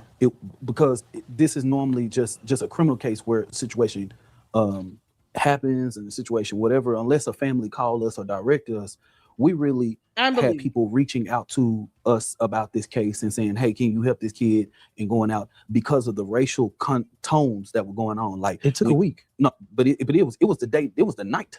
What It you was mean, the like? night. The night that this tragedy happened. You reached had out? no. I didn't. I reached out the Friday that it happened, like Oh. 2 days, Yeah. like a day. So right when this happened, you see WFAA and you see all these reporters and people and comments, and you see these right wing commentators, Megyn Kelly and all these people putting out all these stuff or whatever. And it's like, why do you got to be a monkey? Why do you got to be a nigger? Why you got to be this? Why all these threats? You know what I'm saying? So everybody's seeing. Wait a minute. Did Megyn Kelly call him the N-word and a monkey? Or are you talking about the comments? You can't control. Listen, man, if you're trying to control comments in the comment section, you'll fail. You can't control that. Most of the stuff be bots. At the end of the day, Karmelo Anthony murdered Austin Metcalf. He should have gotten life in prison without parole. Because he pulled out a knife and put it in his kid's chest. All because he went and sat under a tent and they wanted him to move. You can't make this up. People were getting death threats on both sides. But this man, the father shows up at a presser to speak to Karmelo Anthony's parents to try to maintain some level of continuity in the community. And this dumbass botched that whole thing and had him removed by the police. In this North Texas, everything, and like the white supremacy people just running with it. You know what I'm saying? Oh like, my God. he should be hung, he should be shot in the head, all of this. So our organization, like, okay, whatever he did, he deserved due process. You know what I'm saying? This is before I even know the situation, know the case. Everybody deserved due process. You know what I'm saying? And so I'm knowing it of this county because I'm born and raised in Oak Cliff. I know some similarities of this county. I know that this county has a history of hanging niggas. And the reality is, okay, so somebody get me in contact with this family so that I can be able to help them with the best thing I can. So boom. So you get in contact with them. Oh, so he reached out to the family. It was a money-making opportunity for him? Yeah, okay. Because, he didn't go to law school, so he doesn't know the law, how any of this stuff operates in the court of law. He just goes out and cries the same rhetoric because he saw some comments from mostly bots making racial slurs and stuff. That's how he operates. He also shook a baby, a 2-year-old baby, to the point where the baby received brain damage. He should be on a blacklist to stay away from minor children. Kidding me? Who brought the lawyers on board? So you get two different situations. So when I came to the situation, there was an attorney called Billy Clark, right? And there was an attorney called Kim T. Cole. Right. And those attorneys was brought in only for the simple fact of, I don't care when I get a situation there's somebody incarcerated, the only person that can get to a person is one with a bar card, right? And I don't care whether it's a personal injury attorney or whatever it is. Get to him, tell him to shut up. It got support out here, his family is out here, everything, right? I told the family, I said, hey, we're gonna set up your fund, we're gonna do whatever, you know what I mean? Do whatever we can. We're gonna bring in, security, all this different type of stuff. I told them, I said, hey, y'all gotta find an attorney because these attorneys are not, you know what I'm saying, the permanent attorneys. This one doesn't have experience. And Kim T. Cole, although somebody virally said, Kim T. Cole is my organization's general counsel. Right. You know what I'm saying? Kim T. Cole is a good sister. The water bill in my house is in Kim T. Cole's name. You know what I'm saying? Right. Like, it just, the pure stupidity of theater that people saying, oh, he fired a black woman attorney to hire. This woman is a civil attorney. You can go on the Texas bar thing and look civil. So you actually brought her in just to get back there in the back to talk to him? Just to talk to him. That's it. That was the whole purpose. That was to get him to shut up because we had just, when we were sitting with the family, we had got a pastor of one community church. This is the church that they were going to right now. The senior pastor never reached out to him. He said he had just left and spoke to Karmelo. And so, that's cause of alarm. What the hell you doing back there? You know what I'm saying? He wanted a co-pastor. Right. So we like, okay, he don't need to talk to nobody. You know what I'm saying? Because evidently they didn't send this pastor there. You know what I'm saying? To talk to him. Because how do you skip to go to visit their baby and you ain't even reached out to them? but you go to him and then reach out to him later, right? You know what I'm saying? Right. And so, of course, it was like, okay, let's shut this down. And then, so what happened was, is I leave that situation and I reach out automatically to Frisco Police Department and say, hey, they getting threats, all this different types of stuff or whatever. They all this, y'all need to do whatever y'all need to do. I scheduled a meeting with them. Now, Rain, I told these people I'll come to Frisco. They came all the way to Dallas to my office to meet with me. Right. Lied to me and said they had a meeting at DPD. Now, they ain't had no damn meeting at DPD. They said, don't let this nigga come to my city. You know what I'm saying? And so they came. And so the mother and the dad reached out to me and said, hey, why aren't you in these meetings? I said, what meetings are you talking about? And there was a PR person named Casey Fox that was on this case. And she sent out a press release that Billy Clark and Kim T. Cole was the attorneys. Right. Everybody was like, what the hell, blah, blah, blah. They ain't got no experience, blah, blah, blah. And so I told the family, this is Sunday. They got a bond hearing Tuesday. Whoever you want to meet with, like, you got to find an attorney today, because if you don't want to reschedule this bond hearing, you got to. So I had to meet with another attorney, a black attorney. The first attorney I had to meet with was black. Rain asked me what the price that the black attorney was. $500,000. They weren't talking until they gave him 200,000. What the white man say? 75. 75,000? Yeah. And so my thing was, is like, you got these reaction to this case and you act like, say, man, if it was all these nigga attorneys that wanted to go out there and help that baby, it wouldn't have been no public seating. You know what I'm saying? Yeah. But what people don't understand is that as an organization, I'm not an attorney. So if you come to me and say you need my help, I have to put you in a conference room and then you meet with the attorney. You know what I'm saying? Because I'm not protected by attorney-client privilege. So people don't know you just a middleman. You just basically, you know what I'm saying? I'm just the navigator. People on the news looking at you like you are the attorney. That's what I'm, the attorney. I'm the daddy. But you place yourself in there. You come off like the attorney. You try to speak as if you are an attorney when you're ignorant of the law. You kept talking about him getting a fair trial and due process, but he did receive that. He even had his bond reduced. And the law states that it should have been $1 million. The judge reduced it down to $250,000. So that's beyond what the actual law says. If the judge would have just left it with the law and not use any discretionary judgment at all, it would have stayed at $1 million. And then all of a sudden, oh, well, she doesn't even like her own race. How dare she not do this to make it easy for him after he murdered someone? What do you mean? Now he's just, I'm just the middleman. I'm just being a liaison. I have no idea about how this works. Oh, he's so full of shit. And it's the N word for me. Like, why do you keep going back to this race thing? Seriously. What is it to deal with this whole, the N word this and this white man this and the black man this? Take away race. You had two teenagers. One killed the other, and he didn't have a reason to. He could have just got up and left the tent. It wasn't his tent. It wasn't his school's tent. And he could have sat anywhere else. Because obviously he felt he would melt upon contact with water because it was raining. Can't make this up. Was protected. You get what I'm saying? But if people don't sit there and educate themselves, right? You know what I'm saying? You can go on any one of my social media sites and look at this and all this type of stuff or whatever, right? When that family go in there and meet with that attorney, they tell me what that attorney said. That attorney, I'm not protected by attorney-client privilege. You know what I'm saying? Did you do it for the money? What money? Yes, he did. The 600,000 I keep hearing about. I don't have access to that. You said you helped him start it. When you get it started, that fund was started by KC Fox. When you get it started, you point it to a person. It was pointed to the mother. So the mother had access to it. Yes, the family got the funds and had access to it and paid for the attorney. Man, we was hearing. But they paid you as well.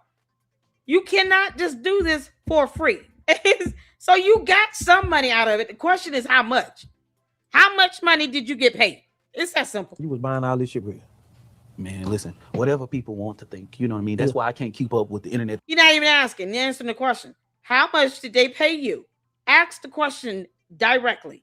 How much did they pay you? Whether this is a nonprofit organization is irrelevant. They would have had to give you something. You reach out to them, and then you want them to give you money. For what? God. Well, when I say y'all better leave these clowns like this alone, Minister of Justice. That's not a real title, and no court of law would honor something like that. He cannot go to court and represent the person in court where it matters the most. So why is he calling himself a minister of justice? Why is he calling himself that? Because he want to feel more important than he really is? That's what it is. He calls himself a minister of justice because he wants to have that persona that his delivery and whatever he thinks that he's able to go out and do is equatable to that of an attorney. Except he can't represent anybody. He didn't go to law school. He doesn't have a bar license. And if he was just trying to advocate for someone that is being disenfranchised and not getting due process or a fair trial, why not just call yourself an advocate? A minister of justice, because I want to feel special today. But he's shaking up 2-year-old babies because, he want to feel special. He should be in prison. The bloggers or whatever. You mean to tell me you didn't have full control of this? No. It was a houseboat. No, they was renting their house. And they still renting their house. The fancy designers and all that. Whatever them, I was about to say, whatever that Anthony family had prior to, the daddy was a finance manager. Right. So you sitting here talking about cars. When you work at a dealership, you can pull, you know people that work at a dealership, they can pull off any car in the lot. Mm-hmm. You know what I'm saying? Mm-hmm. So, but like people sitting there, when they post that picture about the house in the car, that picture was 2023. The house or whatever. Hell, when I came there, I was surprised that they lived in a gated community and stuff, because the way that you saw it online, you would have thought they was living in Section 8 or something. Or so whatever. This wasn't no poor black family.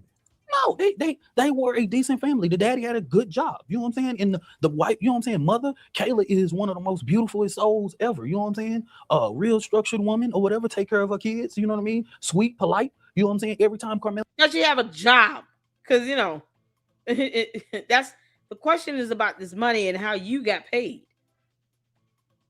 Is she bringing? Is it a 2-parent income household here? Are they both working or just one?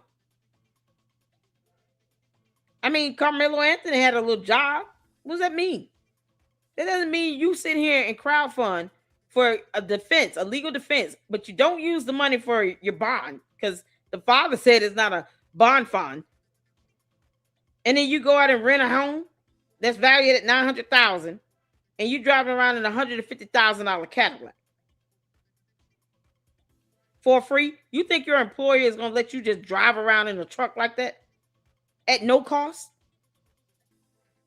Is he for real?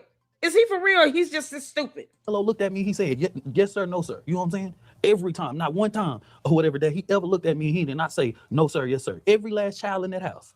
So when you come in the first person to represent your hip, oh my God, did they fire you after the trial? No. So you're not fired right now? You can't get fired to what you never was hired. Yeah. I'm the president of the Next Generation Action Network. That's a human and civil rights organization. Right. I report to 14 people on the board of directors and make good money in doing that. I founded. Oh, he makes good money. So how much did they pay you? How does this work? How do you get paid? Because you say you notified those two. You saw this case was about to become a high-profile case, and you reached out to Karmelo Anthony's parents. You didn't have to contact them. Would they have known who you are contacted you had you not initiated that? That would have been my question. Sounds like you were not necessary in this at all. How can you be fired for something you was never hired? So why were you there? Why don't you sit here talking about race, making this about race? But you showed no remorse for the young man that lost his life.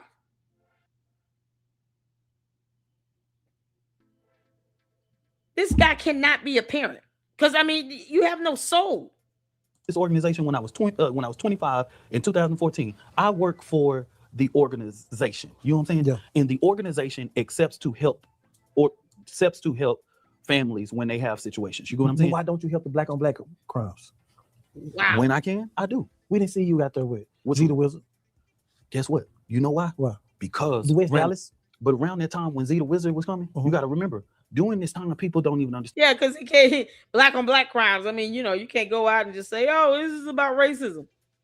Wait, both the black.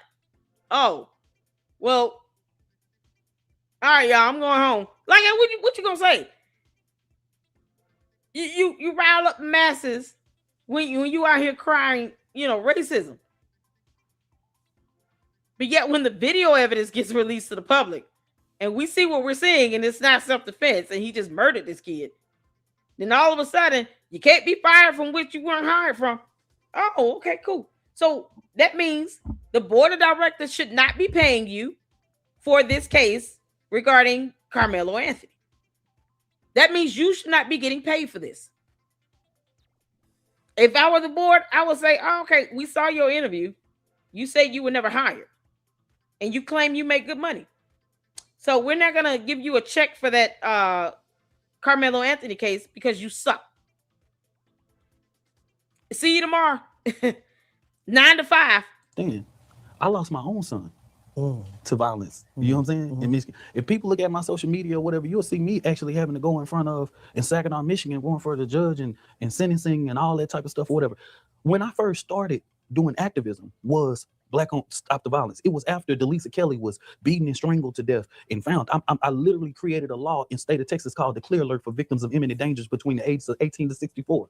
You know, who did the response when Siobhan Randall was found in that house, in that vacant house, and with Michael Titus years ago, right there down the street from home. You know what I mean? So the reality is, it's been a number of times. Who was there when and told them niggas on 2nd Street when that little 6-year-old got shot right there at the TMA and charged them up? You know what I'm saying? And literally brought all those Panthers down that doggone street. And so, like, bro, we've always been there. You know what I'm saying? You only assert yourself on high profile cases just for the look. No. Because I'm gonna tell you about 80% of the work that I do, about probably 90, you never even know. You get what I'm saying? So there's no way to verify it. Boy, all this double speak is something else, ain't it? You never even know what I'm working on. So you can't say yes or no to any of these questions then, because you're not giving me any information to actually use and verify. How do we know that you're not out here only working cases where you're going out trying to decry racism? Someone saying you're a race baiter would not be implausible because you have no way of proving that you work predominantly black on black crime cases. And he said he lost his son. You cannot tell me you lost your son and you can't feel any emotion to any other parent losing their child. What in the world? He talking about he made good money doing this. Can y'all believe it? Yeah, I make good money, ambulance chasing and yelling racism and blah, blah, blah. And he really thinks that this interview is going to set Karmelo Anthony up for a good appeal, even though he got a fair trial, and an appeal should be laughable right now. How are they going to deny that appeal? The kids to walk out of South Oak Cliff High School. Who led to $62 million renovation? That was 600 kids. It's 1,600 kids. South Oak Cliff High School is the highest academically rated comprehensive high school in Dallas ISD right now. Since the new building. 5 championship appearances. My name is on the building. You know what I'm saying? Who built the John Lewis Social Justice Academy, rebuilding Lincoln? Who building the downtown Dallas school with 5, the first time in Texas where an all African American construction team is on that building? So if somebody want to sit here and say, man, I'm not just no ambulance chaser and all that type of stuff or whatever. He's definitely an ambulance chaser. And he sounds like Umar Johnson. Are you building institutions? Are you building schools? You can't ask me about where I'm spending everybody else's money unless you build the institutions yourself. Are you going to build an institution? Where your school at? Tell me where your school at. You ain't built no school yet? Boy, that's how this fool sounds. He sounds just like Umar Johnson. If you know me, I prefer not to. But when I was walking out of that Collin County courtroom, I didn't say, "Hey, cameras, come to me." You didn't have to. You walked out like the Black Mafia. They didn't, but at the end of the day, the work speak for itself. They said you drove up with a bunch of Suburbans and hopped out like the Man in Black. But you got to realize, in this case, people not understanding what people had to go through to stand in the gap for this family. Rain, I had to move. Niggas was surrounding my house. You know what I'm saying? Apartment when I'm living downtown. Was it worth it? I'm sitting here with anytime I've made the personal sacrifice in my life of standing and being the president of the Next Generation Action Network, right? But I have children. I have to protect it. These people are still calling the phone today, sending death threats. But do you feel like you failed this boy? Let me tell you this, Rain. He can't answer yes or no. That helped in this situation. And if you can't have a personal complex of yourself, like a personal accountability, anytime a case comes without the outcome that I didn't want, your personal thing, you feel like you failed. Many people around me, Dominique, you did the best you can. I know I did the best I can. But a personal example, when I look at a baby. Yeah, the best he could do is yell racism and how he didn't get a fair trial. I can't believe you guys are so racist. And race. Black and white. Oh, I shook up a baby. I don't want to talk about that. What? That see, you saying Karmelo Anthony name and different people saying Karmelo Anthony name. I know Karmelo Anthony. Dude, you said kill in his eyes. No, that boy is a sweet man. The boy is so intelligent, man. The little boy is so intelligent and articulate, man. This boy right here is like a nephew to me. You know what I'm saying? The other day when the day after this, and people are responding and this, that, and the third, Robert knows this, man. When they went on the camera and people seeing the rage, I didn't even want to talk. You know what I'm saying? The anger that was on me, the anger of the frustration that I have about this attorney, the all of that, you know what I'm saying? Like, man, when I remember the other day, the next day that my operations director was trying to keep somebody from showing me Karmelo's mugshot, and somebody did, and I literally fell to my knees, man, because I think people think this is a game. And this is about clickbait. How did they get him? You think it's a game, dude? You came out talking about it be people. You didn't say anything about somebody sitting here throwing out racial slurs and stuff. What do you, man? Come on. This is unbelievable. A 17-year-old child died in his brother's arms. He was somebody's son. He had people that loved him. He had a family. He was 17. You can't make this up. All because Karmelo wanted to go to a tent and sit down and not move. And then daring people to touch him. He couldn't de-escalate. He could control himself. Just stupid and senseless. How did they get him to TDC that fast? I never in the history have seen someone go to trial and be shipped to TDC the next morning. Now, let me tell you this, Rain. In high-profile cases, they are done that way, but in a sense, they deliberately, that does not eliminate the fact that they deliberately tried to make a statement with this, okay? Because we know that whatever the hell they had on Karmelo is not what they were down there. You get what I'm saying? Like, we know that shit. You know what I'm saying? We got it's a whole Facebook group and Facebook page with niggas on live and all that type. We know they don't wear that down there. So what do we got on? You know what I'm saying? So we know that is a statement. We know that's a statement. But the reality is that people are coming at me about the legal process. I had to observe it just like everybody else. The dad said that he was advised not to have a white lawyer. He was advised, a black he lawyer. was advised not to speak to certain people. He was advised, the defense counsel was trying to keep him from certain people. That certain person was me. It's multiple people that I didn't show in attorneys that came out on social media and said, hey, no, Dominique actually had to meet with me. So why are they blaming you? The family blaming you now? The family's not blaming me. This is somebody's interpretation of it. Yeah, the way he put them words together, we think everybody talking about you. He said the defense counsel. Yeah. But you got some people thinking I'm the defense counsel. Niggas don't know what you is. You know what I'm saying? Like you say. Yeah, because he tried to sound like an attorney. He wasn't. And now he's, Minister of Justice, whatever that means. And he still sucks. Ambulance chaser. He's a whole baby shaker, calling himself Minister of Justice. The audacity. He's a clown. He said that he didn't say the man's name, but he said the defense counsel was trying to keep. He was instructed to hire this attorney. He was told that it was probably good that you had white attorneys and all that type of stuff. And those are things that we were told. But these are things that we were dealing with the cards that were dealt to us, man. Right. You know what I'm saying? Right. And it wasn't like, man, listen, I've been doing this for a long time.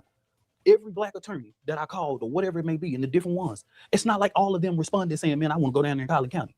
You know different attorneys that don't go to Tarrant or Kaufman or Ellis or Collin. You know what I'm saying? I want to deal with that. Or Dennis. You know what I mean? I caught a case more than 8 years ago. And I had a black attorney, Bree West. She was out there doing the recaps for WFAA. She would literally tell you this white damn judge wouldn't even look up at her. But why would y'all bring somebody from Dallas County to Collin County? He practiced in Dallas, in Collin. That was through the research. He practices out there. He's on he has multiple different cases out there. So when you're looking for an attorney, you're going to look for who practices in the county. So if somebody it's easy to Monday night quarterback, right, but you got to realize we have 24 hours to do this. This is not a process where, okay, let's do this. I even told one of the black attorneys, the crazy part, I even told one of the black attorneys, hey man, do the bond hearing for me so that the family have time to find an attorney. Oh man, fuck all that. They can't give me. I'm just telling you what they responded. I'm not trying to fuck all that. I can't go. If they can't pay my retainer fee, then what it is. You know what I'm saying? I'm like, dude, they don't have the money. They don't have access to the money. Like people sitting there saying the fund, but this family did not have access to that fund until 2 to 4 weeks afterwards. Karmelo was already home. You got to realize, like, Karmelo was bonded out with support of no limit bail bonds and CT. You know what I'm saying? I went to the hood to go do that. When we did the bond hearing, we came from Collin County all the way to Oak Cliff to bond him out and different. I used every network available for me. You know what I'm saying? To do. This family didn't have access to this money. People, when you go and do online platforms and you raise, so he has to basically borrow up front. Boy, this is something else. So he went to loan sharks. Y'all, the loan sharks. Boy, I knew it. The loan sharks. He had to go talk to the loan sharks. He's basically describing loan sharks, except, for bondsmen. So he's like, okay, listen, they got this money. They can't get their hands on it, but you can see the Save GoFundMe account. Here it is right here. Look how much they raised. You're going to get your money back. Trust me, PIMP. DOGG, we going to get this money. He went to loan sharks. And they fronted the money up, bonded the boy out because it was lowered to $250,000 and they only have to do 10%. And so when they were able to access the money 2 to 4 weeks later, they just paid him the money to get back to the loan sharks. Boy, this is so disgusting. This money that you don't get that the next day. You know what I'm saying? That ain't like a Cash App account. You know what I'm saying? They have to, especially if you raise significant money, you got to send ID, you got to send bank stuff, you got to send all types of stuff, and that go through a verification process. And then they email you and say, release the funds. You know what I'm saying? And so it's like what I told somebody, I said, hey, if we had the time, all of those factors could be in consideration. You know what I'm saying? And even stuff that I was like, hey, with the dad, like, man, hey, well, let's go with Mike Howard and let's find the second chair, a black attorney. We did that. But even after the process, what people are not understanding as an organization and civil rights organization, once we pass you on to the attorney, we are now no longer a part of the legal process. So when you meeting or they meeting with Karmelo or they having strategy or they having conversations, even if they came to me and said, hey, Dominique, we need $10,000 for a pathology, I got to give the money from the organization. But if I had questions, I give the money from the organization. Y'all see that? Give them money from the organization. So the family couldn't pay the money up front. It came from this organization. It's like, it's like loan sharking. Let me put the money up front. Because the family could have, let's say they had property or cars or some assets. They could have put the bond against that, right? But yet, it didn't sound like they did that. It sounds like he took the money, the 10% of the $250,000 for the bond. The organization paid it, and then they reimbursed the organization when they got access to the money. He had to go to these bondsmen and just say, here's the money. You get the money. Whatever happens. He probably paid it from the organization, and then they just reimbursed the organization. That sounds like that's what happened. He just said it. Hold on. Because that's what I'm hearing. That's what I'm reading in the captions. That's why we got captions on. Pay attention to the captions. Or they having strategy or they having conversations. Even if they came to me and said, hey, Dominique, we need $10,000 for a pathology, I got to give them money from the organization. See, I got to give them money from the organization. That would go the same for the bond. So it sounds like the money came from the organization for the bond, and he just went to his bondsman that he deal with the organization, or as two people he knows. And he paid the money himself from the organization. And then when they got access to the money from the Save Go Now or GoFundMe, whatever, they just reimbursed him and it went back to this organization. And he talking about he get paid through a board of directors and blah, blah, blah. Now, the question is, did he get any money off the top? Because I think he did. I think he told him, I'll pay the money up front from the organization, air quotes, for the bond. But you give me back X amount of dollars plus an additional whatever when you get access to the money. Because how else does he really profit out of this? Because if it's $2,500, he paid $2,500, they just get him $2,500 back. All he's doing is breaking even. There has to be some revenue where he profits from it. Yo, I'm telling you, they paid this clown a bunch of money. He saw this as a golden opportunity. And they paid him probably $10K just because. That probably would include fronting the money for the bond. I got to give them money from the organization. He's sitting here telling on himself like an idiot. But if I had questions about what this and how this going to be, blah, blah, blah, this, that, and the third, they're not liberty to answer those questions. God, I'm not meeting with this man. You know what I'm saying? Whatever case he's putting up, when he put up, I'm a spectator just like you. Come here and whatever, blah, blah, blah. I'm only there from a crisis management perspective to help this family resources move, bond them out, get the resources, connect them with, it's like connecting the dots with them, you know what I'm saying? And making sure that you stand in the gap and saying to all these white supremacists that are threatening them and this police department that's failing them, the same police department that was telling. No, he's not a lawyer. But see, imagine this. Y'all think about this. This is a non-profit organization, right? I'm going to look up their taxes. What's the name of this? What's the name of his organization? Anybody remember? If they non-profit, then their tax filing should be on ProPublica. I'm wondering if they reporting all this. Ooh, oh yeah. Anybody remember the name of this organization? Because nonprofit organizations are usually uploaded Next Generation Action Network. Oh, let's see if they got their tax filings up. Next Generation Action Network tax filings. It should be under ProPublica.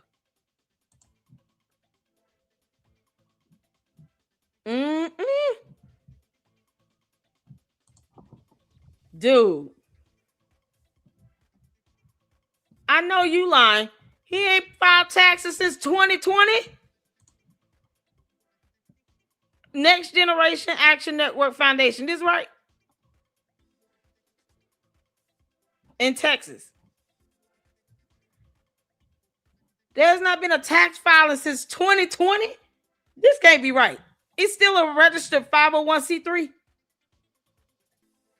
There are no tax filings in here since 2020.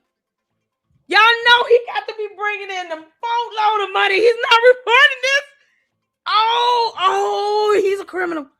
Oh, no. Oh, no. Here's the EIN. I'm going to put this link in the chat. Y'all. Oh, we got to go over their taxes. Oh, this is going to be so good. Oh, we got to go over their taxes. Oh, dear Lord. He hasn't filed it since 20. Y'all see this? Fiscal year ending December 2020. And the revenue, it claimed $171,904. Expenses, $161,998. On what? Y'all see Dominique Alexander, president, $17,000. This was in 2020. You can't make this up. You are the president. For 2020, you got paid $17,000 for the whole year. How's that good money? What? Somebody lying?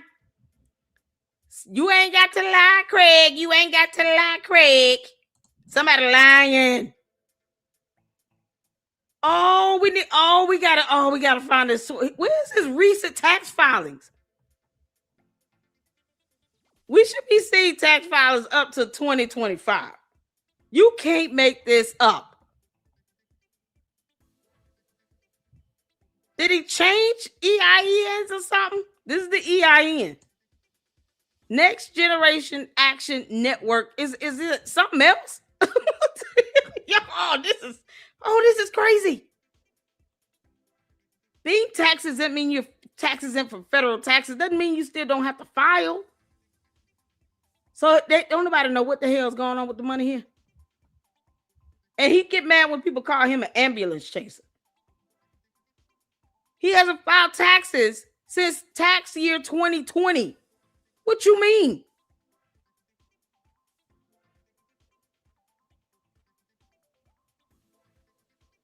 Even if you tax exempt, you still need to be filing something. How are you showing people that the money is going towards where it needs to go and that is on the up and up? You're not providing any receipts. This man literally asked him, how much did they pay you? He ain't saying a word. He didn't even answer the question. So anything that's related to financials, he's not even answering. But you said you could take $10,000 from your organization for pathology. And if you're getting that back, you got to be getting it with interest. Otherwise, you're not generating any profit. You just break it even. Man, oh, hell. Oh, he lying like hell. Yeah, there are no other tax filings since tax year 2020. Oh my God. The EIN is still the same. Wow. Wow. Why isn't he filing something? He should be doing a 990 at the very least, or a 990 EZ.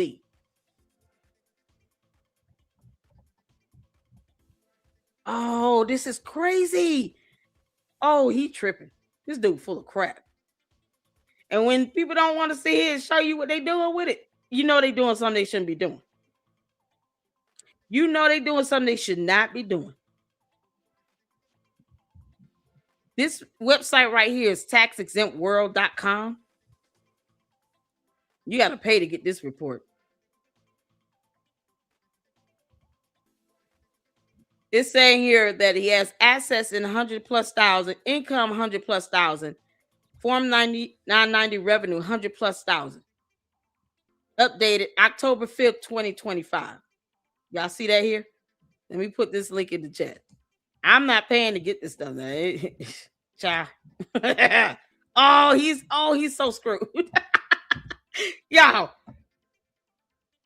You can't be, so he reaches out to these high-profile families with these high-profile cases because he knows, well, if you get you a GoFundMe going, you got a high-profile case, you're going to get a lot of people that's going to donate, right? So you could just give me like $50,000 and I'll get you connected with everything. Got loan sharks. I make sure the bond taken care of. Meanwhile, he's not showing any receipts. He's not even filing tax forms 990 or 990 EZ at all. You're a nonprofit. If you filing this, ProPublica will get it. It's that simple. Listen here, he got assets. You got to get a membership just to download this crap. I'm not paying for this. $100,000 income amount. Revenue reported at 100,000. Assets at 100,000+. You don't see anything else with contributions, expenses, none of that. It's classified as a 501c3 charitable organization. You're still supposed to file these tax returns. Alliance Advocacy Organization, as it's classified to the IRS. So y'all see the Internal Revenue Code 501c3. Alliance Advocacy Organizations is how it's classified with the IRS. And he has it filed. The date of the latest return filed 12/20/23. Where is that at? Oh man! But this was updated October 5th, 2025. Y'all, man, where he got to hide? He trying to hide some stuff. And them loan sharks coming after you to bite your butt. Telling the world that the this is crazy. Their house was being basically what's that doggone swatted. And then when it came to the Anthony family, they wasn't even reporting. They told them, oh, that's not a crime. No, you're supposed to report it. If I got a white boy walking around my house or whatever, I need you to document this, because if I have to shoot this, you know what I'm saying? And so it was clear, because it was about race. It was clear. But the part is that we didn't bring race into the situation. We saw it. So that's why I go back to the same thing where I said this is normally a situation that I wouldn't have got involved in. It was the factors of race and how the white supremacy world in the media and all that world literally started to run around the case, and how some of these influencers and right-wing influencers started to say different things, and they were putting faces, and they were posting stuff with Karmelo with a noose and all these different types of stuff, right? And so, like I told somebody, I'm getting inboxes, emails, and saying, hey, do y'all see this? Can y'all help him? Can y'all do this? And so you didn't bring race. You didn't bring race. No, dude, that's what he gets paid to do. You asked him, why doesn't he take on black crimes? He didn't even answer it. He said everything comes from the board. I get paid good money. I have a board that pays me. But you're not answering the question. We just try to pull up these tax forms for his nonprofit organization. You got two different websites. One saying, one reflecting he has not filed anything since tax year 2020. The other one is showing he filed something in 2023, and we can't even see it. Where did it go? And when he reported in 2020, he put on here that he is getting paid $17,000 for the entire tax year 2020. $17,000, that's it. Somehow he is able to make good money and make a living and live off of $17,000 a year. Y'all, this man is going to these folks. Yeah, I know your son is about to go to jail, but if I scream racism, you might be able to get like $300,000-$400,000 in the safe go now, and then you can just pay me like $30,000, and then I'll connect you with all my loan sharks and these attorneys. Boy, this is something else. No, I can't, man. It's in 2026. It is stupid for anybody to say to a black man saying, I'm bringing race into this situation. I'm not there at this damn track meet. I don't know what's going on. I just see on my algorithms that this nigger died, this nigga hang. You go on WFA, it's the most racist damn comments on the bottom of it. You go in the morning, Nancy Grace, it's stuff going on, and then Megyn Kelly, all these people, these right-wing people. So as opposed to him saying this is not about race, and I refuse to stoop to the levels of what could be mostly bots making this about race, this is about the loss of life of one young man and another young man that is possibly facing life in prison. The end.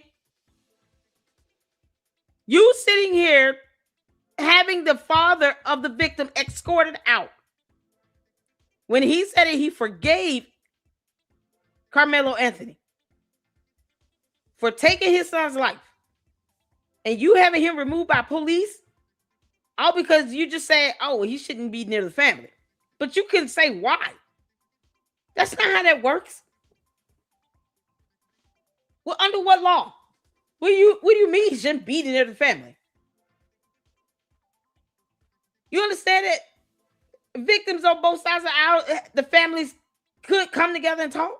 That happens all the time. This is so crazy. This is coming from someone who is not an attorney, not even a lawyer. Boy, this is nuts. Y'all, he had to make that money because he saw comments. He saw it was racist. And, he just kind of went off that racial motivation. And then that's it. And he told him, oh, okay, y'all, if y'all raise like $500,000-$600,000, just give me 10% of it. But no, he's not going to show anybody on these tax filings what he's doing with the money, though. Nope. With that, this family is getting flooded. Letters sent to them, people at their house, threats, phone calls, somebody finding their phone number, all these different types of stuff. So I tell people all the time, I'm not the attorney. I'm not a part of the legal process. This is crazy. I'm not protected by attorney-client privilege, right? All of these questions that some people have or whatever, I got the same question, same whatever it may be. You know what I'm saying? Because I'm not in those meetings. When did you realize the lawyer was some bullshit? January. Oh, you knew back in January? January, February, March. I'm literally, there are attorneys that posted and put out saying, no, Dominique actually wanted to schedule meetings with us, with the family to kind of, you know what I mean, to fire this attorney and blah, blah, blah. But the decision was made that they had already invested so much money into this attorney, right? That change was not, you know what I'm saying? I gave my objection. Who idea was that to keep the attorney? It was the dad. That's the dad, the mama's position. You know what I'm saying? That's their position. And that's not a knock towards Andrew or Kayla. They were doing the best thing that they had, because Andrew, when we created this fund, right, you got to remember, the dad of Austin Metcalf is steady going to this man's job. He not able to go back to work. You know what I'm saying? So when we set up this fund, it was like they literally were dealing with the resources that was available to us. So they weren't in a position to make this move or do this move and different things of that nature, right? And you know, I would say, but that was a decision that I had to respect them. That's a decision from them. And it's easy for somebody to even criticize, you know, easy for you to criticize then. But if you're not living in the moment, this family had to live the last year with the daddy. If you went out to a McDonald's, you had to put a hoodie on.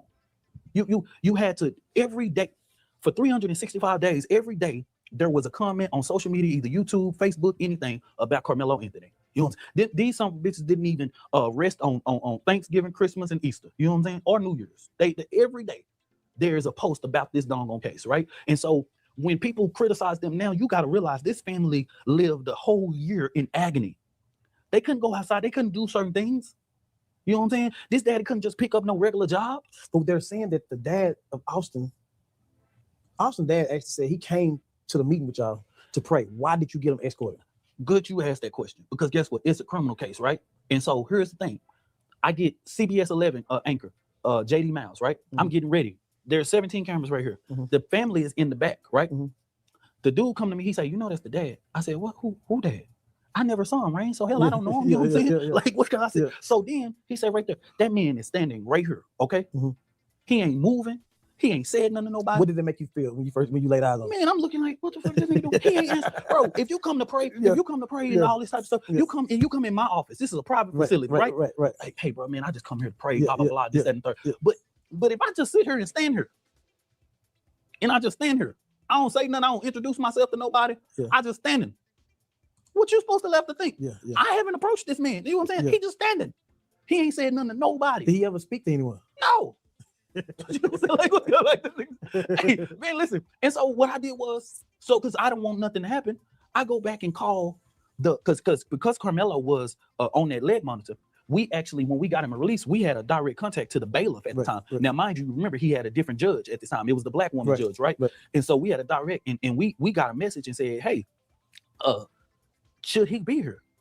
And we were told no. Now, mind you, because of the security purposes, it's already plainclothes DPD intelligence officers in the building. You know what I'm saying? Because he even lied publicly saying the first time he was told to leave, he left or whatever, and that wasn't cool. He just didn't think this Hispanic man and this black man in these red overalls were police officers. You know what I'm saying? And so when I got that call that they said no, he cannot be there. They cannot interact. Now, mind you, the Anthony family do not know he's there. He never saw them. You know what I'm saying? They're in a secured area. He can't get through there. And I tell people all the time, it's not like we lacked the security. Like we had at least a 9-member security team. We could have got him out of the rain in no time. So I delayed the press conference and literally had DPD escort him out. You know what I'm saying? Did he have a weapon on? It was a side thing that people were identifying, saying that it may have been a weapon. We never confirmed because I never came up to him, right? You know what I'm saying? Mm-hmm. All I did was pause. This is ridiculous. And then many people are telling him, sir, can you just leave? Can you walk with us? Get away from me. Get away from me. Get away from me. Like, it was people. I never went up to him. If they were officers, they would have been wearing body cams. I didn't hear him say that one time when he was escorted out. Did y'all see that? Oh, I want to see the body cam of him being escorted out. Speaking of more bullshit, y'all, men to tag me in this. We just pulled up the taxes, right? on ProPublica. Look at this. This was from 2025. Report: Dominic Alexander is guilty of fraud. Some of you may remember my exclusive about Alexander and his fraudulent organization called Next Generation Action Network. Engan has collected funds totaling 6 figures, but they have engaged in what is known as 501c bouncing, switching to another 501c organization when they fail to file with the IRS. You can't make this up. No. Did I say yo? Didn't I just say this? How do you go without filing taxes? The IRS would have locked me up and anyone else that fails to file taxes.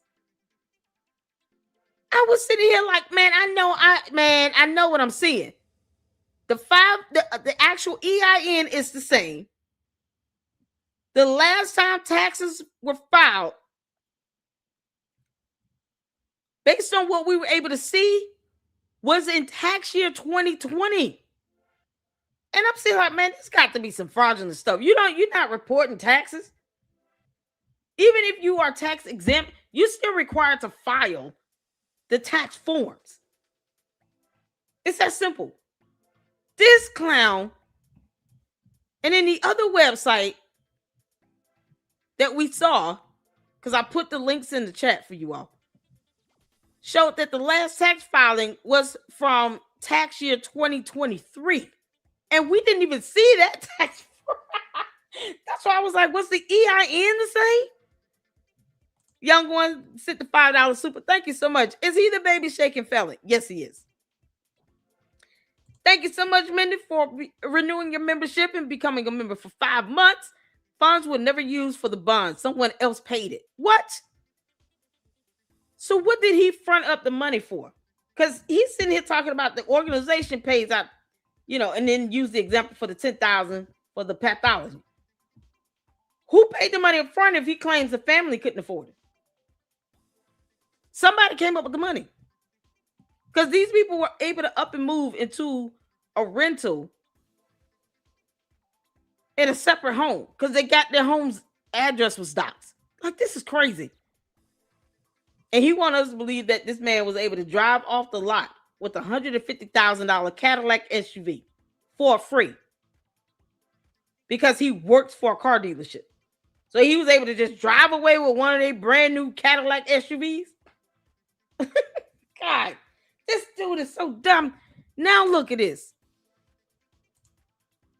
Boy, this is something else. Thank you, Mackenzie, for becoming a new member. Shout out to you. Thank you so much for you guys' support. I appreciate it. Y'all, this is something else. This was what I just did a Google search. Because when you say you are 501c3, yeah, you still required to file the taxes.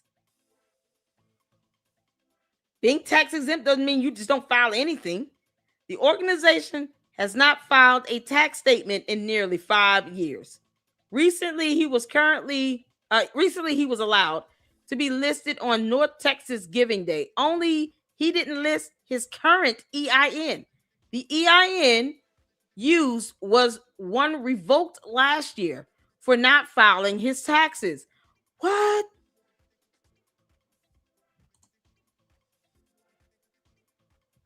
What the heck? So where's the EIN, the current one? Hold on. 256-5213. Hold on. Boy, this is crazy. His EIN listed is 81-256-5213. So that's the one that was revoked. Yeah, this is why I asked, is the EIN the same? You see, y'all, man, see? Boy, when you report on enough fraudulent activity, it's almost like a pattern. This is why I asked, is the EIN the same? Is it different? He's not filing tax. There is no way he should be getting away with this from the IRS. Y'all see him? Minister Dominique Alexander. You a minister, but you violating whole laws. What a clown he is. The CEO, the co-principal officer is Robert Morris. Who is that? Boy, he is a whole clown. The EIN used was one revoked last year for not filing his taxes. Only when you click on the details of the fundraiser, the ruling year is listed as 2025. When is Dominic going to go to prison for fraud? Wow. Wow.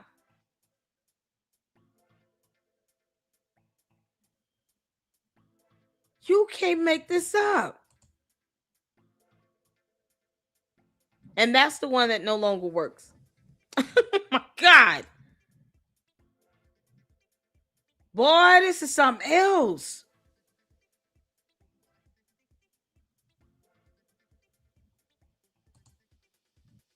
Previously, I released multiple exposés and exclusives on Dominique Alexander and his background, as well as his fraudulent organization, INGOT. He advocated for Karmelo Anthony until the family no longer had use for him, claiming that Karmelo defended himself.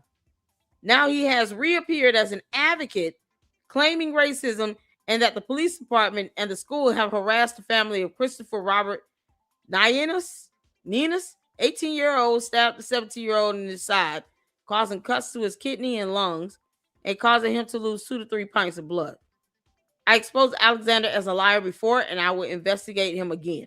Alexander has a long history of violence, including harming a baby, domestic assault, theft, and more. Please research my previous posting.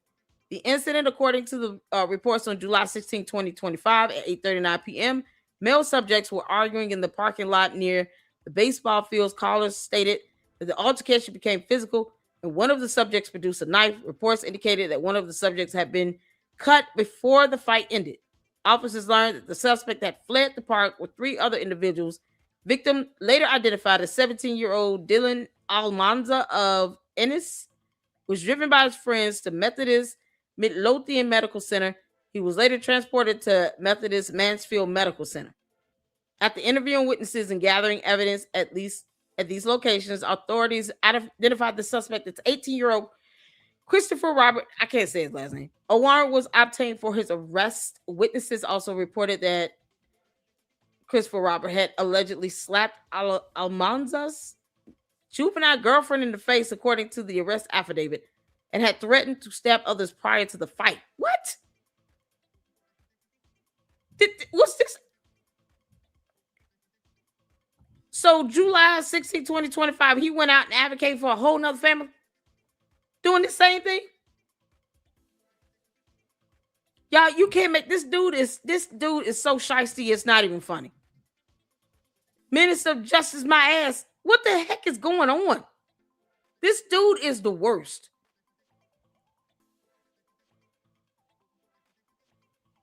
So the boy slapped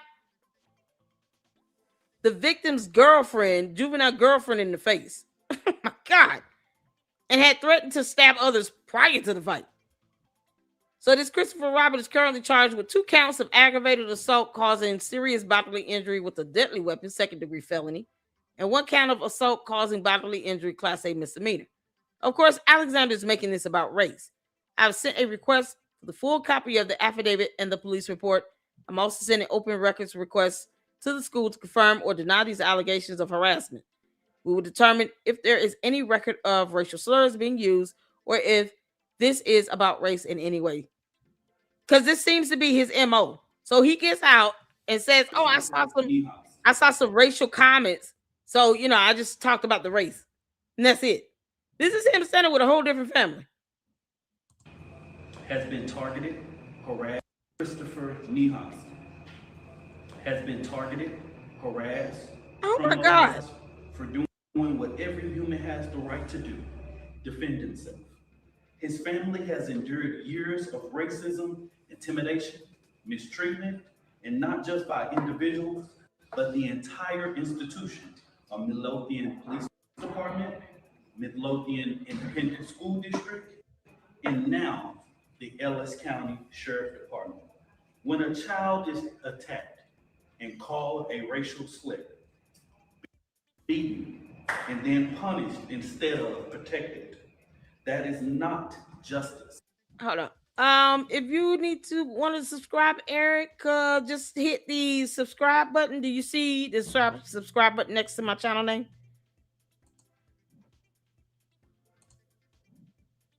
Let me show you over here. Hold on a second. So if you look down on my channel, if you look down next to my channel name, you'll see join and then subscribe. And you just click the subscribe button. I hope they answered your question. Y'all got these babies right here, and this man shaking babies and stuff. Oh my God. All right. This is a pattern of behavior with this guy. That's what this shows. A pattern of behavior. It's like the same script, the same rhetoric. Let me instantly blame this on race. Let's get everybody worked up, pissed off, people angry. Invoke this racial bias with no evidence or nothing. And he's too busy dodging the IRS, not filing taxes. That is racism. Hiding behind a badge and systems stacked against us. And let's be clear, this isn't just about Midlothian issue. This is not just an issue in Ellis County. This is Erica. Issue. Welcome aboard, honey. From Minnesota to Georgia to Missouri, Black families have been forced to carry the burden of being mistreated by the very system that claims to serve them. At NGAN, we stand committed to unwavering. We will not allow a silence to shield corruption. We will not allow intimidation to erase the truth. We will stand, we will fight to demand justice, because justice for one Black family is justice for all of us. Today, we lift up Christopher and his family, but make no mistake, we are also lifting up every Black mother, father, and child who has been told that their life don't matter. There's a pain that doesn't count and that their humanity is being dismissed. The Next Generation Action Network was built to confront these issues. We have been seeing for the last year an influx of yet racial tension towards Black families. And let's say this particularly in this metroplex. NGAN has received calls every day about Black families experiencing these type of situations in our suburban areas of this metroplex. This is not an isolated issue. We've been here before with Karmelo Anthony, several other issues that have arisen because of the color of your skin. Now, there might be some people that have a problem with me talking about that, but the reality is that the Next Generation Action Network is always going to give a platform to families in what they are experiencing. Today, you see a Black family standing behind us that have experienced the worst. And we hope that when you leave this press conference, you understand the pain of what this family has had to endure. I'm going to pass it over to Patrice Jones at this time. Oh my Lord. He went from Karmelo Anthony to this family here. Same script, same speech. Boy, this is mind-numbing. And yet, he's not filing taxes. Why? Jeez. This is crazy. Y'all, oh my God. Sarah Fields is keeping her foot on his neck. Let me pull this up right quick. Look at that. We just looked at this on ProPublica's website. Nothing filed since tax year 2020. This is crazy. 2023 Ties Foundation. What does it say? Next Generation Action Network Foundation. And they have an address. This EIN, they're saying, is suspended. Amount of cash grant, $25,000. Purpose of grant, equity, human rights, and economic empowerment. What? Wow. So they're getting grants and everything. Or receive grants under this EIN. And he has the audacity not to file taxes. He didn't file taxes under this. So how was this reported? You can't make, well, this is ridiculous. The IRS would come for me if I owed them $100. The interview was last year, July. Last year, July. Anybody else owes the IRS, any regular citizen owed the IRS some money, they coming for you. This dude doesn't file taxes since 2020. And yet he got a grant. And you didn't file taxes?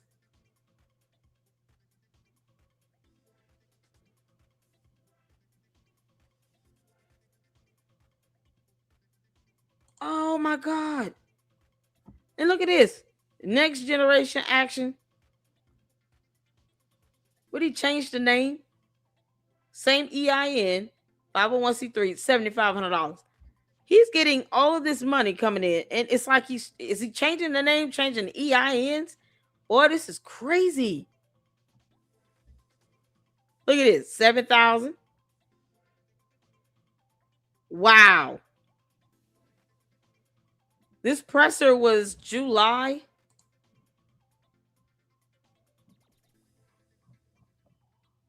Hold on.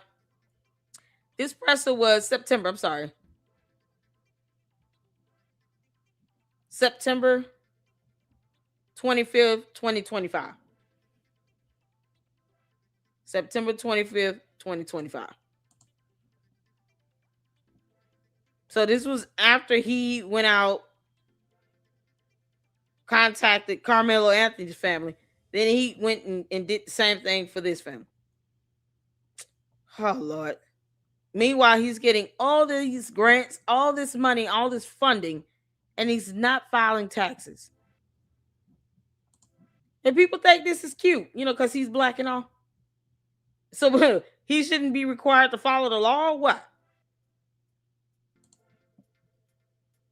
Why does he get away with not filing taxes?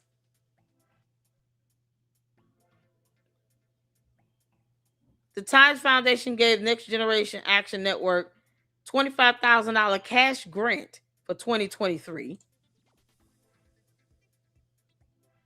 The Times Foundation is a San Fran and New York-based leftist slush fund that partners with the parent group of Wikipedia. Times Foundation and its affiliates have taken millions of dollars from George Soros foundations, according to the grants database on the Open Society Foundation Network. This man's getting all this money. He's not claiming this on any taxes. He got $7,500 from BVM Capacity Building Institute in 2023. Didn't claim that at all. A $7,000 cash grant from Resist Inc. in 2022. He didn't file any taxes that year at all. So he didn't claim that. Wow.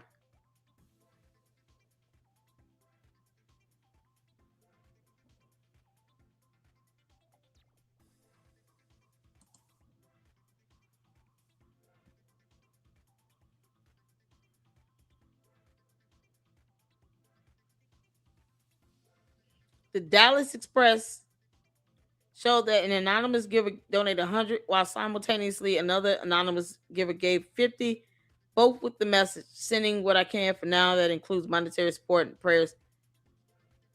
I don't even know how this works. Is that possible for you to do a donation like this at the same time? Yo, this is crazy. She has been on this. Ooh-wee. All I know is he has not filed any taxes, and ProPublica doesn't have it since tax year 2020. Ooh-wee. This dude is a fraud, man. He's a scammer. Dude, you dodging tax filings? You dodging the IRS? They have a way of getting you. Oh, my God. They have a way of getting you. I can't believe the IRS is letting this happen. You know they got to know this is going on. All right, y'all, let's get back to this. But then I just started telling people, hey, don't say nothing to him. And then we going. So does this sound like the man that literally just said on this video, I'm coming to pray? And then you feel like you go into, is this white privilege where you think you go into a facility, you don't say nothing to nobody, you don't introduce yourself, you don't say nobody's name, what you thought was gonna happen? Did you think that my security team, he wanted to say something to the family? They don't know him. Or you? Why did you walk down and try to speak to him? I'm right there. Yeah. If he wanted to say something to me, I don't know. Remember, I don't know who he is. You know what I'm saying? Yeah. If he wanted to say, they don't know who he is. Right. You know what I'm saying? Right. So with that being said, like, what were we supposed to do? You didn't see this man didn't he do an interview or something like that? Was he not ever shown on camera prior to that? You mean the father of the victim did not give any statements at all in the news, and you didn't see the news of him prior to this presser? Are you kidding? He's full of it. Don't even know who this man is. Right, okay. They never saw him. Yeah. You know what I'm saying? So, like, they would have came there and, like, what you thought when the family was walking behind the conference or whatever, and when the cameras turned on, that you were going to rush yourself up to the podium? Think so? I don't know, but it was going to be a disaster because I had security. You know what I'm saying? Like, what's going on? It wasn't going to be a good thing. You know what I'm saying? Like, I'd rather the image that it had then than the image that he thought when he was going to approach. Because I don't like the fact that he's laughing at the fact that the father of the victim was removed by the police when he did not make any effort to find out who he was and what was he trying to do. Somehow though, he's sitting here saying, I didn't know who he was, but yet you had him removed. So why do you have someone removed? You didn't know who they are. You're just going to pick some random dude because he's white and a presser and have him removed when there were other white men there? How did you know to have this one removed? If you don't know who he is, then why was he removed by the police? Why? When you found out this is the victim's father, why didn't you go out and try to talk to him? You got all this security detail. What are you scared of? Why didn't you go out and try to talk to him and say, hey, is that something we can help you with or whatnot? I don't, we getting ready to start our press conference and they told me you're the victim's father. I wanted to come out and introduce myself. Why didn't he just do that? And he's sitting here saying, we didn't know who he was. So you just kicked out a random person? Well, this is something else, but this line is stupid. When I hire security, I don't tell them to, don't ask questions later. You know what I'm saying? Be like, what's that like? Right. Hey, you see me around security, you better, hey, I already gave him, bro. We'll fight it later on. We get attorney, we get bailed out, whatever it may be. You know what I'm saying? So that would have been a natural disaster if he would have waited in that moment and we didn't know. But mind you, exactly. No one said he was jumping. So this idiot came out. People feel like you could have did something. I'm not a lawyer. What? What they want me to do? I ain't no lawyer. That's one. Dude, you could have came out, talked to the first of all, he came up with this. Oh, he was jumped. He was defending himself. Before they even hired an attorney, they were pushing that narrative. Where do you think they got this narrative from? All of a sudden, you can bond someone out, because the organization, if they need $10,000 for pathology, then the organization fronts the money up. And then you get it back plus interest on the back end. You're targeting specific families. You're not going to go after a family you don't feel like it's worth it. You know why? Because if they can't generate any revenue and raise funds, this clown is not going to deal with it. He's not going to help you if you broke. Because in his mind, I could be helping ambulance chasing somebody else that I know can raise some money in the high profile case. Can't claim racism between two black people. This dude is a clown. And he's not filing taxes, man. Come on. And he shook up a 2-year-old baby. Kidding me. Waited in that moment and we didn't know. But mind you, I only knew who he was by the reporter. You get what I'm saying? But the people feel like you could have did something. I'm not a lawyer. Oh my God. What they want me to do? I ain't no lawyer. That's one thing. That's one thing out of this equation. That's I can help find him a house. I can help secure the baby, walk them out to jail myself. You know what I'm saying? You know what I mean? I can stand up and speak for them in the way that I did. But one thing I can't be is a lawyer. You know what I'm saying? Useless. I can't go in front of no judge and say, Judge, I want a motion for dismiss. He gonna look at me. You know what I'm saying? So I can't prepare no brief. And I'm glad you said something about the judge, because I keep hearing this theory that they edit the picture on the news. Is that true? The video was altered, and the video was very limited from versions of videos that I myself went to go see, and also what other people went to go see. It was able to identify there was multiple different people in front of Karmelo. In front or they standing over him. They standing over him. He's sitting down. But how many people assaulted him? You can't see that from the camera because you can just see them in front of them. They're standing in front of them. The camera is behind them. You get what I'm saying? What did Karmelo say happened? But he was not only hit, he was pushed. You know what I mean? So he was actually struck. Yes. Punched. Yes. And he was pushed. Yes. Is that considered self-defense? Yeah, it's considered self-defense when you assault me, because Texas law says I don't have to return equal force. Stand your ground. You get to hit somebody and you think that person ain't able to defend themselves. If I hit your ass right now, then you think you was got in the camera recording and I hit you, they gonna arrest. You know what I'm saying? Yeah. So why? So what did y'all do not to get this case changed, this verdict changed? Because if it's on camera that people are hitting him, if it's on camera that we heard that he fell down the bleachers? Do I think that this case would have been indicted or went this far in Dallas County? I believe not. These fools, but this is Collin County. Right. And everybody can ask those questions, but I'm gonna say this again. It's Collin County. Just say you know what I'm saying? It's not Dallas. The city of Dallas, for many people that look at this, because I have to explain it, the city of Dallas is in Dallas County. Unbelievable. Frisco, McKinney is in Collin County. That is a northern county on top of that. He's not a lawyer or an attorney, but he said the law does not say what now?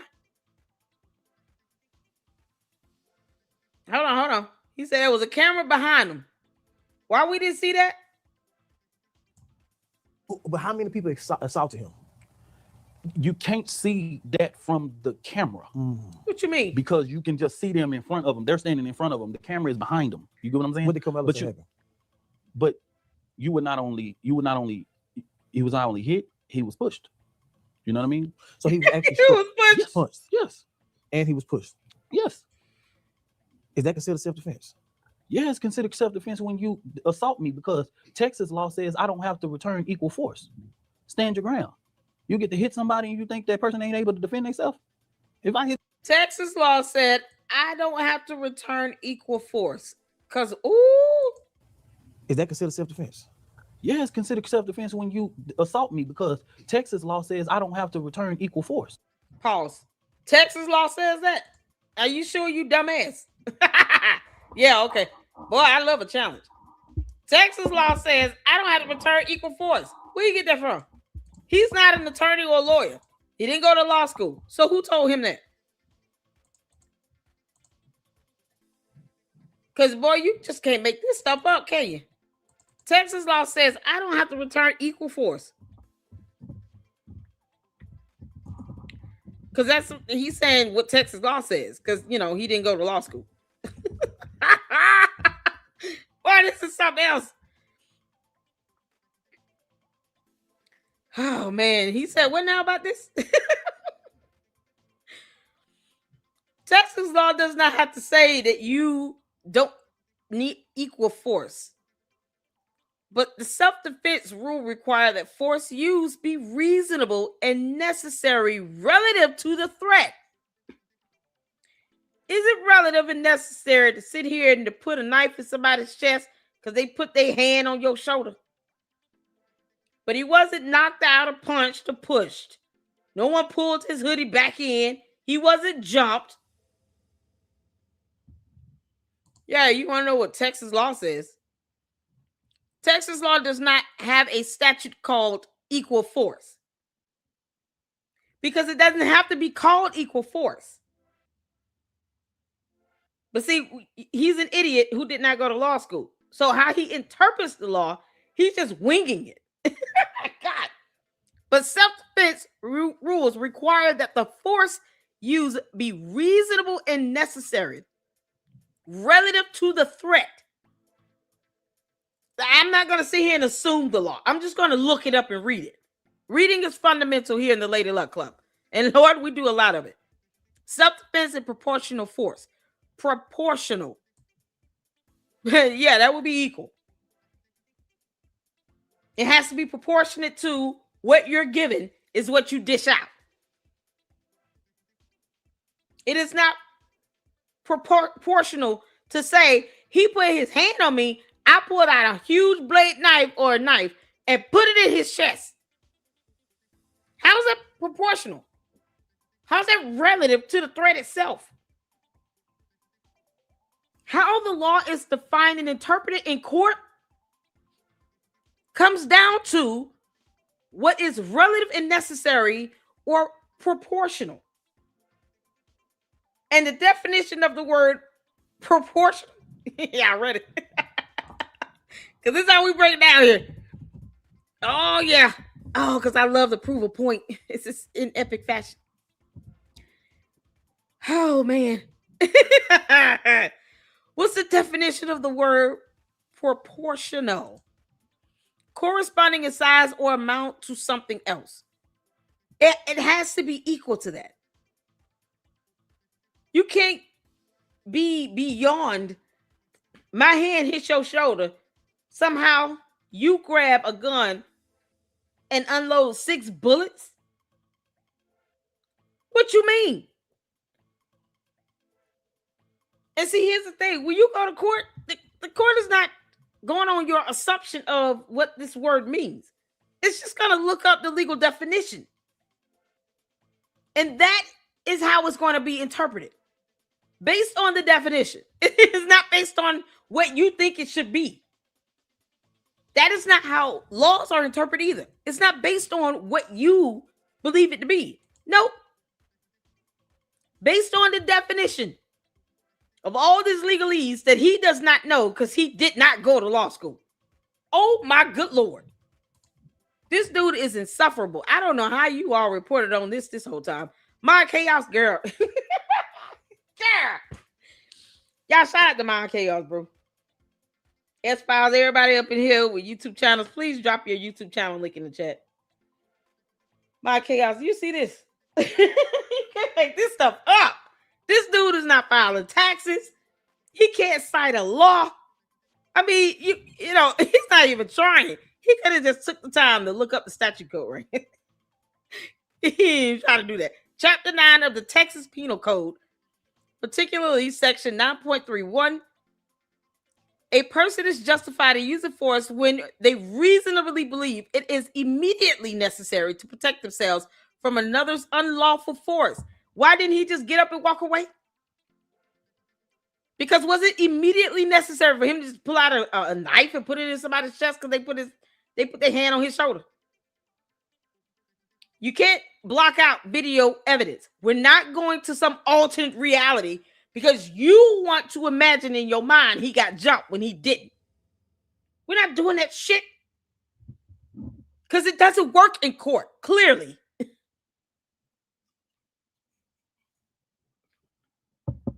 You redefining laws or reinterpreting nonsense. This clown calling himself a minister of justice, but he's shaking up babies. Pleading guilty to felonies. Avoiding filing taxes with the IRS. Is sitting here calling himself a minister of justice. The audacity is trying to interpret law. Boy, this is something they turn around and say, I'm not an attorney. We bless God for that. Of course you're not an attorney. Why are you trying to purport yourself as one? You're trying to say what the law says. Get out of here. The law emphasizes that the force must be proportional to the threat. You may match the level of unlawful force used against you, but you cannot escalate to deadly force unless specific conditions are met under sections 9.32 through 9.34. So basically, If someone puts their hand on you, you put your hand on them back. Someone punches you, you punch it back. More than likely, either neither one of you gets in trouble or you both get in trouble for battery. Someone put their hand on you, you pull out a knife and you use deadly force and plunge it into their chest, into a major organ, knowing that this probably would cause a loss of life, is not proportional in accordance with the law. Make it make sense. So this idiot, all of a sudden, can sit here and say, what the law says, you don't have to, it's no equal force. Yeah, it doesn't say equal. It still is defined to be and interpreted to be proportional. God. So this idiot doesn't understand definitions of terms or anything. And imagine you have morons like him trying to now come in and stand on Karmelo Anthony's behalf for the appellate process. More people like him, claiming to be advocates of some sort, are now trying to come together to help Karmelo Anthony win an appeal because of reasons and racism. But they won't tell you what the law states regarding proportional force. Not even a little bit. Texas is a stand your ground state, meaning you are generally not required to retreat before using force if you are lawfully present and not engaged in criminal activity. The law also clarifies that verbal provocation alone does not justify physical force, and excessive force beyond what is necessary can lead to criminal liability. Austin Metcalf's father is probably going to sue. And one of you all send that to me in the comment. The father is filing a wrongful death lawsuit. That sounds about right. He should. I'm not seeing the actual lawsuit filing yet or the case, but as soon as it's posted up, we'll go over it. Because that wrongful death lawsuit is going to have background facts and evidence in it. And guess what? Wrongful death lawsuit is a civil matter. The burden to meet is a preponderance of the evidence. You just need to be 51% convincing. Is it more likely than not? You don't have to prove beyond a reasonable doubt. So all that money that Karmelo Anthony's parents raised, that $600,000, yeah, they better hold on to that because they got more court to go to if he is filing a wrongful death lawsuit against them. They could have just talked to the man, but they didn't want to do that. Anytime you guys want to look at the sources of this information here, you just click on that. Find law. Legal clarity is another good one. You got Texas Legal Guide. So this information is being pulled from these article sources. And you can always just look at the penal codes under each state regarding their state laws and search the laws based on either certain key phrasing or the actual statute code or penal code itself. So laws can be looked up. It's not something you need to FOIA. It's something you need to Google. Can't make this up. This idiot see here talking about, well, it's not called equal force. But it doesn't have to be. The interpretation comes down to that. Oh my God. Watch out. That idiot is not an attorney. Just want to remind everybody. This idiot is not an attorney or a lawyer or minister of justice. He's a nobody. He's a criminal and a felon. Stand your ground. You get to hit somebody and you think that person ain't able to defend themselves? If I hit your ass right now, then you think you was got in the camera recording and I hit you, they gonna arrest you. You know what I'm saying? So why? So what did y'all do not to get this case changed, this verdict changed? Because if it's on camera that people are hitting him, if it's on camera that we heard that he fell down the bleachers, do I think that this case would have been indicted or went this far in Dallas County? I believe not. Right. But this is Collin County. Right. And everybody can ask those questions, but I'm gonna say this again. It's Collin County. You know what I'm saying? It's not Dallas. The city of Dallas, for many people that look at this, because I have to explain it, the city of Dallas is in Dallas County. Frisco, McKinney is in Collin County. That is a northern county on top of Dallas County. It's two different kind of Americas, and you know that, right? You know what I'm saying? It's two different kinds. You know what I mean? Yeah, same law. We pray to same Jesus law in the Holy Trinity. These guys pray to.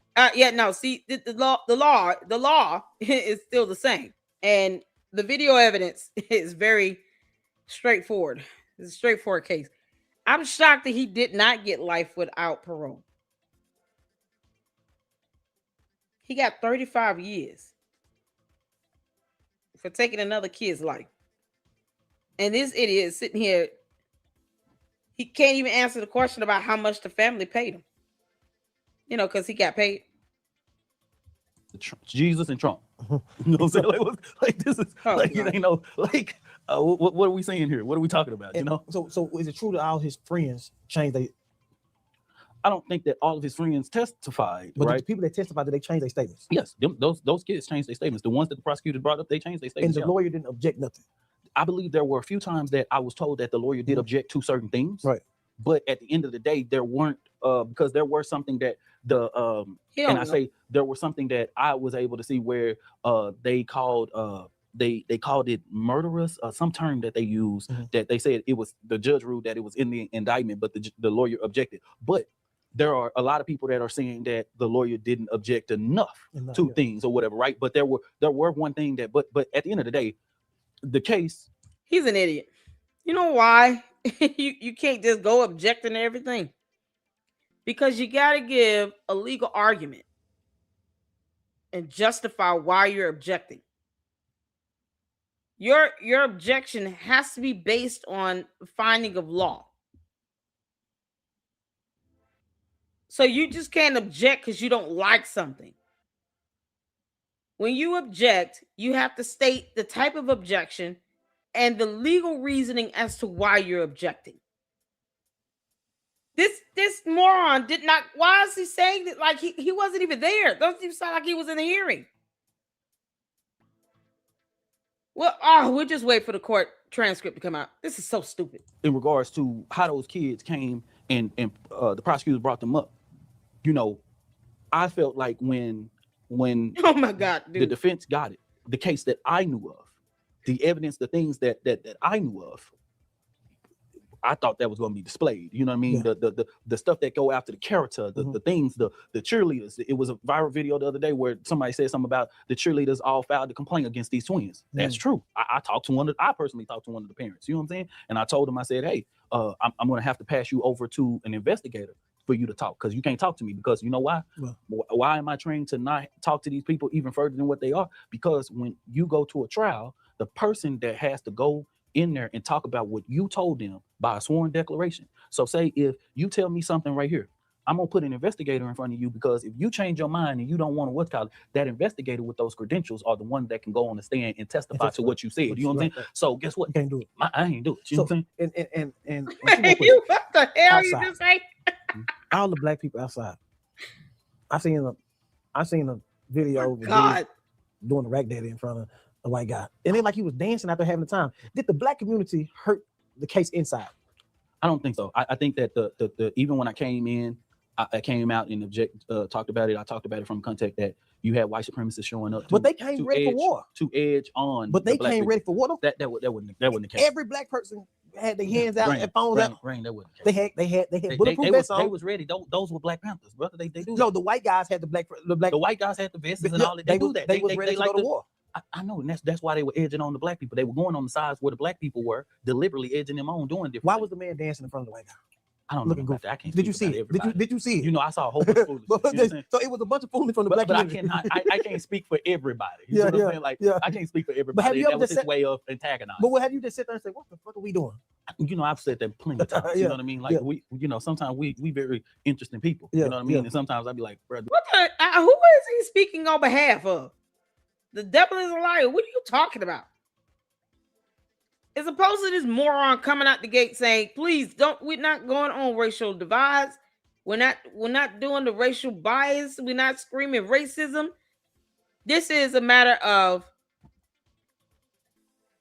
a life being lost and a matter of ensuring that justice prevails and that he gets a fair trial. And he did. And at the end of the day, he was found guilty. All this extra fluff for what?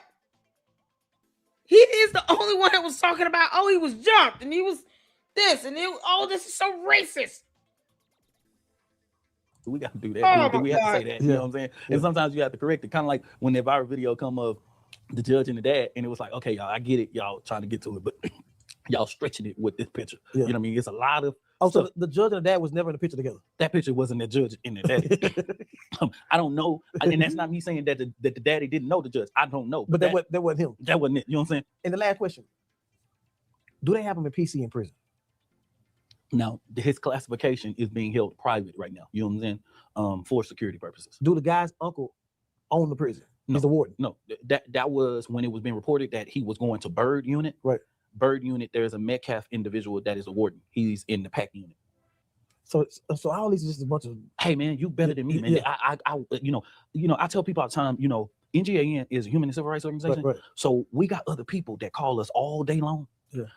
That they when they call they call for Dominique Alexander. And so I can't keep up with the fact that Rain, this has happened when I turned 20, when I was 25 years old and I started this organization, you would have to look at what the media reporting, make sure you correct. Why is he throwing stuff like that out here? When I was 25 years old and I started this, who else got a name on the school building? Who else built this school? Who else building schools? Build a school. It sounds just like Umar. You mind telling us why you did not go to prison when you shook up that 2-year-old baby? All of this fluff. How much did the family pay you, you clown? Them and all that type of stuff or whatever and all that. But now you gotta do that and watch all of the bloggers and the clickbait and all the rest of the algorithms. You know what I'm saying? Right. And then you gotta know whether those people exist. And because I'm not in that world, or I don't go in there and I'm not on TikTok like that or YouTube or whatever, you gotta know those platforms exist. It's like people saying, oh, they say, man, who the hell is they? Can you tell me the platform so I can correct it? You know what I'm saying? Like, can you tell me the platform so I can at least go on there? I'll send them an email and have my team email them and say, hey man, I'll take whatever questions you have. Or is he allowed to have you talk to his mother? I have talked to his mother. I mean, have he talked to his mother? Yeah, he's making this all about him. Since being in prison. Yeah. How do you feel about him surviving prison? That's a hard answer. I'd rather not even, you know what I'm saying? Yeah, no, he ain't gonna make it. You go in there, think you're gonna be defiant and sit at that lunch table. You got 3 Debos in them on death row. And you sit in one of their spots and they tell you to move and get up. Act like you just gonna sit there and ignore them if you want to. They're gonna break his behind in half like a fraction. You'll be looking like that division sign. The split. They gonna whoop his ass. Go in there and act like you want to be defiant if you want to when they say get up. All that pride and ego and all that stuff, think you're gonna go in there and be the toughest, buffest, knuck if you buck criminal up in it. No. Nope. They're gonna whoop his ass. They're gonna have to keep him isolated. Isn't he, 18, 19 years old now? Child, please. And for somebody that tried to whimper and cry getting into the police vehicle unit, and they talking about he was, so distraught. No, he wasn't crying at all. I can raise my voice real high to make it seem like I'm really sad. I can do that too. My voice is hoarse, but I could. Anybody can sit here and throw their voice to make it seem like they're crying? That boy had no remorse. In jail, out of jail, get released. Anytime they put a camera in his face, he looked like he was just mad and pissed, like they just causing him an inconvenience. The audacity. That right there is a very touchy situation. He gonna get his ass whooped. I've kind of, to keep my peace, He gonna kind get of his ass strayed away from thinking about it. Just thinking about it. You know what I'm saying? Because that, like, for the last couple of days, it ain't been about what people are saying about me. It's been about this image, this, you know what I'm saying? Because like I say, I know Karmelo Anthony, you know what I mean? Because the judge said that the streets are safer now. Are you serious, Chris? You know what I mean? Like, that's a low down son of a bitch. You know what I'm saying? Like that's my opinion of that judge. And when is the appeal? The appeal, the family is going and meeting with appeals attorneys and all that type of stuff and going through that proper process or whatever. We tried and you know that's pretty much it. But how long would it take? You never know with an appeal. So could he be in prison 5 years before the appeal? He could. An appeal could last as long as that process lasts. When you go in front of an appeals court, their response to whatever you present in front of them does not have a timetable of their response. I've had appeals courts where they responded in 3 months. I've had appeals courts where they responded in a year and a half. Yeah, you know what I mean. It's their prerogative. If you can bet your last dime, do you think he would beat the case? Or do you think he would beat Humphrey? We will win. We will win, and I hope that people believe it. We're gonna win. Hey, y'all stay supporting. Y'all keep supporting. Nope. No. Him getting an appeal is laughable. You have to prove some legal error occurred. And you running your mouth doing media press tours and sounding like the clown that you are does not help any of that. Are you going to tell people how much money they paid you? It's the question. And why you not filing your taxes? Meanwhile, he has no tax filing since 2020. Why? This is something else. You can't make this stuff up. Oh, Lord, mercy, Jesus. Yeah, everybody keep asking, did I see all the videos? Let me explain something to you. We have the website right here. We'll probably go over this on a separate day. I want to wait till the lawsuit filing. If there is a wrongful death lawsuit that has been filed from the victim's father, then I want to be able to read over that. And then we could go, because he's going to use the exhibits and the evidence from the murder trial for his civil lawsuit. Does it make sense? You can use that evidence. He could even reference the criminal matter and showing this young man murdered my son. He's been convicted, found guilty, sentenced. His parents collected over $600,000. And they had me removed from a presser, and I did nothing wrong. I just came there, tried to talk to him, to try to, make sure we can at least not make this a racial thing. And then they get this clown that's a felon that shook up a baby who did not go to law school calling himself minister of justice. What the? He and the devil are both a liar. And they show no remorse. They never apologize. They don't care. So, I don't care filing this lawsuit. We're here for it. So I want to be able to go over the lawsuit and then go over the exhibits. It's photos, audio, and a whole bunch of videos in here. Zip files. And this is with the CollinCountyTexas.gov website. I'll drop this in the chat. Because everybody keeps asking me if I've seen all the videos.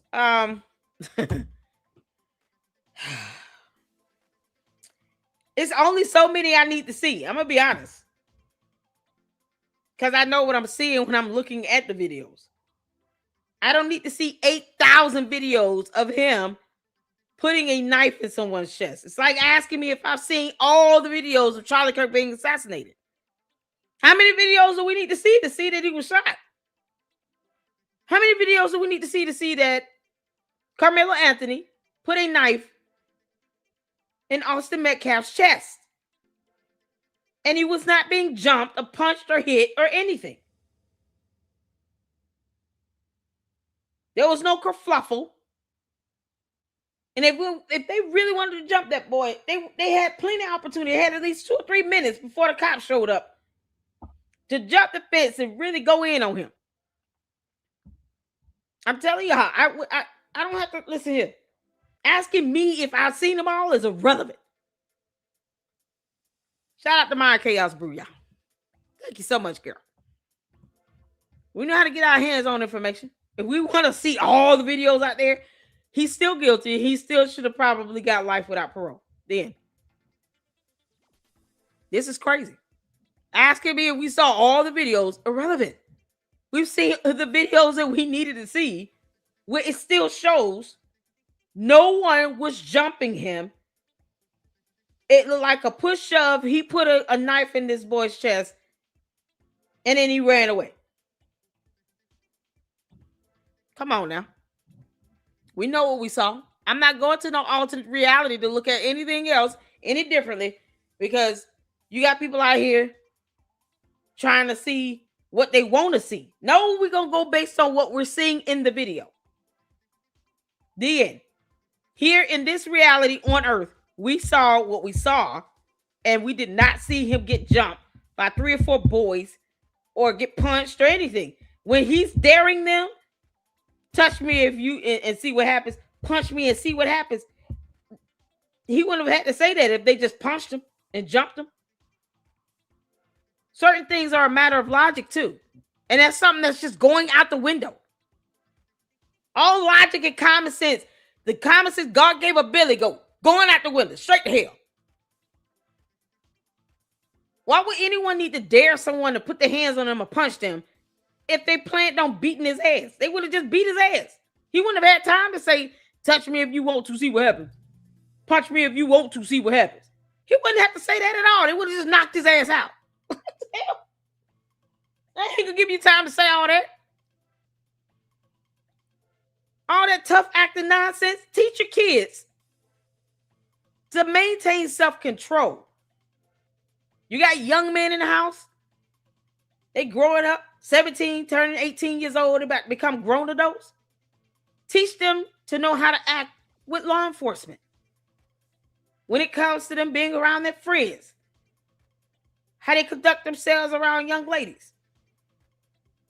You don't have to sit here and act like a hard ass for respect. He would have had more respect if he would have just got up and walked off. They probably would have been like, we don't want you in the rain or anything. But yet and still, he didn't even ask, can I just stand here for a couple minutes? Y'all mind? It's raining and I don't want to get sick or whatever, exposed. I'll leave once the person shows up. I'm not trying to take up a spot. Y'all mind if I just stand here? They were like, yeah, go ahead. We'll make some room for you. He just walked his happy ass over there. And he thought he owned it.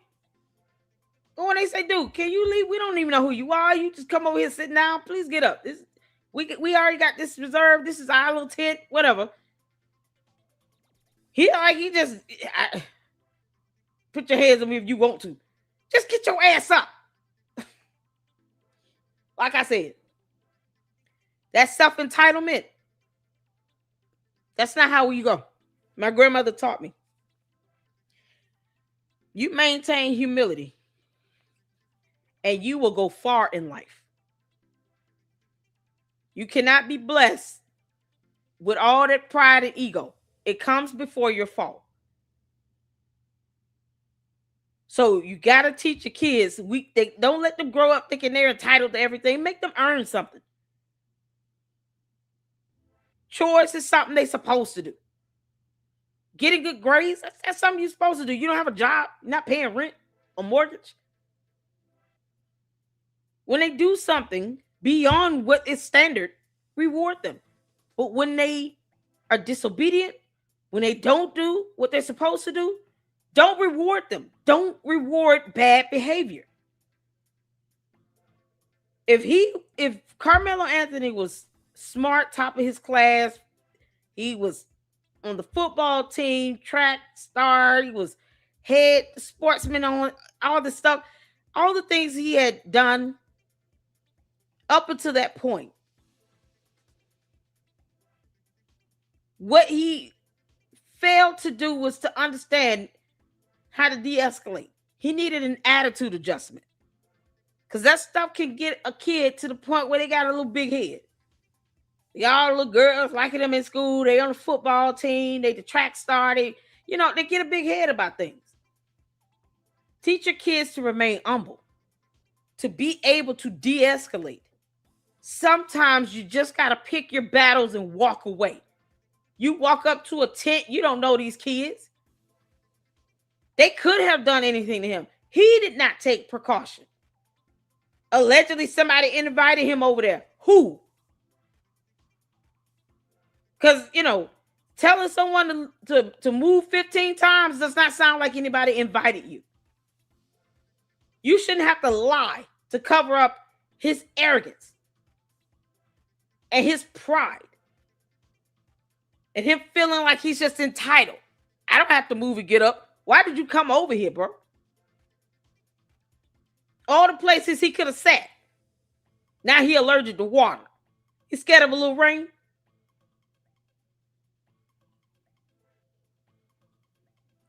More than like, in my mind, I feel like that could have happened to any other kid. And I said this earlier. I feel like that would have happened to any other kid. If he would have went under any other tent and they told him to move and he decided to sit here and not get his ass up, it would have been the same thing if somebody would have put their hands on him. That pride and ego and that entitlement is something else. And it comes before you fall. Teach your kids. You got to maintain self-control. Don't be arrogant. Don't be prideful. Don't be boastful. Doing well in school is something you're supposed to do because you're not working a regular 9 to 5 and paying bills. Emptying the trash, doing your chores, something you're supposed to do. We'll celebrate you when you do the right thing. But in order for the kids to maintain humility and self-control and to learn how to de-escalate, to learn how to handle themselves around police officers, not to do anything to provoke them or to piss them off, you got to teach your kids that and instill that in them. Don't let them think that this is how life is. You can just go out here and do whatever you want to do and everything handed to you on a silver platter. No. Absolutely not. You can have everything going for you and it all comes to a halt in one moment. And that's what happened with Karmelo Anthony. Because he couldn't control himself. He couldn't de-escalate and just walk away. That entitlement, it's the pride, it's the ego, it's ridiculous.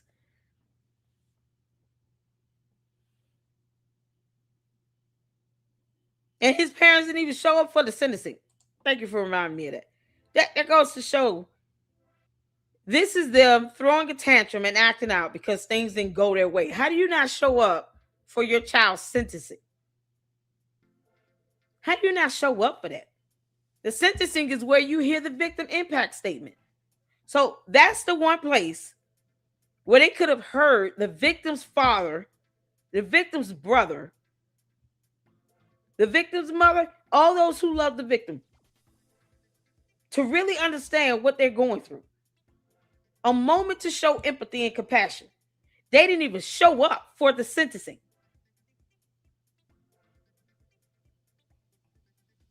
Because things didn't go their way. Can't teach something you don't have. Humility doesn't seem to be their strong point. And they raised over $600,000 damn dollars. And this clown ass minister of justice, fraudulent, no tax filing ass grifter, ambulance chaser, baby shaker, sat here and made this all about race. Child, boy, this is something else. Whew. So, at the end of the day, dude should learn the law.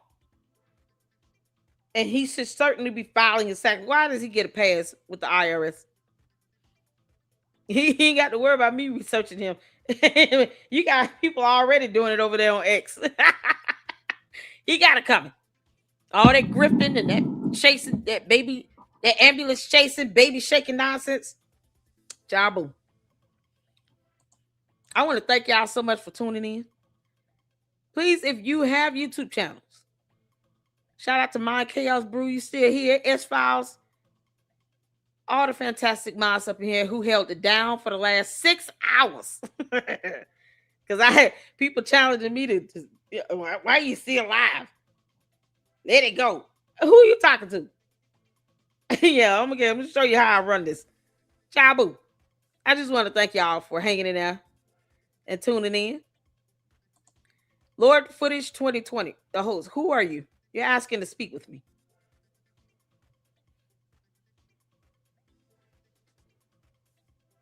What is it? I don't know who you are. You want to come on stage? Who are you? You know, you got to tell me who you are. I need to know who you are before I let you up here on my platform. And my people been here 6 hours. Somebody dared me, boy. That was the wrong thing to do. Never dare me to get offline. Talk about let it go. Who you talking to? Yeah, we're going another 2-3 hours. Who are you? I need to know who you are. You got to email me. Email me. My mods, they gonna hop in now. What is your channel? Is your channel Lord Footage 2020? I still need to know who you are. I have to see you. I have to know who you are before I let you up. All right. Can you email me at laterletclub@llc@yahoo.com? There's my email address there. Thank you so much, honey. I appreciate it. Email me, Lord Footage. Email me. I need to know who you are before we let you up, okay? That's how I rock it here. If you email me, you know, I'll check out your channel, send your channel link in the email. I'm sure, but you gotta let me know I need to know who you are. So can you email me? You might not come up tonight. I am gonna talk about this because if he's the father's filing a lawsuit, we're gonna go over that lawsuit. So if you email me in the next live that I do covering this topic, covering this case, then I'll, you know, if I have to know who you are, then I wouldn't mind dropping the link for a few minutes for you to give information. But I have to vet you. We got to vet you. We got to know who you are. All right? So I'll rock it over here.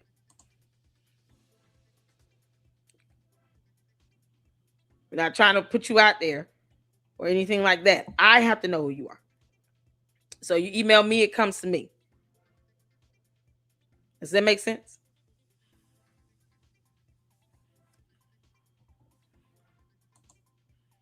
So you email me and just tell me who you are, send me your channel link, what information you're trying to provide.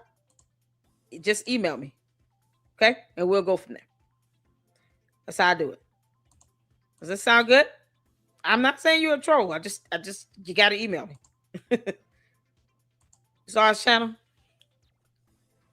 I have no problem. I don't have no problem. I need to know who you are though. Lord Footage 2020. It's all one word. Lord Footage 2020. Hold on.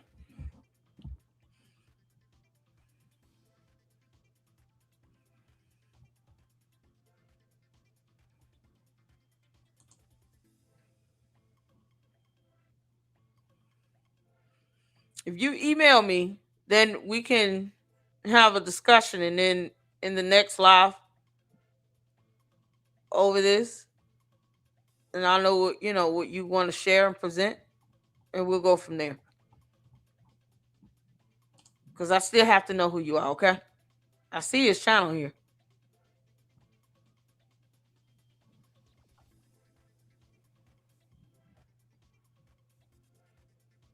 So please email me, all right? Email me. That's fine. Just email me. There you go. Thank you, Juju. I appreciate it. I sent you the definition of 501c bouncing. Oh, y'all. That's got to be so illegal. Creating various 501c3s to avoid filing taxes. Oh, that is so illegal. The IRS is going to be so pissed with this dude. Thank you so much, Mindy. All right, y'all. Thank y'all so much for tuning in. I appreciate all of you all.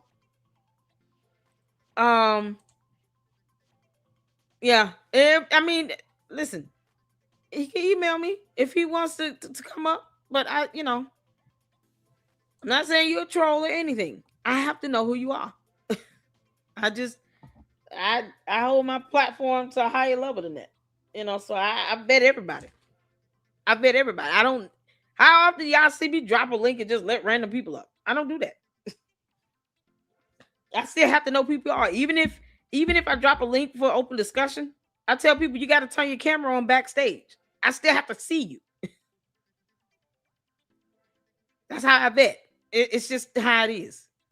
It's not to say anybody's a troll or anything, but I just need to know who you are. I need to see you. I need to be able to have a dialogue with you. That's all. And I will hope as a content creator, you do the same when it comes to your channel. Y'all, yeah, we got played by malware. Malware got us good, y'all. Oh, malware, you long shark. Yeah, all right. So tomorrow we'll do, y'all see the live stream set up for the Dana Loesch watch party, because Dana Loesch actually responded to Candice. And Candice laughing at the word of God being read because she's a demon. So we're going to watch Dana Loesch's speech she did, and then her response to Candice laughing at her speech for some reason. And then, of course, we'll do Umar tomorrow. All right? So y'all get some rest. And then we also have a live stream we need to do covering Jay Witt's spouse's the meeting for the Board of Education. We got to go over that. So we got a few lives tomorrow. Dana Lash. Is it Lash? I said Loesch. Lord. I'm sorry. Dana Lash. There you go. All right. I'm going to push back the Umar live stream to tomorrow. Dana Lash is at 1 p.m. Eastern Standard. So I'll do Umar at 4. And then, we'll go from there. All right. I appreciate you all. Y'all take care. Hit the like button and make sure you hype this after we're done. You guys get some rest. And until the next one, Lady Luck Club out. Deuces.